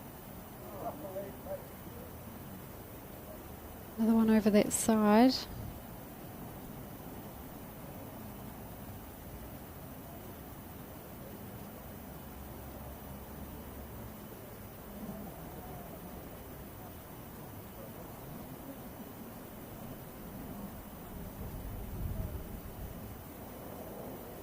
interesting. That's the first bowl that's short of the jack on this end.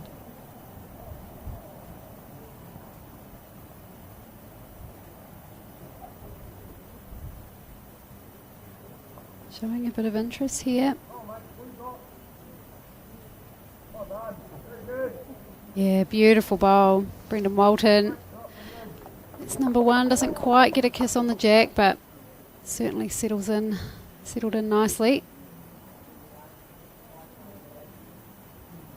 And Neville straight into it.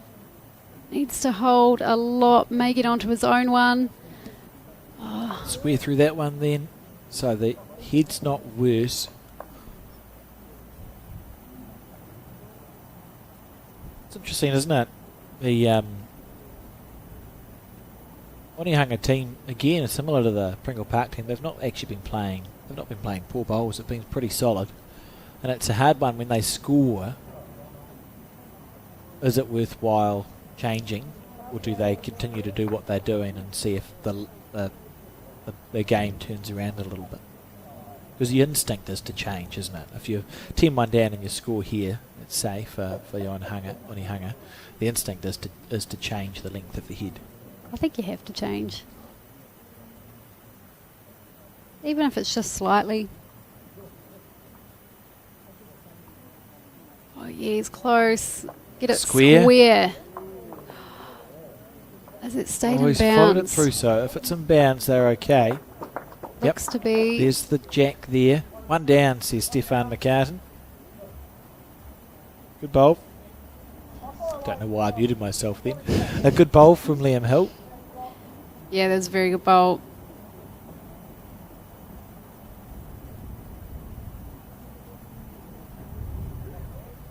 I literally thought, don't press that button.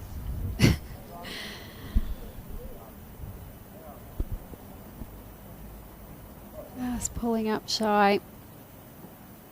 So how can Liam Hill add to this? That's if they are holding shot, of course. I'd say that they are.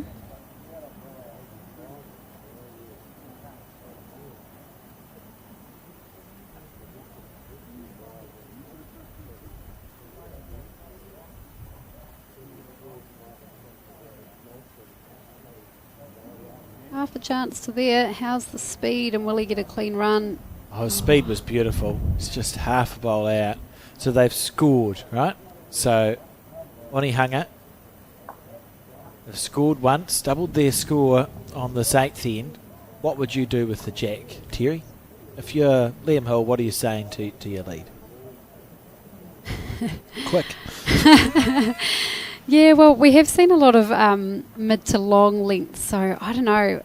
Obviously, they've put the mat down there. I'd almost be tempted to just bring it up, but these wind conditions, they're tricky, and that might be another factor is, you know, if they're coming, I can't actually remember which direction we're heading into now, but there is definitely a headwind and a tailwind, I think. We're coming back towards the road, and the wind's going from the left to the right, diagonally up, so I think we're in the headwind, aren't we? Okay, yep.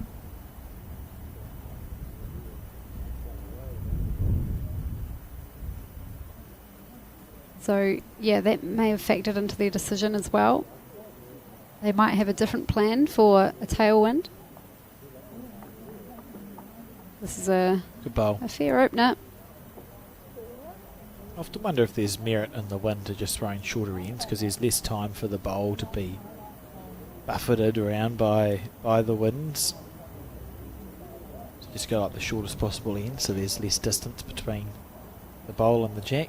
Yeah, but at the same token, if you're managing well, sometimes it's really good to go full into the headwind and short into the tail. Sorry, with the tailwind behind you. Because that's quite a different weight, isn't it? So if you're coping well, it could really throw the other team. True, yep, I acknowledge that, that makes sense. Close here, Steve Bicknell picks it up. Good bowl. Beautiful shot.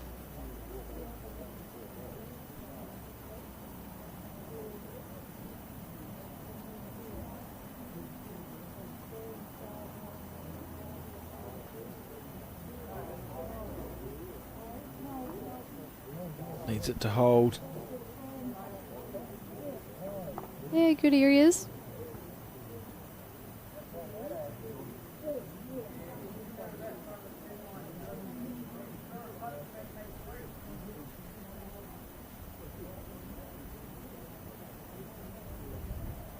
Liam just indicating, if anything, you're getting into a handy position. But moving the jack on the way through is not a bad shout. It's a good way to play, especially coming into the headwind like we've talked about. Yeah. Means you're giving your bowler a chance, and look at that, he's drawn a second shot. This is really good stuff from the Possibly the shot. Onehunga team. Yeah, this is exactly the sort of head they'd be trying to build and hold on to. See, the wind is really starting to get up now.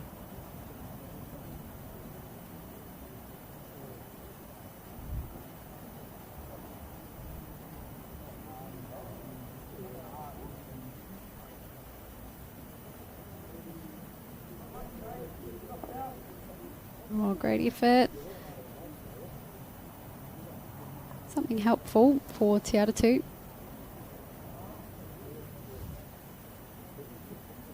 Still think Daryl needs to play it with the same intention he did with that first one. Looks to me like he has. Down to the weight now. Oh, short of a gallop, I think. Beautiful green. Yeah. I'm not going to make it, so still holding to this Onehunga team.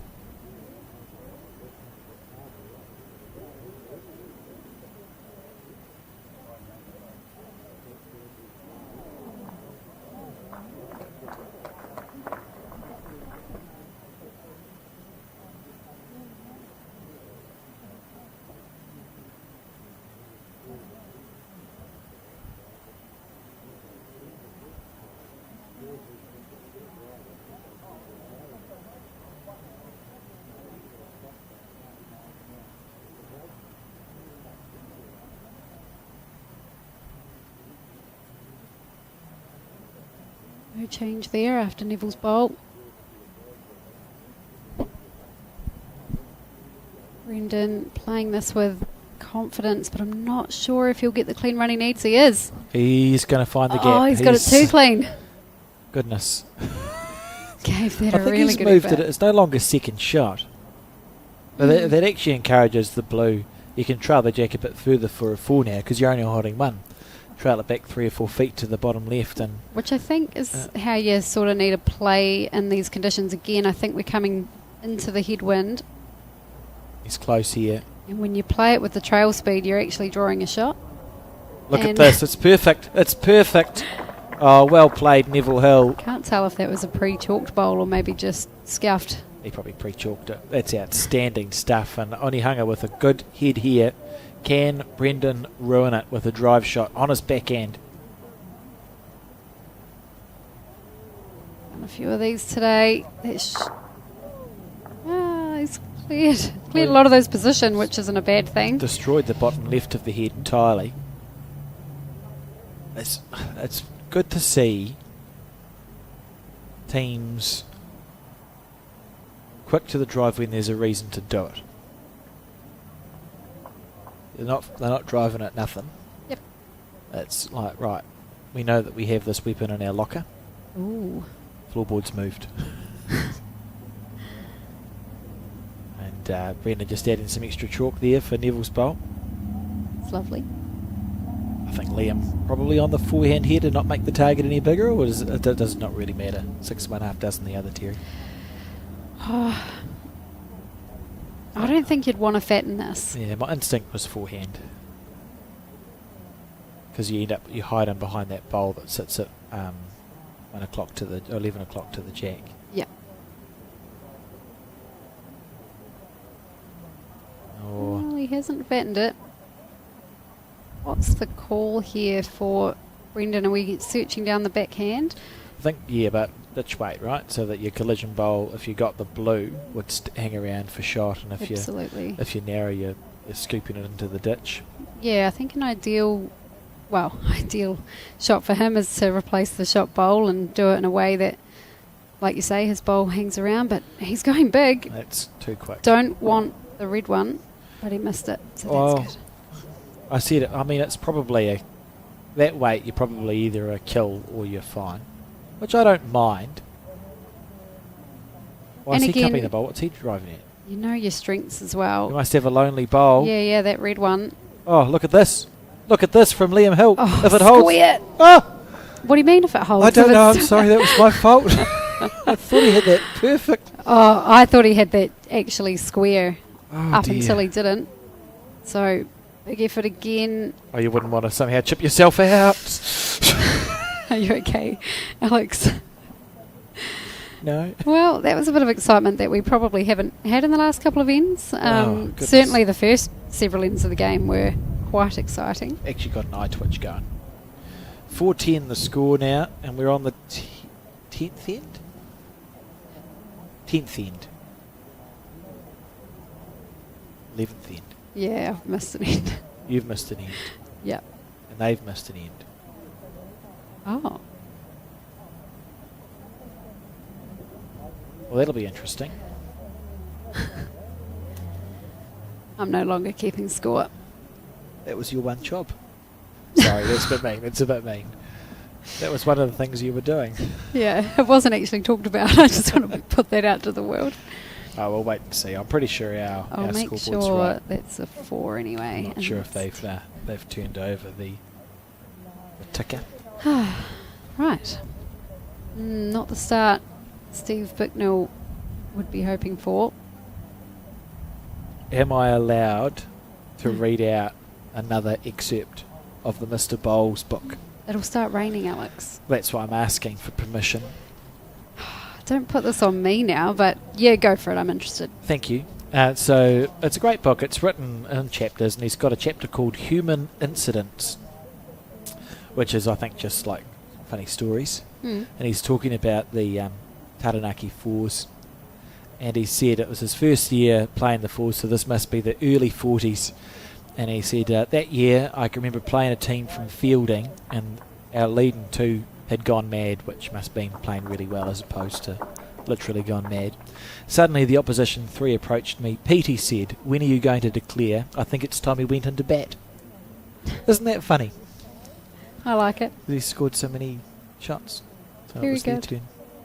Bowler's humour.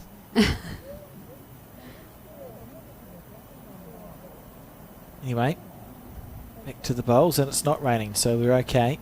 Steve Bicknell stepping back into his role, isn't he?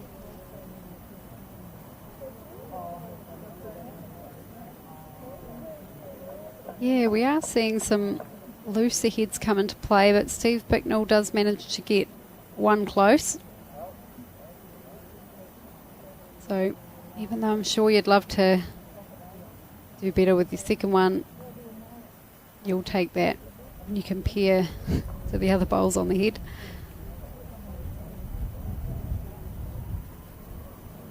Richard Coles back in action.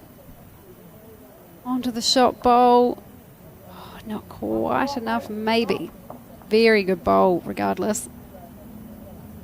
He's just fallen off that tiny little bit, Richard Coles, hasn't he? The first 4 or 5 ends he was outstanding. Close by Daryl Gordon. Wants to stick with the jack, and he has, but Stefan McCartan's bowl's over there, so same, but different. Makes Richard Cole's job a little bit different. Changing to the forehand now. Possibly looking a little more positive. His chances to promote his teammate's bowl or get underneath, but we see a shake of the head as it tracks wide.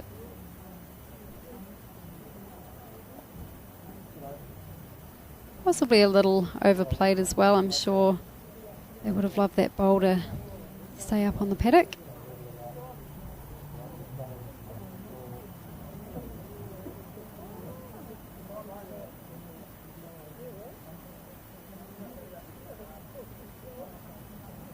Neville Hill, how's your speed?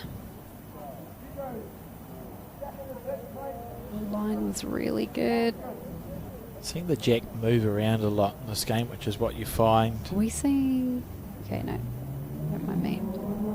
But yeah, he is. On the other hand... Oh, no, no, no, no, no. Oh!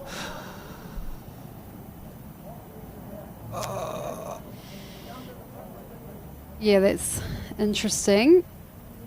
We We will need a replay of that bowl. We may need more than one replay. He wasn't short, and then lots of bowls moved around, and one of them He was hit the narrow. jack. He was very narrow. Onihanga would not like to watch that again. Well, we'll get to watch it again.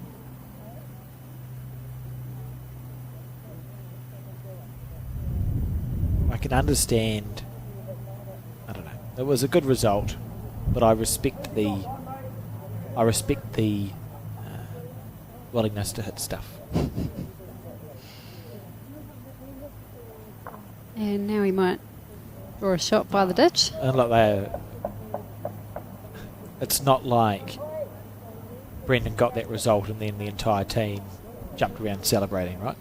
He got the result, and I'm sure he would have just been a quiet, sorry. You know? Oh yeah, it is. It is very much part of the game, and a big secret to. You got to learn how to manage that.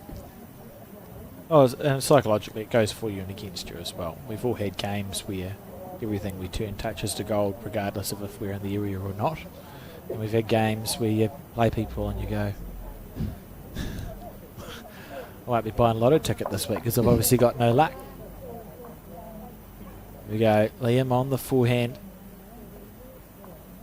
Feels like there's a good amount of room there.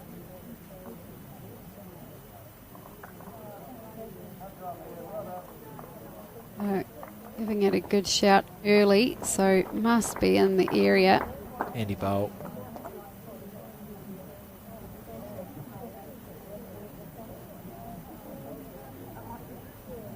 Just realised must be near the tea break time. Usually end 11 or 12. Cup of tea and a biscuit. Or they'll have a cup of tea and a couple of savouries.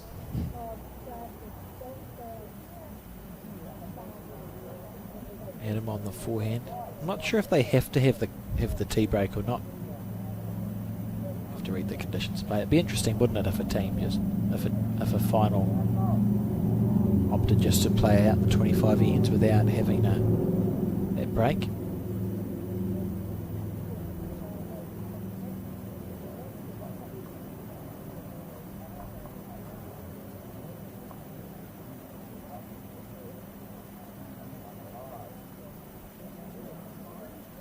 Oh, Not sure he had the speed anyway, but I wonder if that made it onto the line. No, doesn't look like it.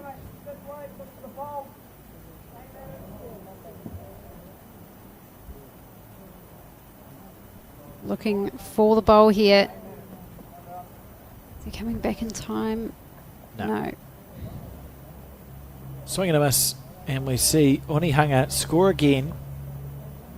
5-10 the score as we start the 11th end of 25 in this 121st Taranaki Open Men's Fours final.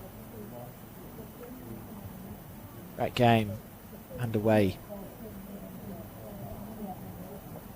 I would think they'll go there and back again. It'll be cup of tea time as that jack is delivered into the ditch.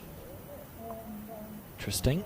Yeah, I was going to say, I think we got it wrong a couple of ends ago, and this is the tailwind side, and we've just watched the headwind, but... One way is a tailwind and one way isn't. Maybe if we don't talk about it, we can't be wrong.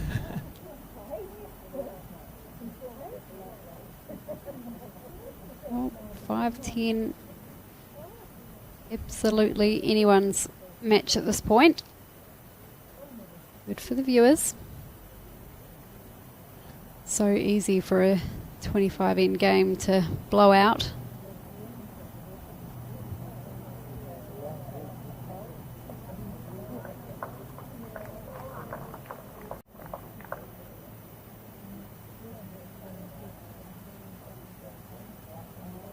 Always a handy bowl back there, nice and early.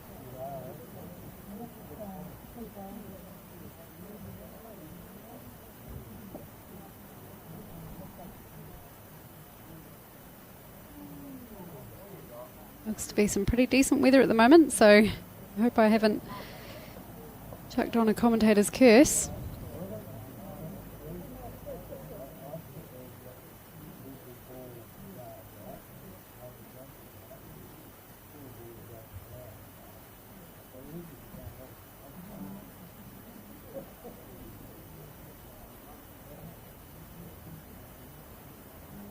He's gonna Finish behind again. that was always overplayed, but there was a moment when you thought, goodness, I wonder if the bowl's actually going to turn back in onto the jack enough to move it.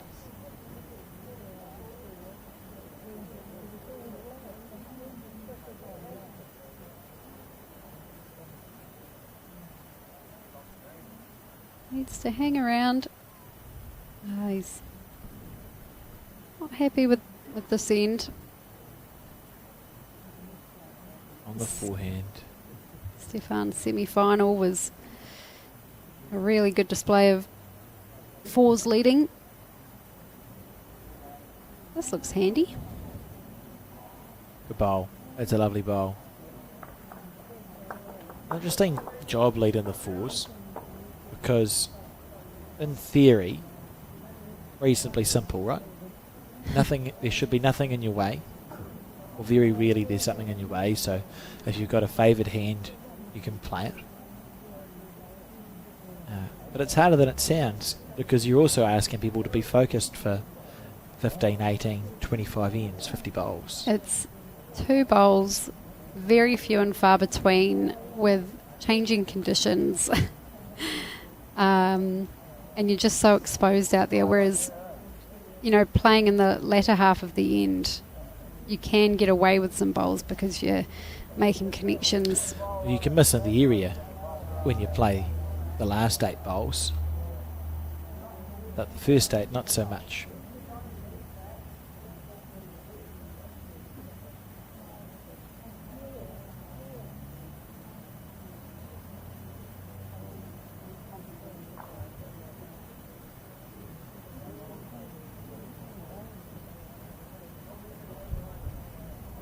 This looks to be very close as well. This is amazing. On the other hand, oh, beautiful little touch. Probably didn't need it. If he hadn't got it, he would have trailed the jack back.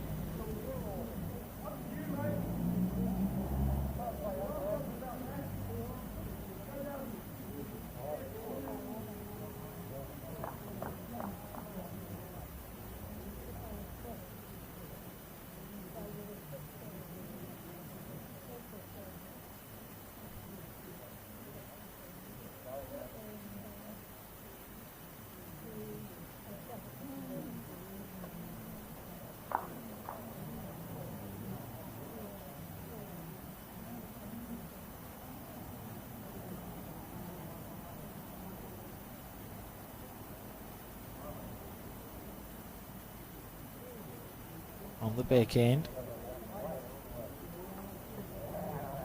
Oh, look at that from Neville. This is a good end building for Onehunga. I wonder if we're going to see an attacking bowl again from Brendan Moulton. No mucking around.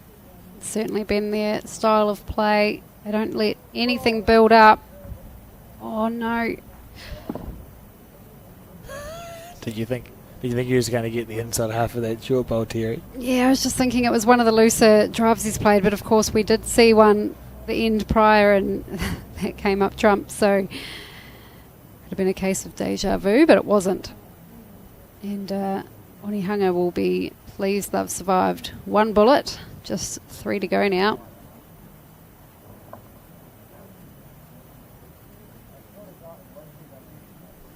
Oh, you'll be really disappointed with that one. Right. Doesn't usually miss twice.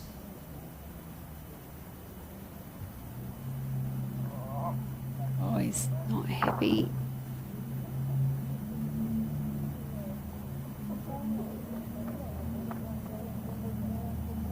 Well, bit of work for Adam to do. Are we What are we expecting from Liam? Alex, is he going to go deep? Or is he going to cover and count? What's our thinking? I have no idea what I would do. I think if I was feeling it, you'd almost want to draw for 4 and just be like, if you miss, I'm going to be 9-10 behind you. Try and put some pressure on the opposition. I think so too, especially given I'm pretty sure they've got the backest bowl.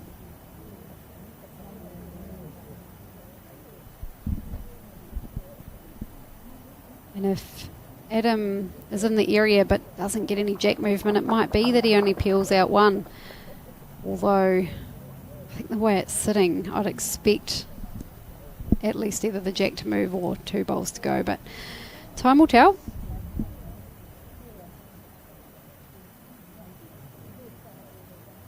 The hoodie is off.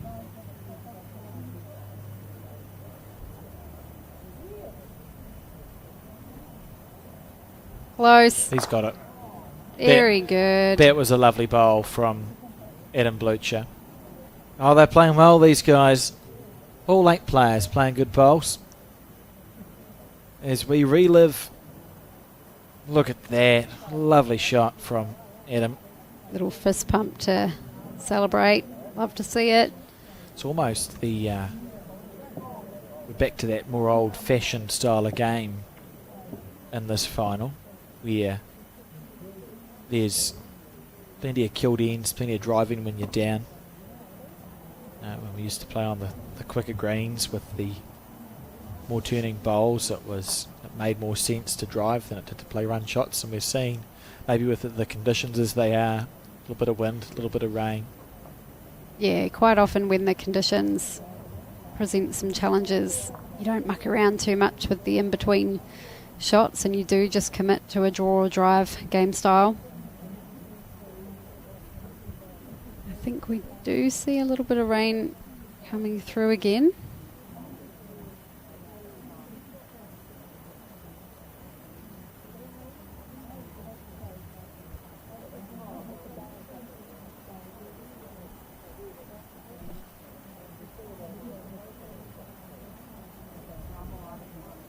Steve Bicknell.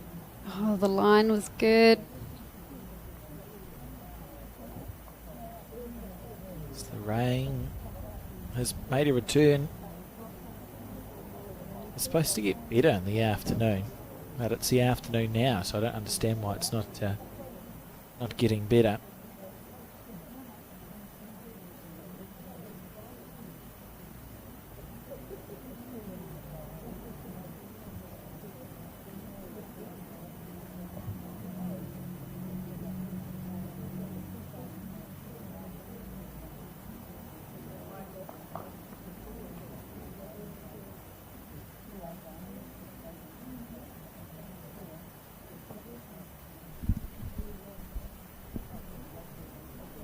Correction time for Stefan.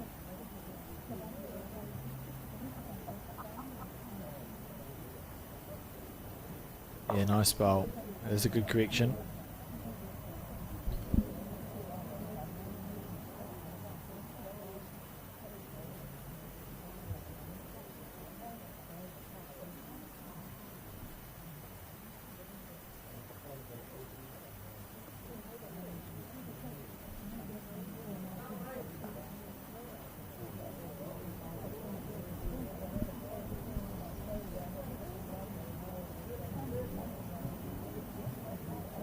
You know, it used to be that if you drew the final, you'd replay the entire match.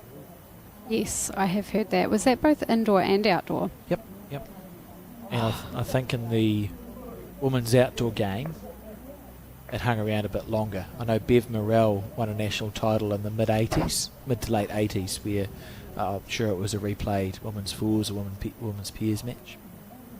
I could almost imagine some teams being like, you know what, I'm actually happy to concede the shot on this end to lose so that we don't have to go through another game, which is a terrible mindset, but I could imagine it happening. If you were sitting at game down. Do I want to play 25 points bowls? That's it. It would be, even if it was a subconscious decision where you're almost at peace with with that. There was also a rule in the, I was reading when the associations amalgamated in 1996, the Men's Association, the Women's Association, their different law books, had to make an amalgamated law book that all made sense. Was an all in line, that does make sense. And one of the rules in the women's game was that the first end of every game, the mats had to start on the 2 metre mark because it looked tidy. I think it's quite nice. All the mats only for the first end had to start on the 2 metre Yeah, mark. I feel like I've played in something recently where that was the case. Well, there you go. A hangover from 1980 something or other.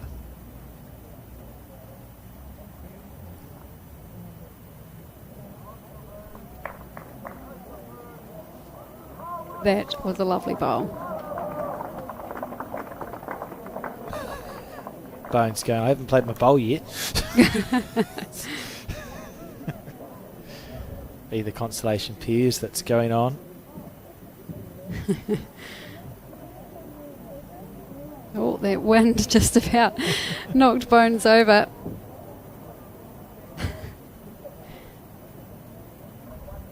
He could turn into a kite if he's not careful with a breeze. That's probably why he doesn't wear a baggy jumper. Oh, a little bit bigger and it wouldn't be far away from baggy. Outside half or inside half or clean run. Don't mind that speed. Gave himself a chance. Always plays with beautiful weight control, Neville Hill. But it's going to be up to Liam to salvage this end.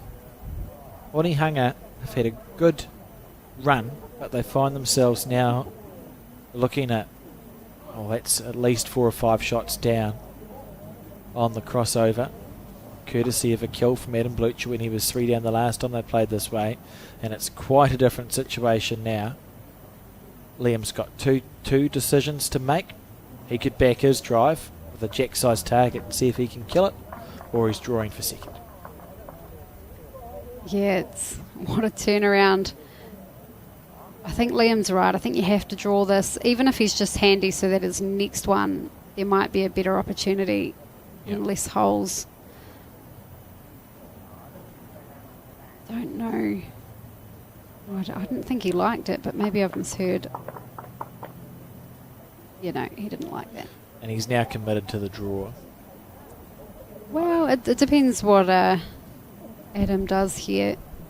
Couldn't convince me to go anywhere near it.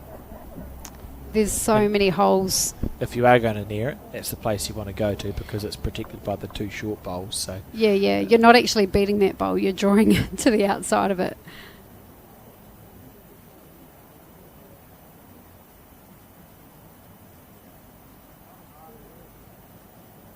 the area. How's the speed? No, short. Well, Right. it's a good bad bowl because, like you say, you don't want to be anywhere near that. Well, you need Liam to be drawing this one.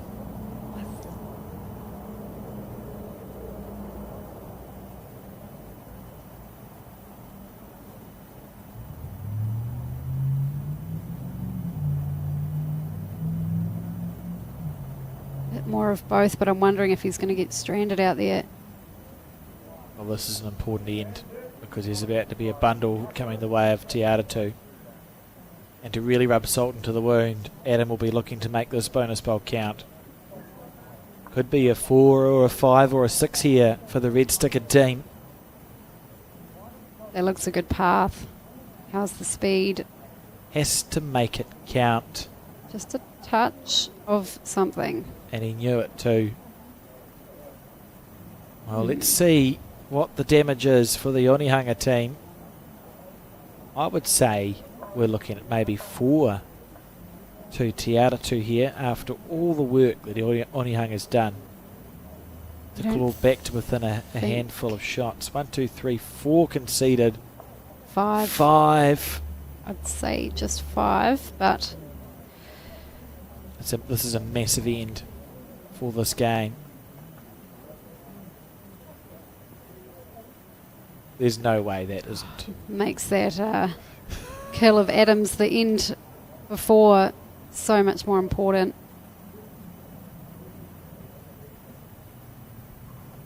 So 5 to Tiatu. And Stefan picking up the jack, so we're going to continue to go before we have an afternoon tea break. 15-5 the score on N12 as we approach the halfway mark of this 121st Taranaki Men's Open Fours final. A fairly loose 5 really, but that can often happen, especially in these somewhat difficult conditions. That's what we talk about, isn't it? Where the numbers actually happen, it tends to be with those looser heads. And it's because with the looser heads, the salvaging bowl from the skip is usually a draw to save. With a tighter head, ordinarily there is a bank of bowls that you can play through a rest on or hit, so you can actually afford to miss by more. You get a loose head, you cross over 4 or 5 down, you go, I've got nothing to rest on. Bowls to navigate around in the front, so if I've got good weight, I'm going to hit a bowl on the front and not do anything. Really, actually incredibly hard to salvage. Yeah, you have to be that little bit more perfect. Sometimes, when the heads are tighter, you can just play it with a lot more confidence.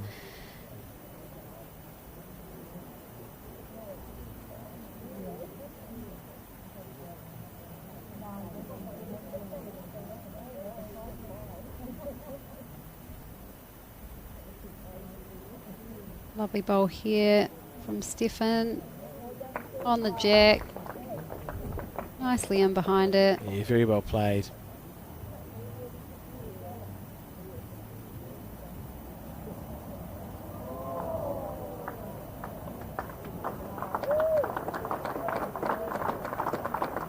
That be the consolation pairs wrapped up that we're hearing? Yes, it will be. And I can tell you that asked me again in 3 minutes, but I found out who's just won that game of bowls. Daryl Reid? Oh, it is Daryl Reid. What's he doing in the consolation pairs? You don't have to have played in the event to enter it. So maybe he just decided to play the pairs. Not sure. Marbles Restaurant Pairs it is. Oh, Richard Coles. Yeah, really good. That was Tupu Campbell and Matua Kirk playing Corey Brooks and Daryl Reid in the final. And it looks like it was 19 all going into an extra end. 19 all after 21. I can see Grant Hassel typing away. 19-20 to Corey Brooks and Daryl Reid. So there you go. They've won the Marbles Restaurant Pairs in what sounds like an epic final. And Daryl Gordon just drew the shot. He was a good 2 down there.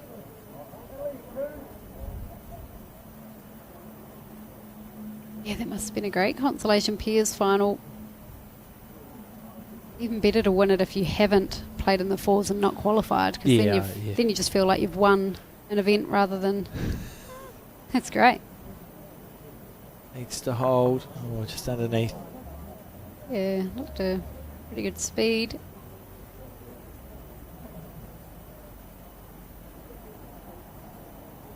Can he do it again? Daryl Gordon. Pass is good too. Yeah, 2 good bowls. Beautiful line. Oh, there'll be a temptation here to not be short.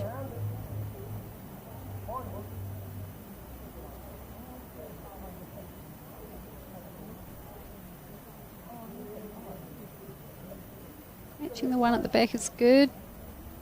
Do you think Tiatu will change the game style because of the position on the board? I honestly don't think they will.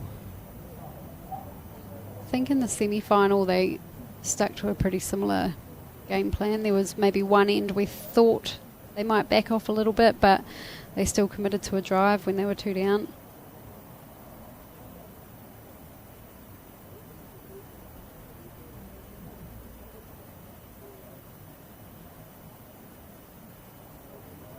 Short. Well, he may get in the way. or he'll clear a path. Yeah, so this is where Brendan will really want to take this opportunity now.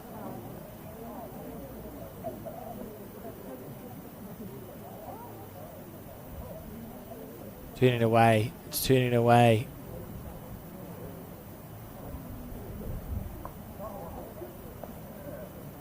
Well, Red would love to see the jack squirt to the left-hand side of the screen.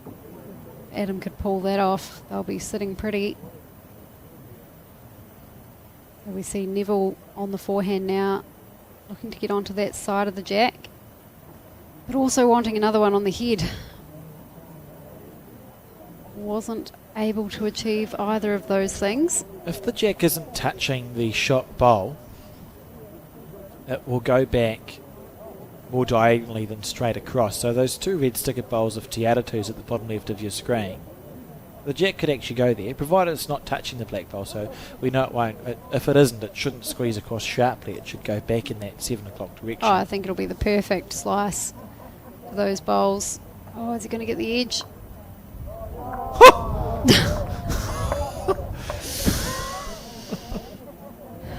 Yeah. And that's where the jack was going. Big wind up there. Finds fresh air, unfortunately. It's just frustration is what that is. I think so. What's the count up at the moment? Must be 5. 2 down at the back if he gets the jack. So I imagine we'll see Adam toward the back of the paddock. This is a very telling bowl, this one that's about to come up.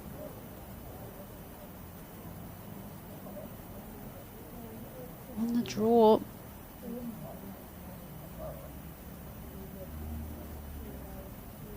Oh, look at this. He has got to be close. Outstanding. Needs to sit down. Oh, it doesn't.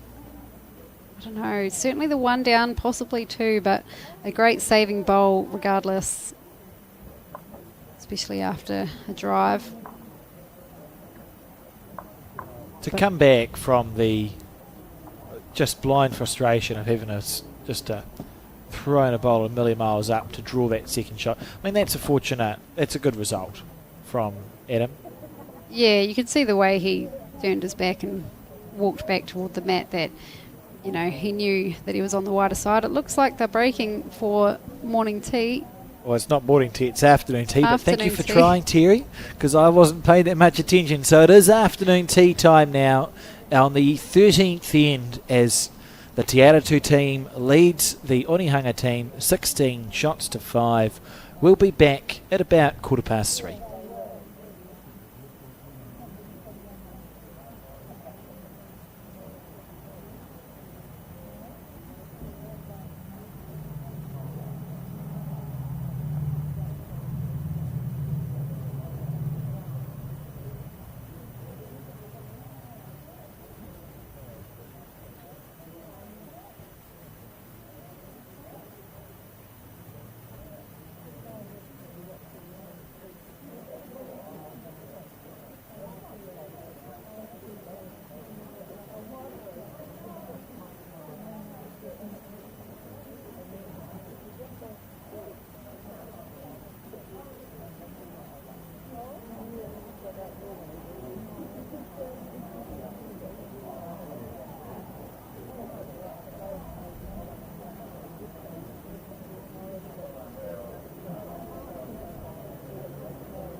And welcome back to the Bowls New Zealand coverage of this, the 121st final of the Taranaki Open Men's Fours, broadcasting live from the Tiatu Bowling Club. And after the afternoon tea break, we pick this game up on end 13 as the Tiatu team has taken a 15-shot to 5 lead, 16-shot to 5 lead over the Onehunga team of the Two Hills, Bicknell and Gordon. Probably the shortest end we've seen all day. We've seen a few shorter ones in the final than what we did in the semi, but let's see how the players adjust. Number of times, I always talk about it at the Taranaki Fours, the afternoon tea and the morning tea break. If there's going to be a change in the run of play, it usually happens after that break. So for your Onehunga, 11 shots down, and you've still got 12 ends to go, 13 ends to go. So there's plenty of time. Yeah, still lots of work to do, of course. It's sort of about not being... 11 down is about as far behind as you'd like to be, right? Just start chipping away. If you could be 5 or 6 down with 3 to go, it's anyone's game at that stage. Would it be pretty rare, Alex, for a 25-end game of fours to come down to the wire? I know that it must have happened a lot over the years and throughout the week, but it must be more often than not that the score does pull away. What are your thoughts, having been someone that's played in the event? It's a mixture, to be fair. It's 50. I mean, it seems to be either one way or the other, as silly as that answer is. So, like, yeah, game either doesn't get to 20 ends or it goes right down to the wire. Seems to be how it goes. But more often than not, on the last end, there's still a team with a chance to win. Most of the games in our section, if I think back to section play earlier this week, you look around and they're all playing their last ends. That's good news. We had one game started at 9 o'clock in the morning on the Monday, and at 1:30 it still had 3 ends to go. So you stop and you start your second game of bowls, and after they played that game of bowls, they had to go back out in the evening and finish the last 3 ends.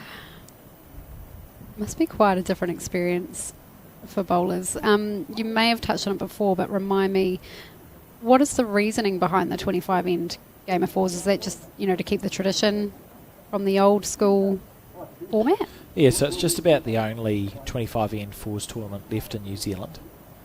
25 ends of fours was sort of common and traditional. The national fours used to be 25 ends, and the Taranaki fours have kept the 25 ends.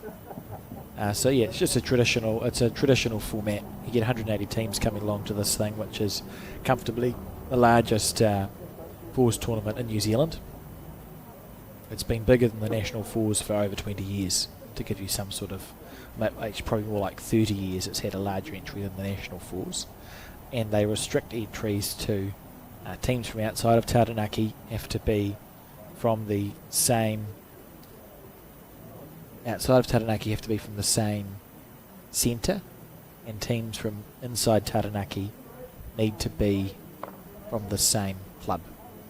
So it's graded's not the word I'm looking for, but it's an event where you don't see the superstar teams that we see turn up to our national fours. So the vibe is a little bit different. The hospitality is fantastic from all the clubs. You have a morning tea break and an afternoon tea break, and the season has been built around this event for the last 122 years, so the greens are always running as well as they can too. What was your question, Terry? Yeah, no, it was just about the 25 ends, but I think you did answer that. Oh, that's good. And the reason an odd number of ends, the old tournaments, you generally find have an odd number of ends because a couple of 100 years ago a game was won by the number of ends that you won, as opposed to your shots scored. So if you have an odd number of ends, there must always be a winner. That makes sense too. That's all I've got to say about the format. Isn't it funny, though, that if 25 ends was the traditional format, reducing to 18 must have been quite a shock at the time? It would feel like quite a short game. Yeah, and there's pros and cons. I quite like that we've got the mix of tournaments available to us now, because obviously the shorter games, you can get more games in. It's easier to get your events finished in a shorter time, and we're all time poor now. But conversely, people consistently spend their weeks coming to Taranaki to play the event as it is. Just one tournament. You can get an entire nationals done with singles and pairs and everything else going on. He's going to hit this, Liam Hill. He's going to hit this. Look at the grip. He's got it. Oh, he's got that, not it. Was he on his forehand or his backhand there? See, I like that he's straightening up the mat. That's good sportsmanship from Liam Hill. Sometimes you see a player drive and their back foot kicks the mat all over the place and they leave it there.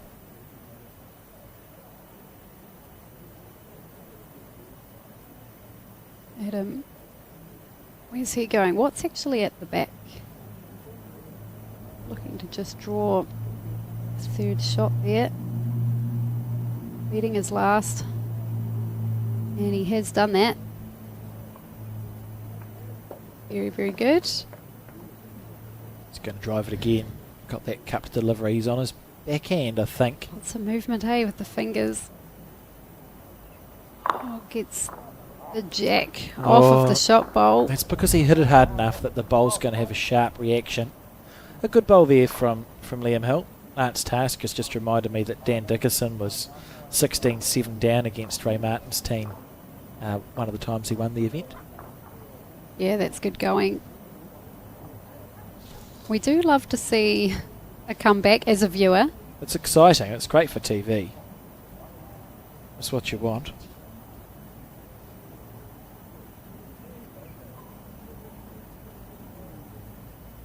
I thought so. Might be because Lance can remember playing in that game. I think I watched it. I can't have been on commentary. Dan Dickerson, of course, has won this event 2 times since 2021. Related to the Dickersons of Dunedin and South Otago. Ian Dickerson, I think he won Commonwealth Games gold for New Zealand, amongst other things. Also played for the South Island Indoor Bowls team, if you're interested in that. Really? You know I'm interested in that. I played against Dan Dickerson at the Burnside Piers, and he played remarkably well, as you'd expect from a player of that calibre. I remember mixed pairs last year. Him and what a bowl! It's a beautiful shot. Dan and Sue Hodges won the mixed pairs title. They're lovely bowls. This is good. His one drive of the tournament, and he's killed it. He's killed it. What a shot from Stefan McCartan. Oh, that's outstanding stuff. Oh, that was a very quick end. Stefan does not care about Jack's airplane ticket. What a shot. That's good. I like to see that. You did talk about, I think in the semi-final, that Stefan does skip, or at least used to skip more often than not, and that he's very capable of a big drive, but that we were unlikely to see it with him leading in this team. But how good that the one time he has busted it out, he has absolutely nailed it. I like it. I've enjoyed the confident bowls. I can remember playing or watching Aidan Takarua go off the front in a fours team once, and he killed the first 3 ends at lead. If you've got it in your locker, fair enough. Stefan on the back end from the drive to the draw. I can't remember which hand he played the drive on now. Forehand. So backhand draw makes sense. It's good opening bowl. I'd be happy with that. Lovely speed. Oh, look at that rain. No, it's not as bad as it looks, Terry. It's good. This says us from the comfort of the commentary box. Very comfortable commentary box it is too. Very dry. Can he repeat? Not on this occasion. Oh, maybe he's blocking the drive and then he'll draw the shot. I think that is probably as bad as it looks on reflection.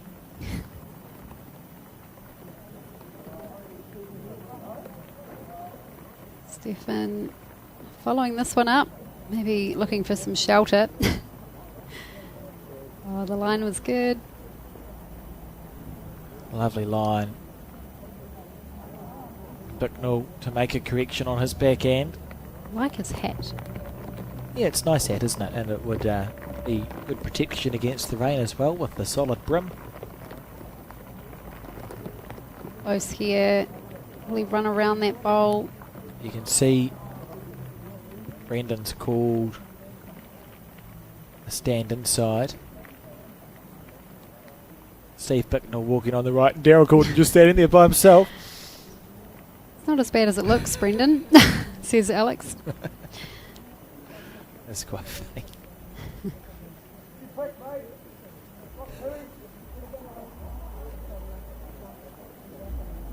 You think of the bowls picker-upper as lifters, the bowls lifters.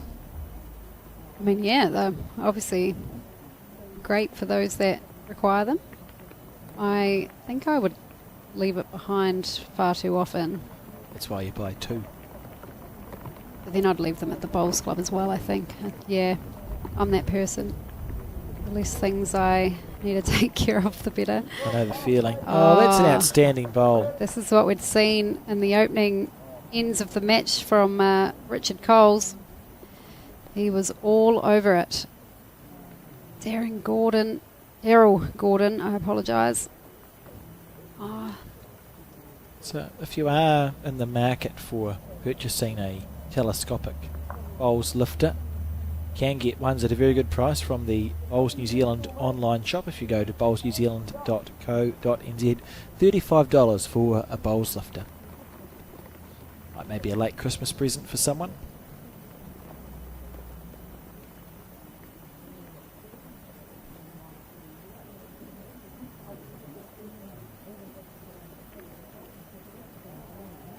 In the area again. He runs this out. Great shooting. And you've got those short bowls in the line. Daryl attacking this, and needs to clear the front or clear the front in different ways. I wondered what you meant by that. Well, that's a fourth red sticker bowl coming in. This could potentially be the fifth from Brendan Walton. Called it early. I heard those words come out of my mouth and thought I've meant them in different ways, but I've used the same words. Thought he was going to get a kind touch there. He's finished in a good spot. Obviously I meant either clear the front bowl so you get around it clean, or you clear the front bowls out of the head. So Yes. either. There's no real salvaging that piece of commentary, but nice try. Thanks. Thanks, Terry. Right, Neville Hill has played some really good bowls when he's needed to in this game. Tell you what, he's not far away here. Square through that one, they both split away. Half a bowl narrower than that, he was perfect. Just slightly wide of where he needed to be. That Played was it very well though. literally a near perfect bowl. Yeah, Brendan's track was pretty good with that first one.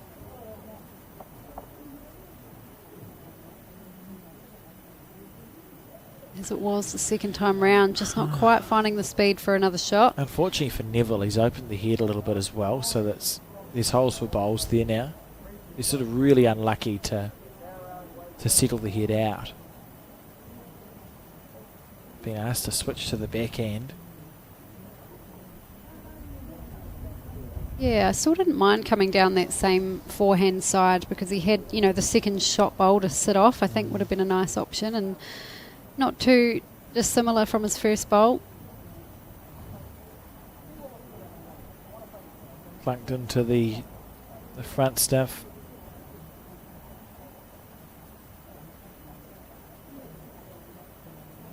Adam now. Either hand really, isn't it? Maybe arguably the forehand because you close it off if you finish on top of it on the forehand.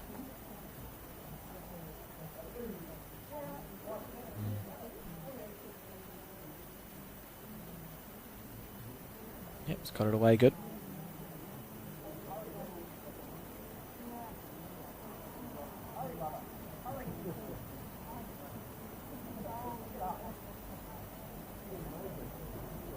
Good bowl. Handy bowl. Hasn't made the target any bigger either. And Liam still on the backhand side.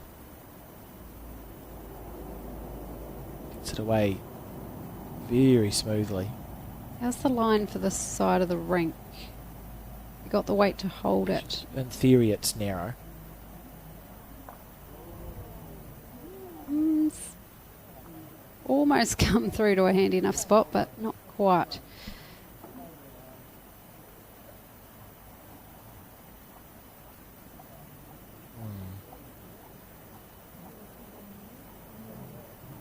So red stickered bowls holding 2.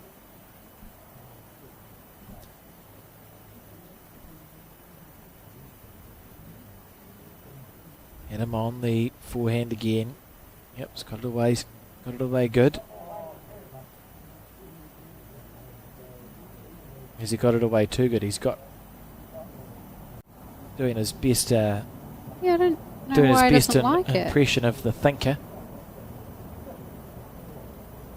Yeah, didn't like it, did he?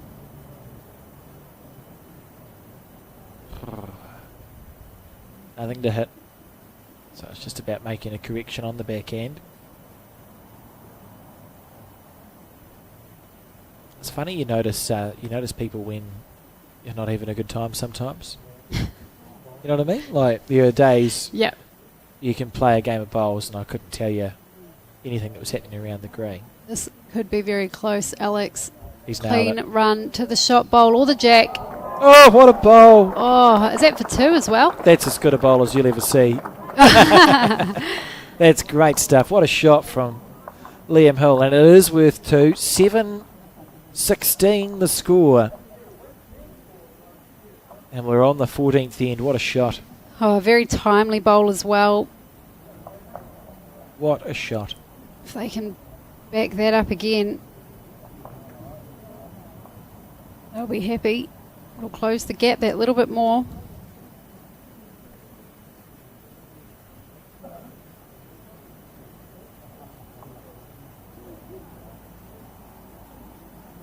So we took 3 attempts to finish that end.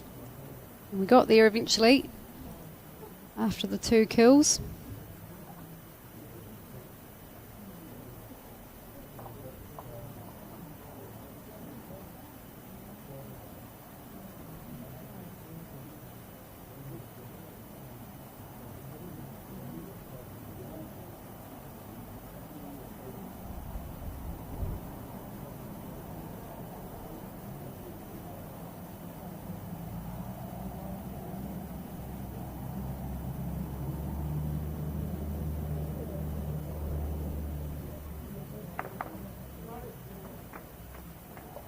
Yeah, good opening bowl by Stefan.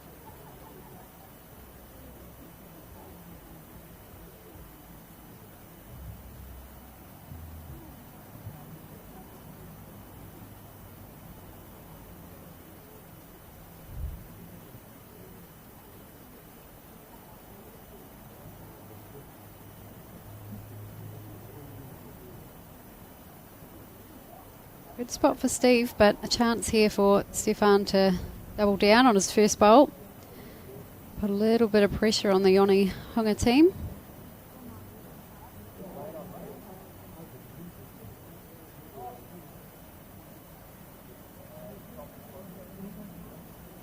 Hasn't quite done that. Track was looking good though. Still a path there for Daryl, so we see him on the forehand as his hat slips off with the wind. Committed to his shot anyway, and he might pull the jack. Oh, he's found the gap. Sure, that's not how he would have liked to have played that bowl, but he almost got away with it.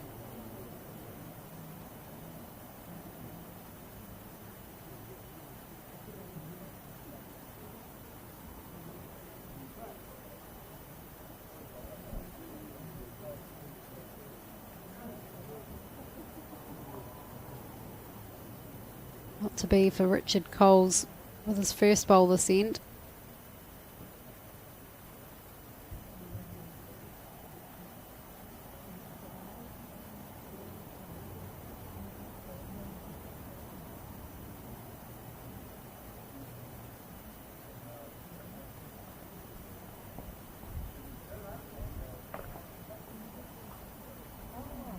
A scattered head, isn't it? Yeah, it certainly is. Redemption time for Richard Coles.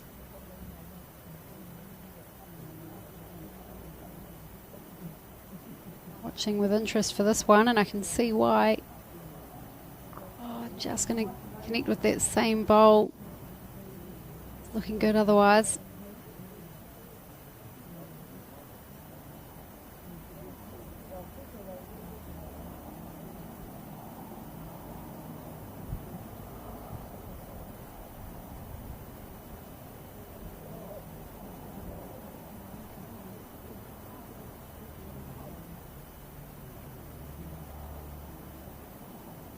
How's this one? No, he's disappointed with that effort. Stefan's first bowl still holding on.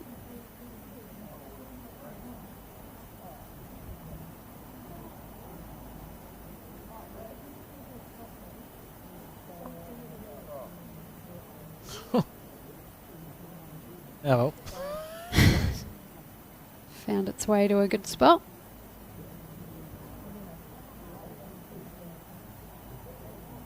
And he's got it. It's another kill. Well, this could be a very long 25 end game of fours, which could be more than 25 ends, of course, with all these kills. Yeah.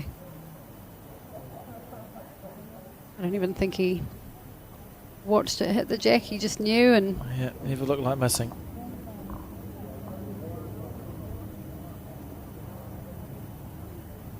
The moment it left his hand, he would have thought, there we go, happy days.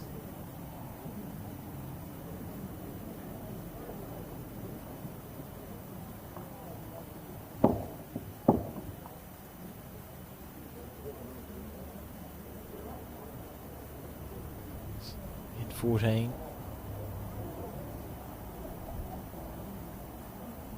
in 14 for the second time.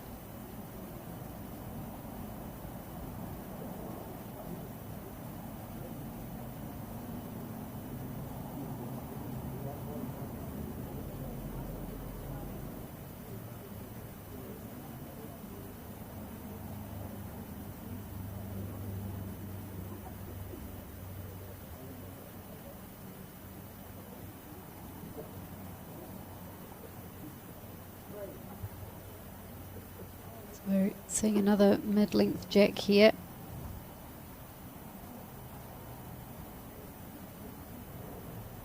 Steve Bicknell is all about it. Good opening bowl. Room for Stefan though. Such a great action.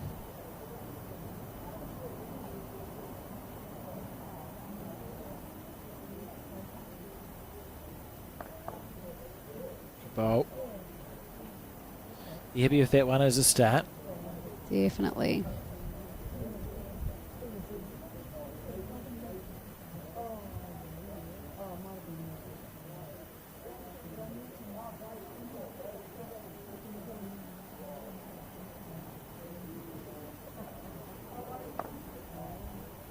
Disappointed with that.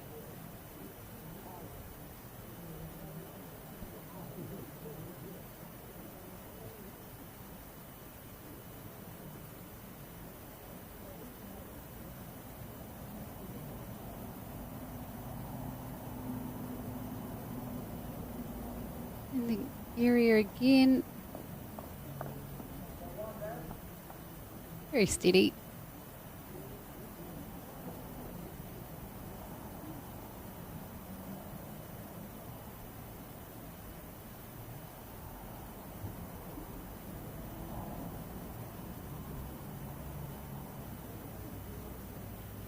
Daryl Gordon, Yeah. he'd love to Daryl Gordon, sorry. He'd love to be inside those red ones of Stefan's. The weight was really nice for the jack. Just found that wider track. So the chance here for Richard Coles to beat him to it.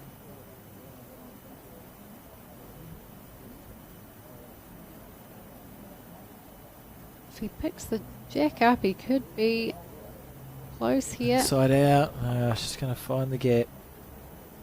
Lovely speed for a little trail. Correction time for Daryl.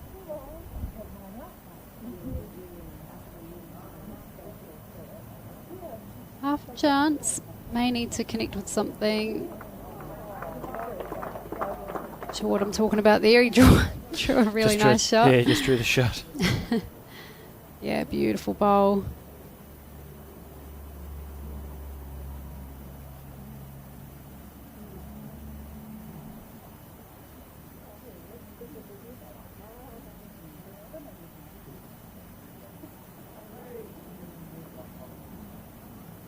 Richard Coles picks up the look jack. at that. Well played. I wonder if we'll Outstanding. see a forehand shot now. There's bowls to rest on, isn't there, on the forehand? Yeah, follow Richard down.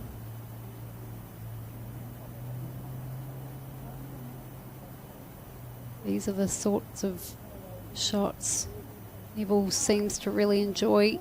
He plays that lovely timing bowl down it back into the head. That's my fault, unless he gets a wick off this front one. Because it's such nice weight, you know, he's got that resting weight, but he's now tightened the line up.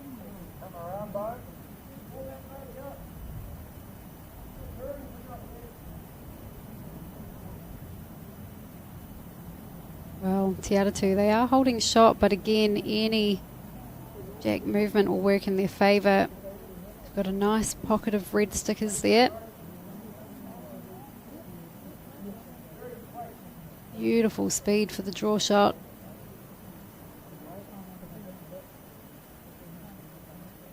Got to be a little bit careful here, I feel.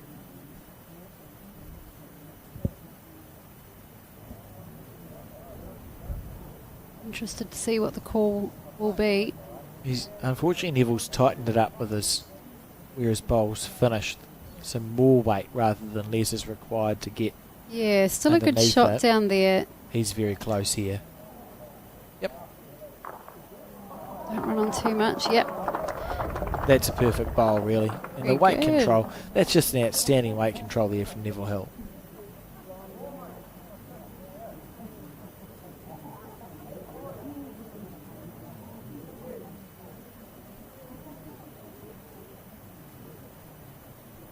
I'd be too scared to put my foot there in case I made the bowl sit down.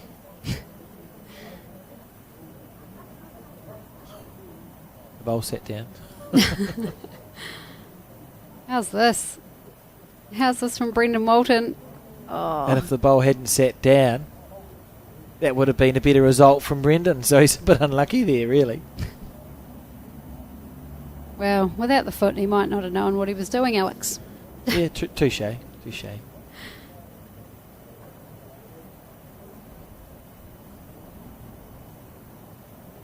Great bowls on this end.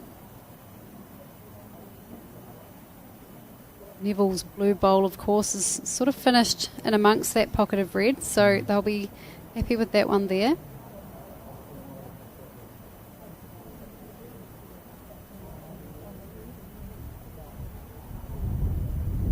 Big weight. Trying to clear out what those. happened. Yeah, I wonder if all of those three red stickered bowls will. I would have been depart. frightened that one of the plants is coming halfway up the green. You might have canned out your blue stickered bowl. Where those three were, I'm not sure if they would have escaped the head cleanly. I like the idea. You don't think they're past enough that you'd get away with it? Oh, we'll have a look. Have a look in a second. See Nah, yeah, I that see green what you're stickered saying. bowl. The green. It's coming back up the rink. Oh, great Yeah, I'm effort. scared. I'm scared if Liam hits that the green bowl will actually remove the blue stickered bowl of Daryl's. Would be my fear. because it looks like it's Hang on, the green bowl. Are you talking about the pink bowl coming in? that green bowl, yeah, the one in between The middle bowl? the red and the blue. Yeah, that's pink. It's green. It's pink. So, phew, I'm glad. Yeah, my thoughts exactly. My only thought was that it's not green. I'm scared it's coming back up the green. Well, I don't even know how he did that. It's been unlucky. He did get on a different angle than what he needed to take those balls out, but I know what you're saying, Alex. Went through the front half of the plant too square there to get the But result almost he still, was his looking collision for. bowl almost took out Neville's bowl as well. Oh, I don't know. I don't understand why I insist on leaning. I to see also around look. people We're who both stand in leaning front. left. Rightio. So it looks like that might be a one more to. What we do know is Onihanga? Tiatu stays on 16. Onihanga moves to 8 shots. 14 ends completed.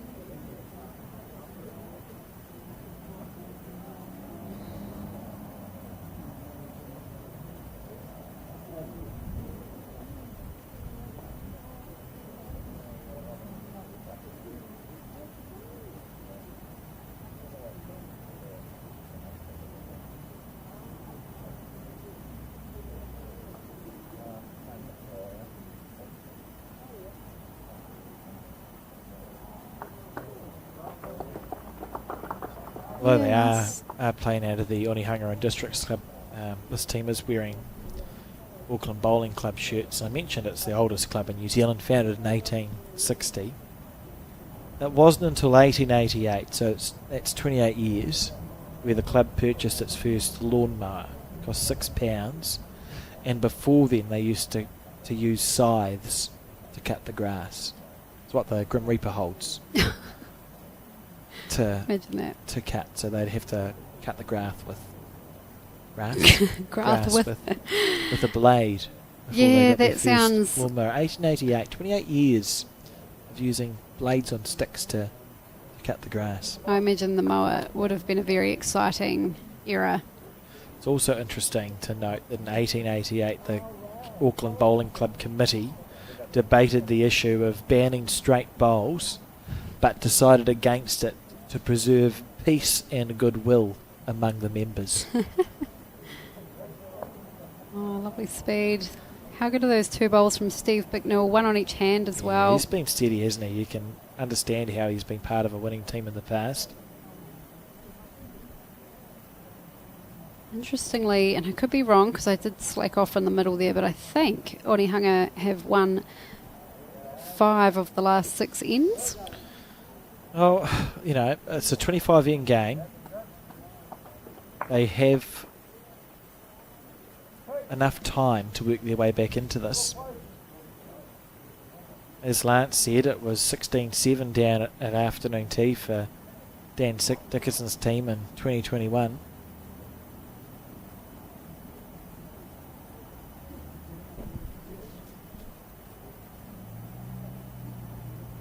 Needs to hold, but won't. Speed for the draw. Errol doesn't need to improve too much. It's a pretty handy first bowl.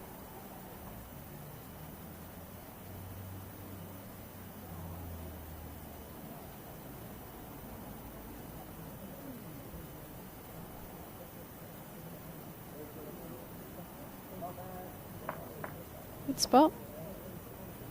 Another good head building for Onihanga. My very first bowling club, Onihanga, when I was a teenager. Spent 2 years there. There you go. On the back end. Oh, he's corrected so well. Richard Coles has done some great work this game. Tiatu now holding shot. Neville Hill on the mat. Waiting for some wind to pass through.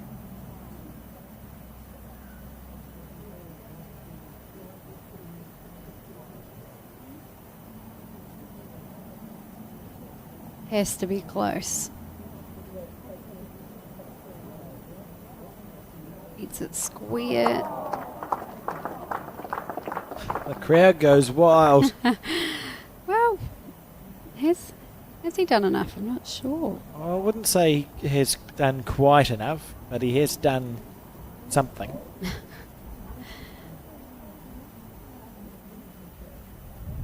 Is Brendan going to finish handy there? Handy enough.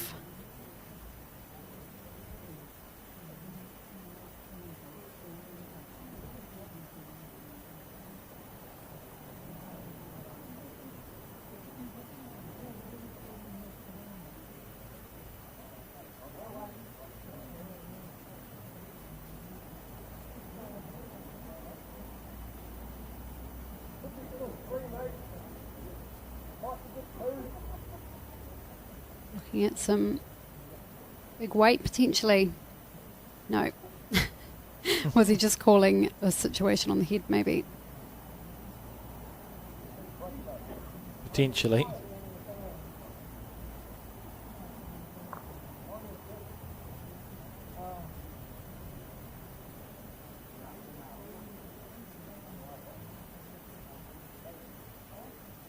Yeah, it'd be interesting to know the situation there.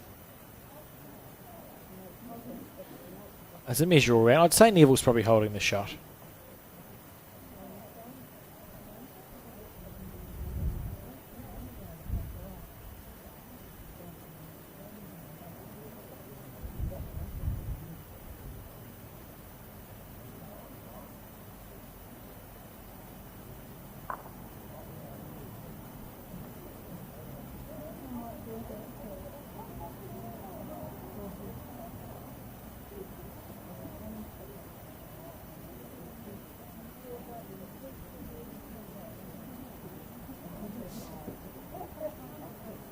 Calmly walking back down the green.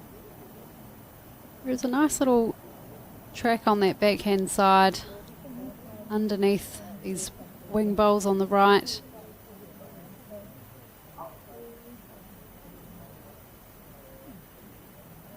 How's the weight? Needs to pull up any time. Yeah, he's That's a played very that good bowl from Adam extremely well. Blutschat. I think that's the best he could have played it, to be honest.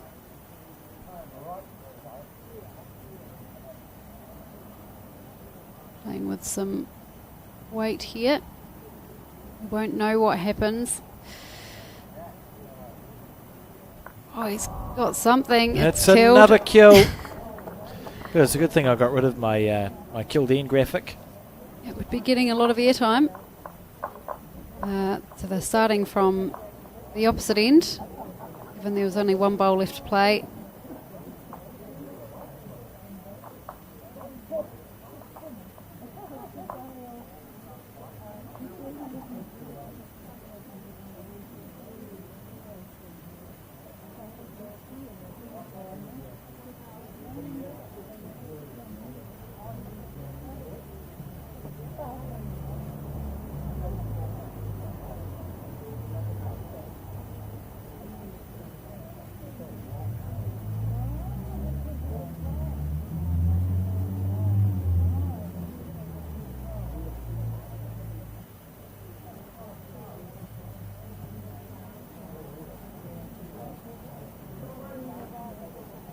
Slipping past there, Steve Bicknell, but still finishing in good areas.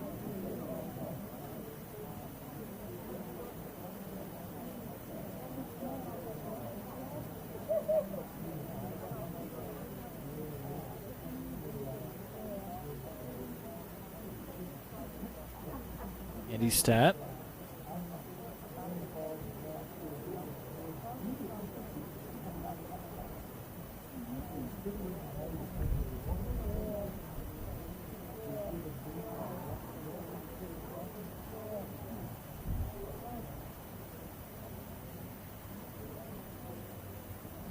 Fair correction here. Steve Bicknell finds the jack again.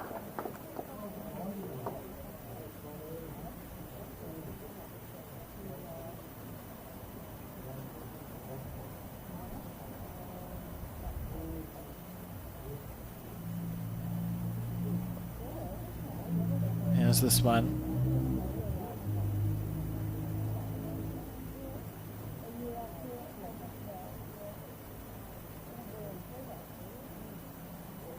Great line. Opportunity for Daryl to draw a second shot here. Even just matching Stefan's bowls would be a good result.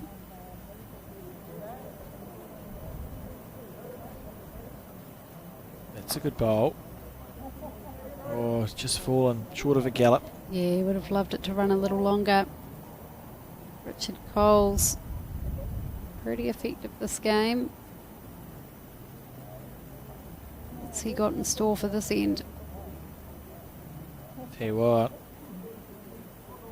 if he holds on, Very very handy. good bowl, and easy to plant the shot pole out now. So Daryl almost needs to move it with this one, because you sort of consider that a temporary. You don't really. You're allowed to play this as if you don't have the shot, because you essentially don't. I mean, it'll be very surprising if someone with a red stickered bowl doesn't play through that before the end of this end. So your bowl's essentially non-existent, isn't it? Yeah. Yeah, needed to beat him to it, change something up there, but Yeah, therefore you can play it as though you are one down, because you're about to be. You should be. If not now, then soon, but he's close. Yep, good bowl. Beautiful shot. Really controlled bowl there.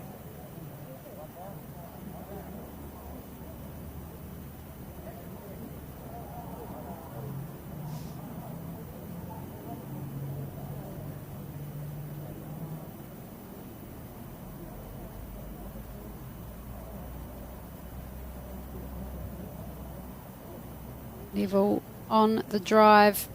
I like the idea, and he played it on his backhand, because if he's wide on his backhand, you're clearing the bowls out.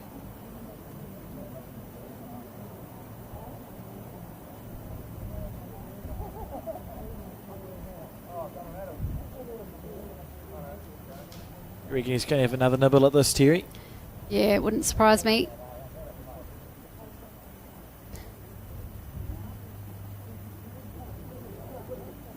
Changing to the forehand. Does that mean we're changing shot as well, or just hand? More controlled weight on the forehand. It's narrow. He knew it when he let it go. Right, well this should be interesting. Almost feeling like we might finish the 15th end if we're not careful. Well, now you've gone and done it. Disappointing bowl from Brendan Moulton. Daryl's bowl that sits at 11 o'clock to the jack, or now to the right of your screen, would count if the other three weren't there. And I know one of them is a blue stickered bowl. Sorry, can you repeat that? Oh, it didn't make a lot of sense, so I'm not going to repeat it. Because I've just realised the red stickered bowl at the bottom right beats Daryl's anyway. Trying to figure out how hard Liam would hit this.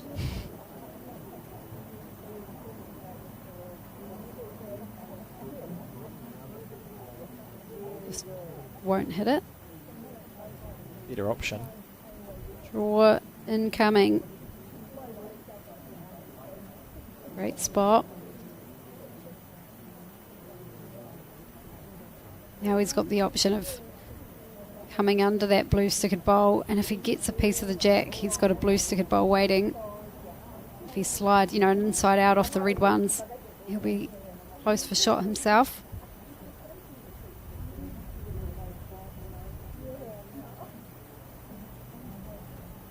Get him in the area.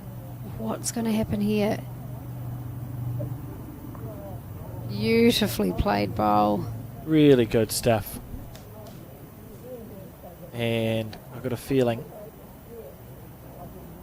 that this is not going to be short. On his backhand, looking for the kill, or both bowls. He's narrow. He's narrow. Almost Through got the a gap. result. And we are going to complete the 15th end.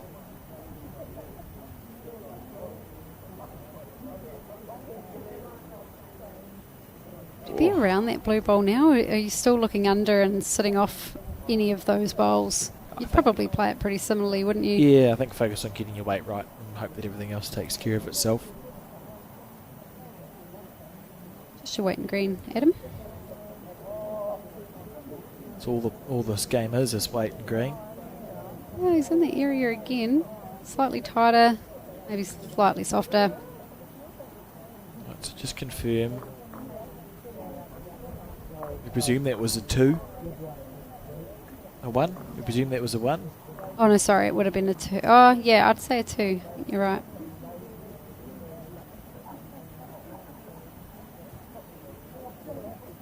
Forgot about Richard Cole's bowl. So 18-8 the score. Tiatu leading after 15 ends of this 25 end final.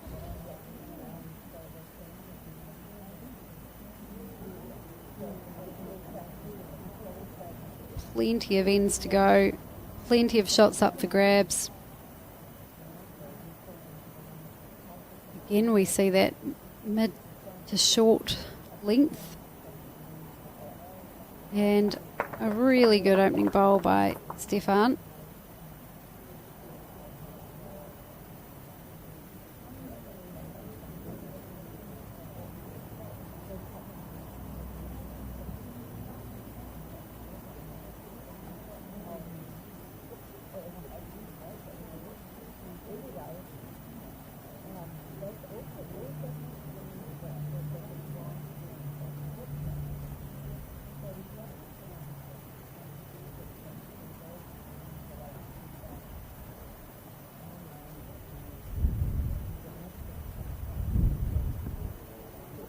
Here he comes again. If he can run this out.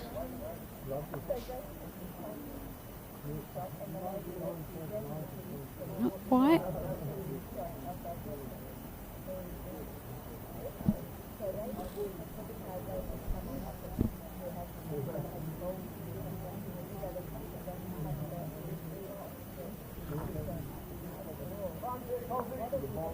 Or it was at this tournament too where I think one of the most famous bowls photos you'll ever see, Terry, was taken of Kevin Hickland actually playing, I don't remember if it was his backhand or his forehand, in torrential conditions in the final of this event, 1984, I think, when the title was shared for the first and only time. Was drawn on a number of occasions, that particular final. Was it because of the weather that they weren't going to play? Yes, it was. Yeah, it was Yeah. torrential rain. So it's Graham Wright, Barry Drabble, Trevor Smith and Nick Short of Manurewa were declared joint winners with Ryan Brassey, Peter Thorne, Kevin Hickland and Barry Greer. And yeah, it's just one of the great photos that you'll ever see. Old rooster tailing up the green. I didn't want to toss a coin, decide a winner. Don't be silly, Terry. Be a disappointing way to lose. Remember the paper, scissors, rock we played that one time? Yes. We drew like 14 times Oh, in a row. yes. That was crazy. We also had a game of indoor bowls where we played lots of extra ends. Too many extra ends. It was a good game. I disagree. I won. Anyway. I won. Right, Daryl Auden. Oh, good bowl. Lovely, lovely shot. Been a solid game of fours, this. Yeah, everyone's pitching in, doing their part, sometimes at different times. This is a perfect line for the Era Optima. Just down to the weight now from Brendan Moulton. Love this. That looked pretty all the way, and it was. Lovely shot. Really well played bowl.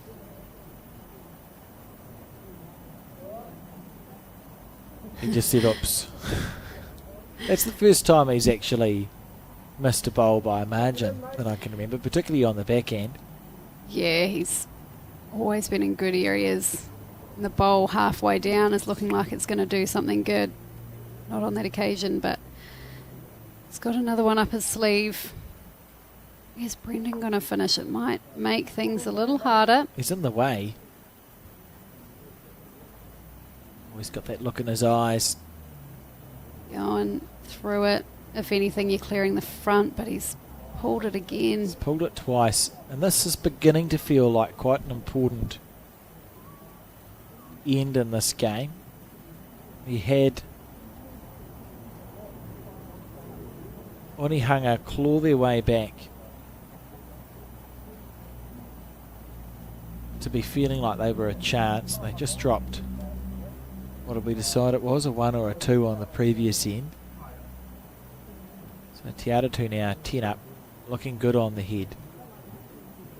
I feel like Liam needs to either salvage this or kill this. There's chance through the short stuff if you can get anything square with the weight that he plays that something interesting could happen. Or he's just a nice simple draw on the backhand. Looking for the draw on the backhand, you can see the way he's lining up here.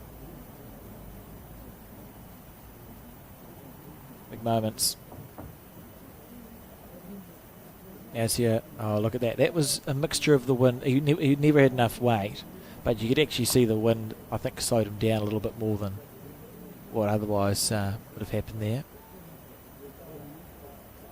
Fortunately for the Onehunga and Districts team, he's sort of clogged the front a little bit.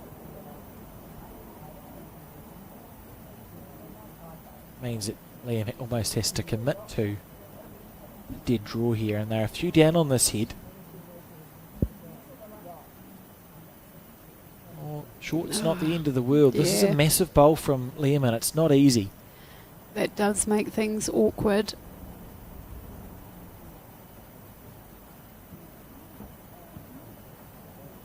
Oh, it feels like this game's just starting to slip away from the Onehunga team.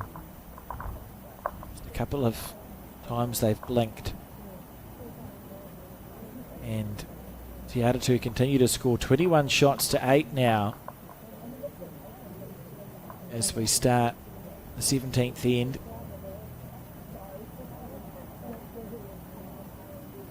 Looking like a bigger and bigger mountain to climb.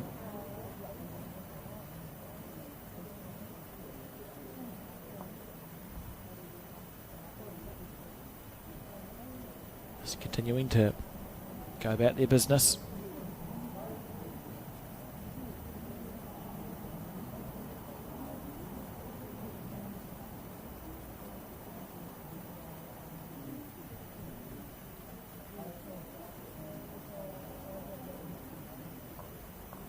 It's narrow. Yep. Lovely speed.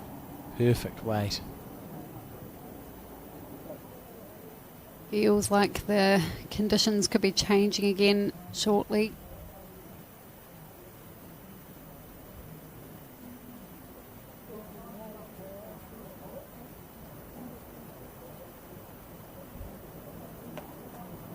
Not a mile away.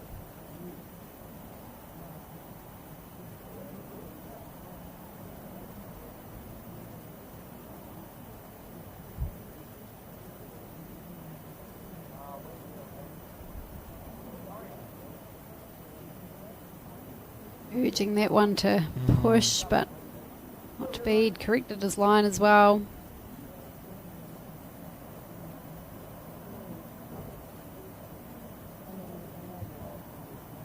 I think his second bowl has often been shorter than his first, and I wonder, it's so easy to back off of that speed. I think you just need to trust it. Slightly overcorrect. Yeah.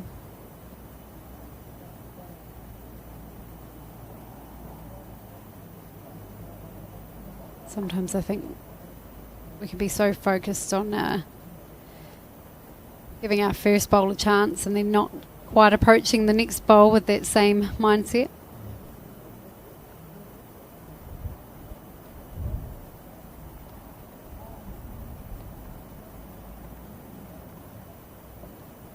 It's fair. So we see the regular visitor to this particular Taranaki Open in the rain coming down again. It's almost like the climate's changing or something, Terry. It's not as bad as it looks, Alex. Wow. It's a silly thing to say, isn't it? I wouldn't have said it. On the back end.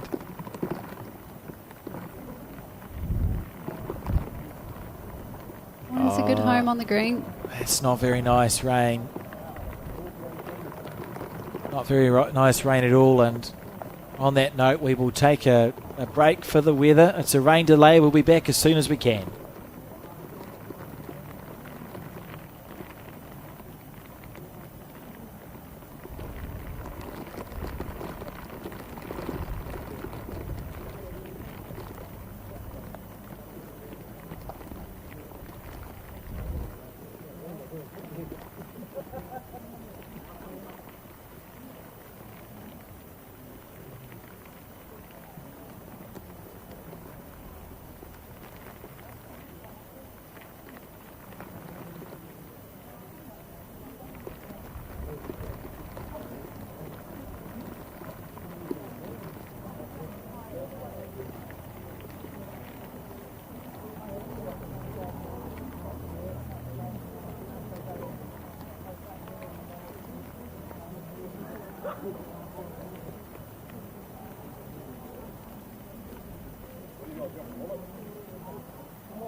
And we are back for however long we're back for from this light drizzle here at the Panatutu Bowling Club. The event has started again, this final of the Taranaki Fours.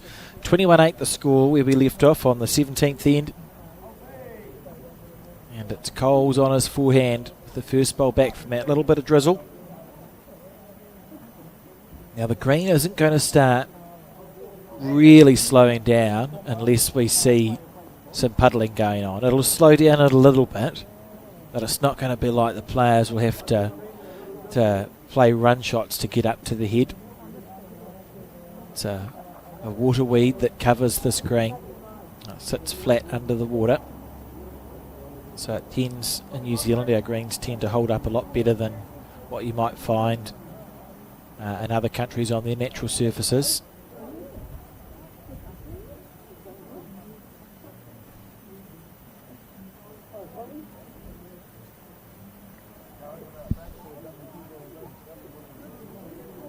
Brendan Walton on his forehand.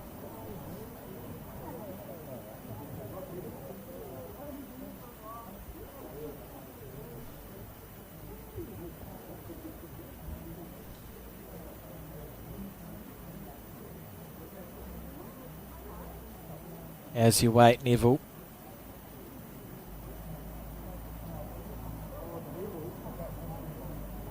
Yeah, could be enough there to hold the shot, you know.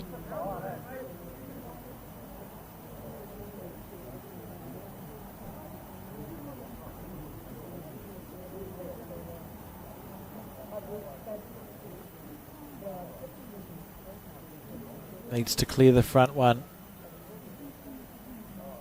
Oh, clean run through. Lovely try, gave himself a chance with that speed.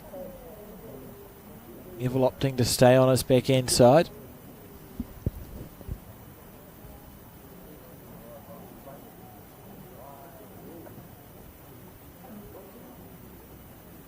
Not sure when this one's turning. We know that has been the holding hand this entire event. I think the wind's blowing from the left to the right as we see it. What's the situation there, please, Alex? I've just come back in. Oh, you've not missed much. Oh. It's been about 4 bowls.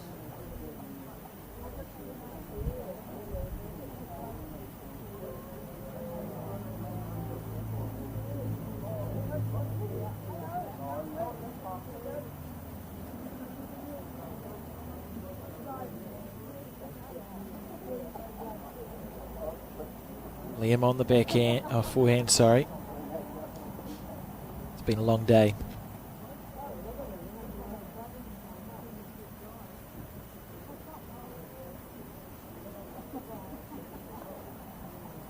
I thought that was heavier than what it was, actually. I was saying it'll slow down a little bit. It won't slow down a lot until we see puddling, but it will start with this consistent rain, and we've seen rain all week, so the ground underneath is a little bit spongy. We will see the green start to slow down a little bit as this final progresses. Even if the sun comes back out, it'll slow down because the water steams back up from underneath. So that slows it down even more than if it's been raining. The point being, the green's going to get slower as this final gets nearer to the end. Something could happen here. No, clean run. Okay. Lovely effort. Could have gone inside out. Gave himself a chance with that weight that he's picked to play out with. I think that means hit. Big weight coming up. In the area. Needs to chip. Oh, that's Neville's bowl. Oh, no. Oh, dear. So Tiatu to score again.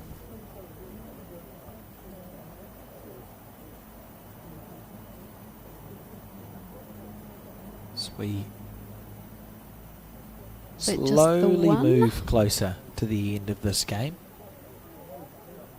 I think we will find that it was just the one. Wait for it to be confirmed on the scoreboard. And if that's the case, the score 22 shots to 8 as we start the 18th, the end of 25.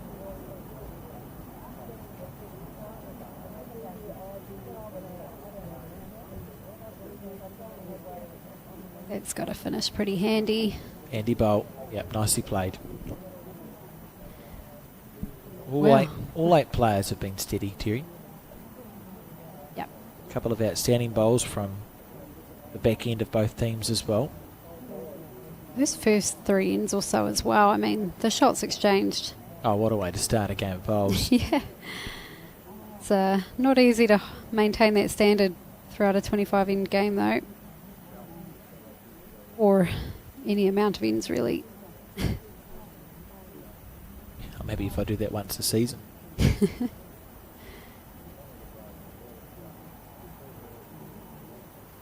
Yeah, I mentioned before just that second bowl often short.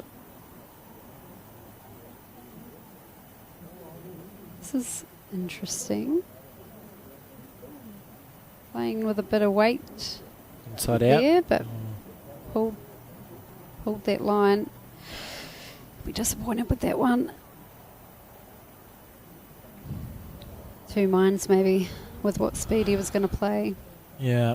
It's interesting, the pressures of the score line versus how many ends you've got left. And sometimes you go, in for a penny, in for a pound sort of thing. Be at peace with it being make or break sort of bowls. So maybe we'll start to see Daryl, and well, particularly Daryl, who's got a good drive and I'm used a bit more as an aggressor at the start of the end. So he's either killing things at 2 or fixing stuff up at 2. Yeah, and it's not a bad way to approach it, changing the game style. It'll either work or it won't. Yeah, and provided you're at peace if it doesn't. Yeah. Provided you go, okay, we're going to be more aggressive with the front. It's either going to get us back in this game or it, or it really won't get us back in the game. We're not going to... You'll only get further apart. That's the sort of game style, isn't it? If you look to be aggressive, it can work magically or it's going to work against you. Sort of think about it. Sometimes it's better to go out with a bang than a whimper in a game of bowls. Yeah, you'll probably have some fun doing it. But in saying that, also not a bad approach just to keep grinding away. How's this correction from Daryl? To me it looks like it's certainly narrow. I'm not sure how short he is.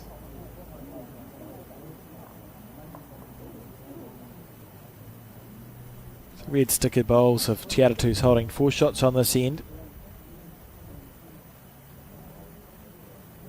Spectator walking past.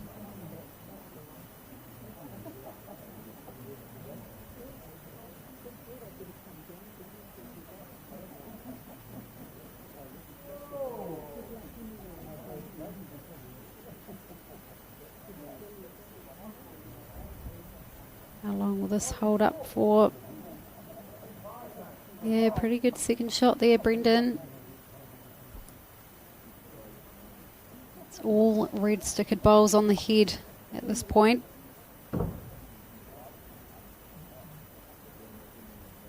Neville Hill. On that tight side again.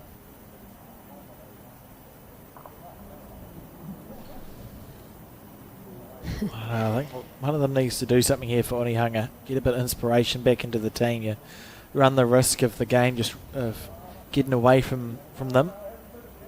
As we see another red stickered bowl added to the bunch. That's 1, 2, 3, 4, 5 shots to red. Nothing past the head for Onehunga. 3 bowls to go for them. Trailing 22 shots to 8. Got to pull something out of the bag here.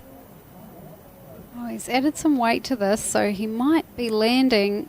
He has played this really well, but it might duck. It's a little gust of wind at the end of the track. So now it's 3.5 red stickered bowls. Still nothing past the head. Yeah, tough job. I mean, it's almost impossible to see away for barring a resting toucher. Liam can't get the shot unless he draws a resting toucher. So your question is, that's 23-8. Playing the 19th end is your best result with a draw shot. You can try and kill it, start again, but if he misses, that's pretty much waving the game goodbye. The sort of formulas you have to be running at skip for Liam. It's what he'll be thinking. Yeah, he'll know he has to pull one out of the hat here. Second shot would be absolutely fantastic. How's the speed on this one? For that line, he'll need it.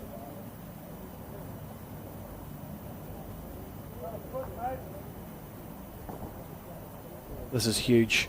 I think this is the difference between Onehunga having a chance to make a comeback or Tiatu running away with this final. As to whether Liam can make his last bowl count, because Tiatu holding 3.5 shots. That might make him look to be aggressive and go for the kill maybe. He's saying, give me some direction please. Yeah, he's winding up. Be a great kill if he gets it. He is close. Oh, he's got it. That's what a bomb. That is a bomb. What a shot. That's a delightful bowl from Liam Hill. He saved that game. That was it, I reckon. I think that was probably, that's the difference there between Tiatu going, cool, we've got both hands on this Taranaki Fours trophy and the game continuing. Yeah, it just keeps the hope alive for Onehunga, doesn't it? That was an inspired bowl by Liam Hill. You need that stuff from your skips as well. This is when he will need his team to be like, right, let's pull up our socks. We're going to have a better end this end. It looks like their socks are pulled up.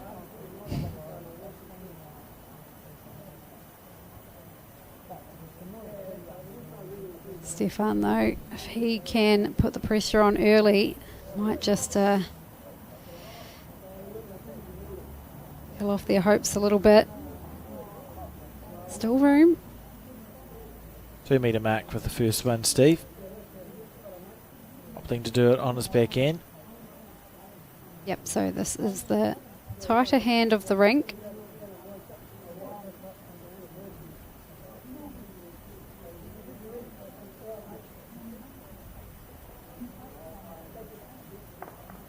Good bowl. Yep, delightful. That's a really nicely played shot. Very, very good. Stefan, stay on his forehand.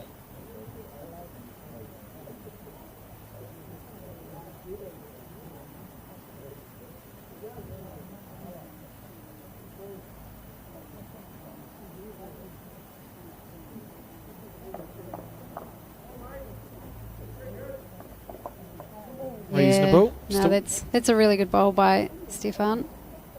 Held up nicely under his bowl, actually.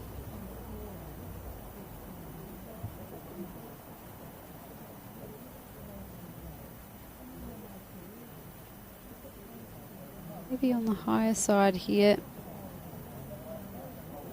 Should come handy. Be happy enough with that. You think back to the previous end, I think all of the blue stickered bowls were short of the head, so this is a vast improvement. He's been playing good bowls, this guy. Just a junior bowler. Just a junior bowler. He is a junior bowler. Oh, he is on target once again. He's Richard gutsed Coles. it. Oh, what a shot. That is brilliant play. And followed it all the way back as well. He's in the zone, in flow. Lovely stuff. Looks relaxed. Totally focused on his job. It's a huge effort from a junior bowler. Oh, in these conditions as well. If you can, he's in his 3rd or 4th year of bowls. Reading the changes in a green that come with wind and rain, and has consistently played very good bowls. Just being a part of a week like this would be great experience, but to make the final and, yeah, put on a good showing in the final, it's fantastic. Not sure why he changed his hand. Oh, I can see On why. a curmudgeonly note. Oh, because he's good enough to, yeah, fair enough, yeah. It's a pretty small portal through that gap. Oh. No, I like that he's changed. to be Only honest. reason to be a contrarian I made that suggestion is because he's just played one really good bowl and the gap's still there. I understand. So if you've got a good memory, just do the same thing as we see a drive shot from Daryl Gordon. Full speed. And he's moved the camera because he hit the ditch pretty hard. But that's all that happened there. Daryl's got a great drive. He's a dangerous driver. He said something funny. One of them said something funny. Into his work, Brendan Moulton.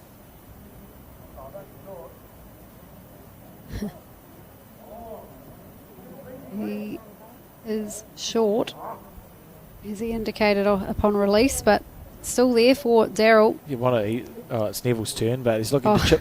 He's looking to chip this bowl out. Even if you sit through it, the only thing you don't want is the red bowl to go square onto the jack. Is he going to draw the shot here? He stays up on the paddock. This is great. Brilliant. Very good shot. Blue stickers now with 2nd, 3rd, 4th and 5th shot. You know what, Neville may just draw another one there or thereabouts, I think. It's poor. It's a surprise from Brendan. He's been really good in the semi and the final. Reason Neville, this is what we spoke about. You're biding your time. Just go there or thereabouts again. Oh, okay, he's trying to chip it off. Don't mind me. I thought he might go there or thereabouts again and leave the drive for Liam. Yeah, that would make sense. Check it off for a bigger number. Both options made sense, to be fair. Challenge is, because we know that red stickered bowl's a toucher, you actually probably want to hit it quite hard and on the edge. Yeah, the edge is the most important. It needs to be disappearing out of the rink.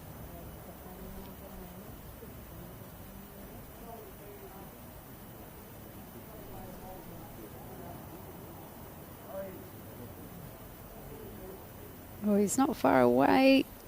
They do pull up though. Right, let's see what happens here. Looking to chip it off. That's a beautiful delivery. Well, there's two of them gone. Draw a block. Don't really see blocks in outdoor bowls. It'd be so hard to play. I think I saw Mandy Boyd play a few, or certainly one or two in the singles final, did she, at the Nationals? She did, yes, yep. I often feel like you accidentally give your opponent a guide when you try and put a block in.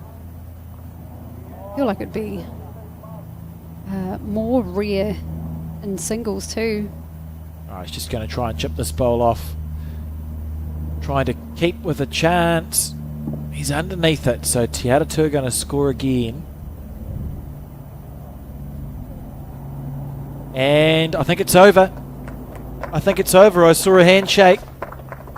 It is. Well, what a game that was, and huge congratulations to Tiatu, Adam Blucher, the young skip. Must be one of the younger ones to have skipped his team to the title in 121 years. Brendan Moulton, Stefan McCartan and Richard Coles victorious over Liam Hill, Neville Hill, Daryl Gordon and Steve Bicknell. You can see what it means to the players. Thank you for joining me in the commentary, Terry. Thank you to everyone who's helped out with the broadcast. Congratulations again to that Tiatu team, and just a quick reminder before we go that you can find the full results on the Bowls Taranaki website. Well, what a final. Thanks for tuning in, and we will see you again the next time that we run a Bowls broadcast.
At Skin Institute, we've been caring for your skin for more than 30 years. And that's why we're proud to introduce Skin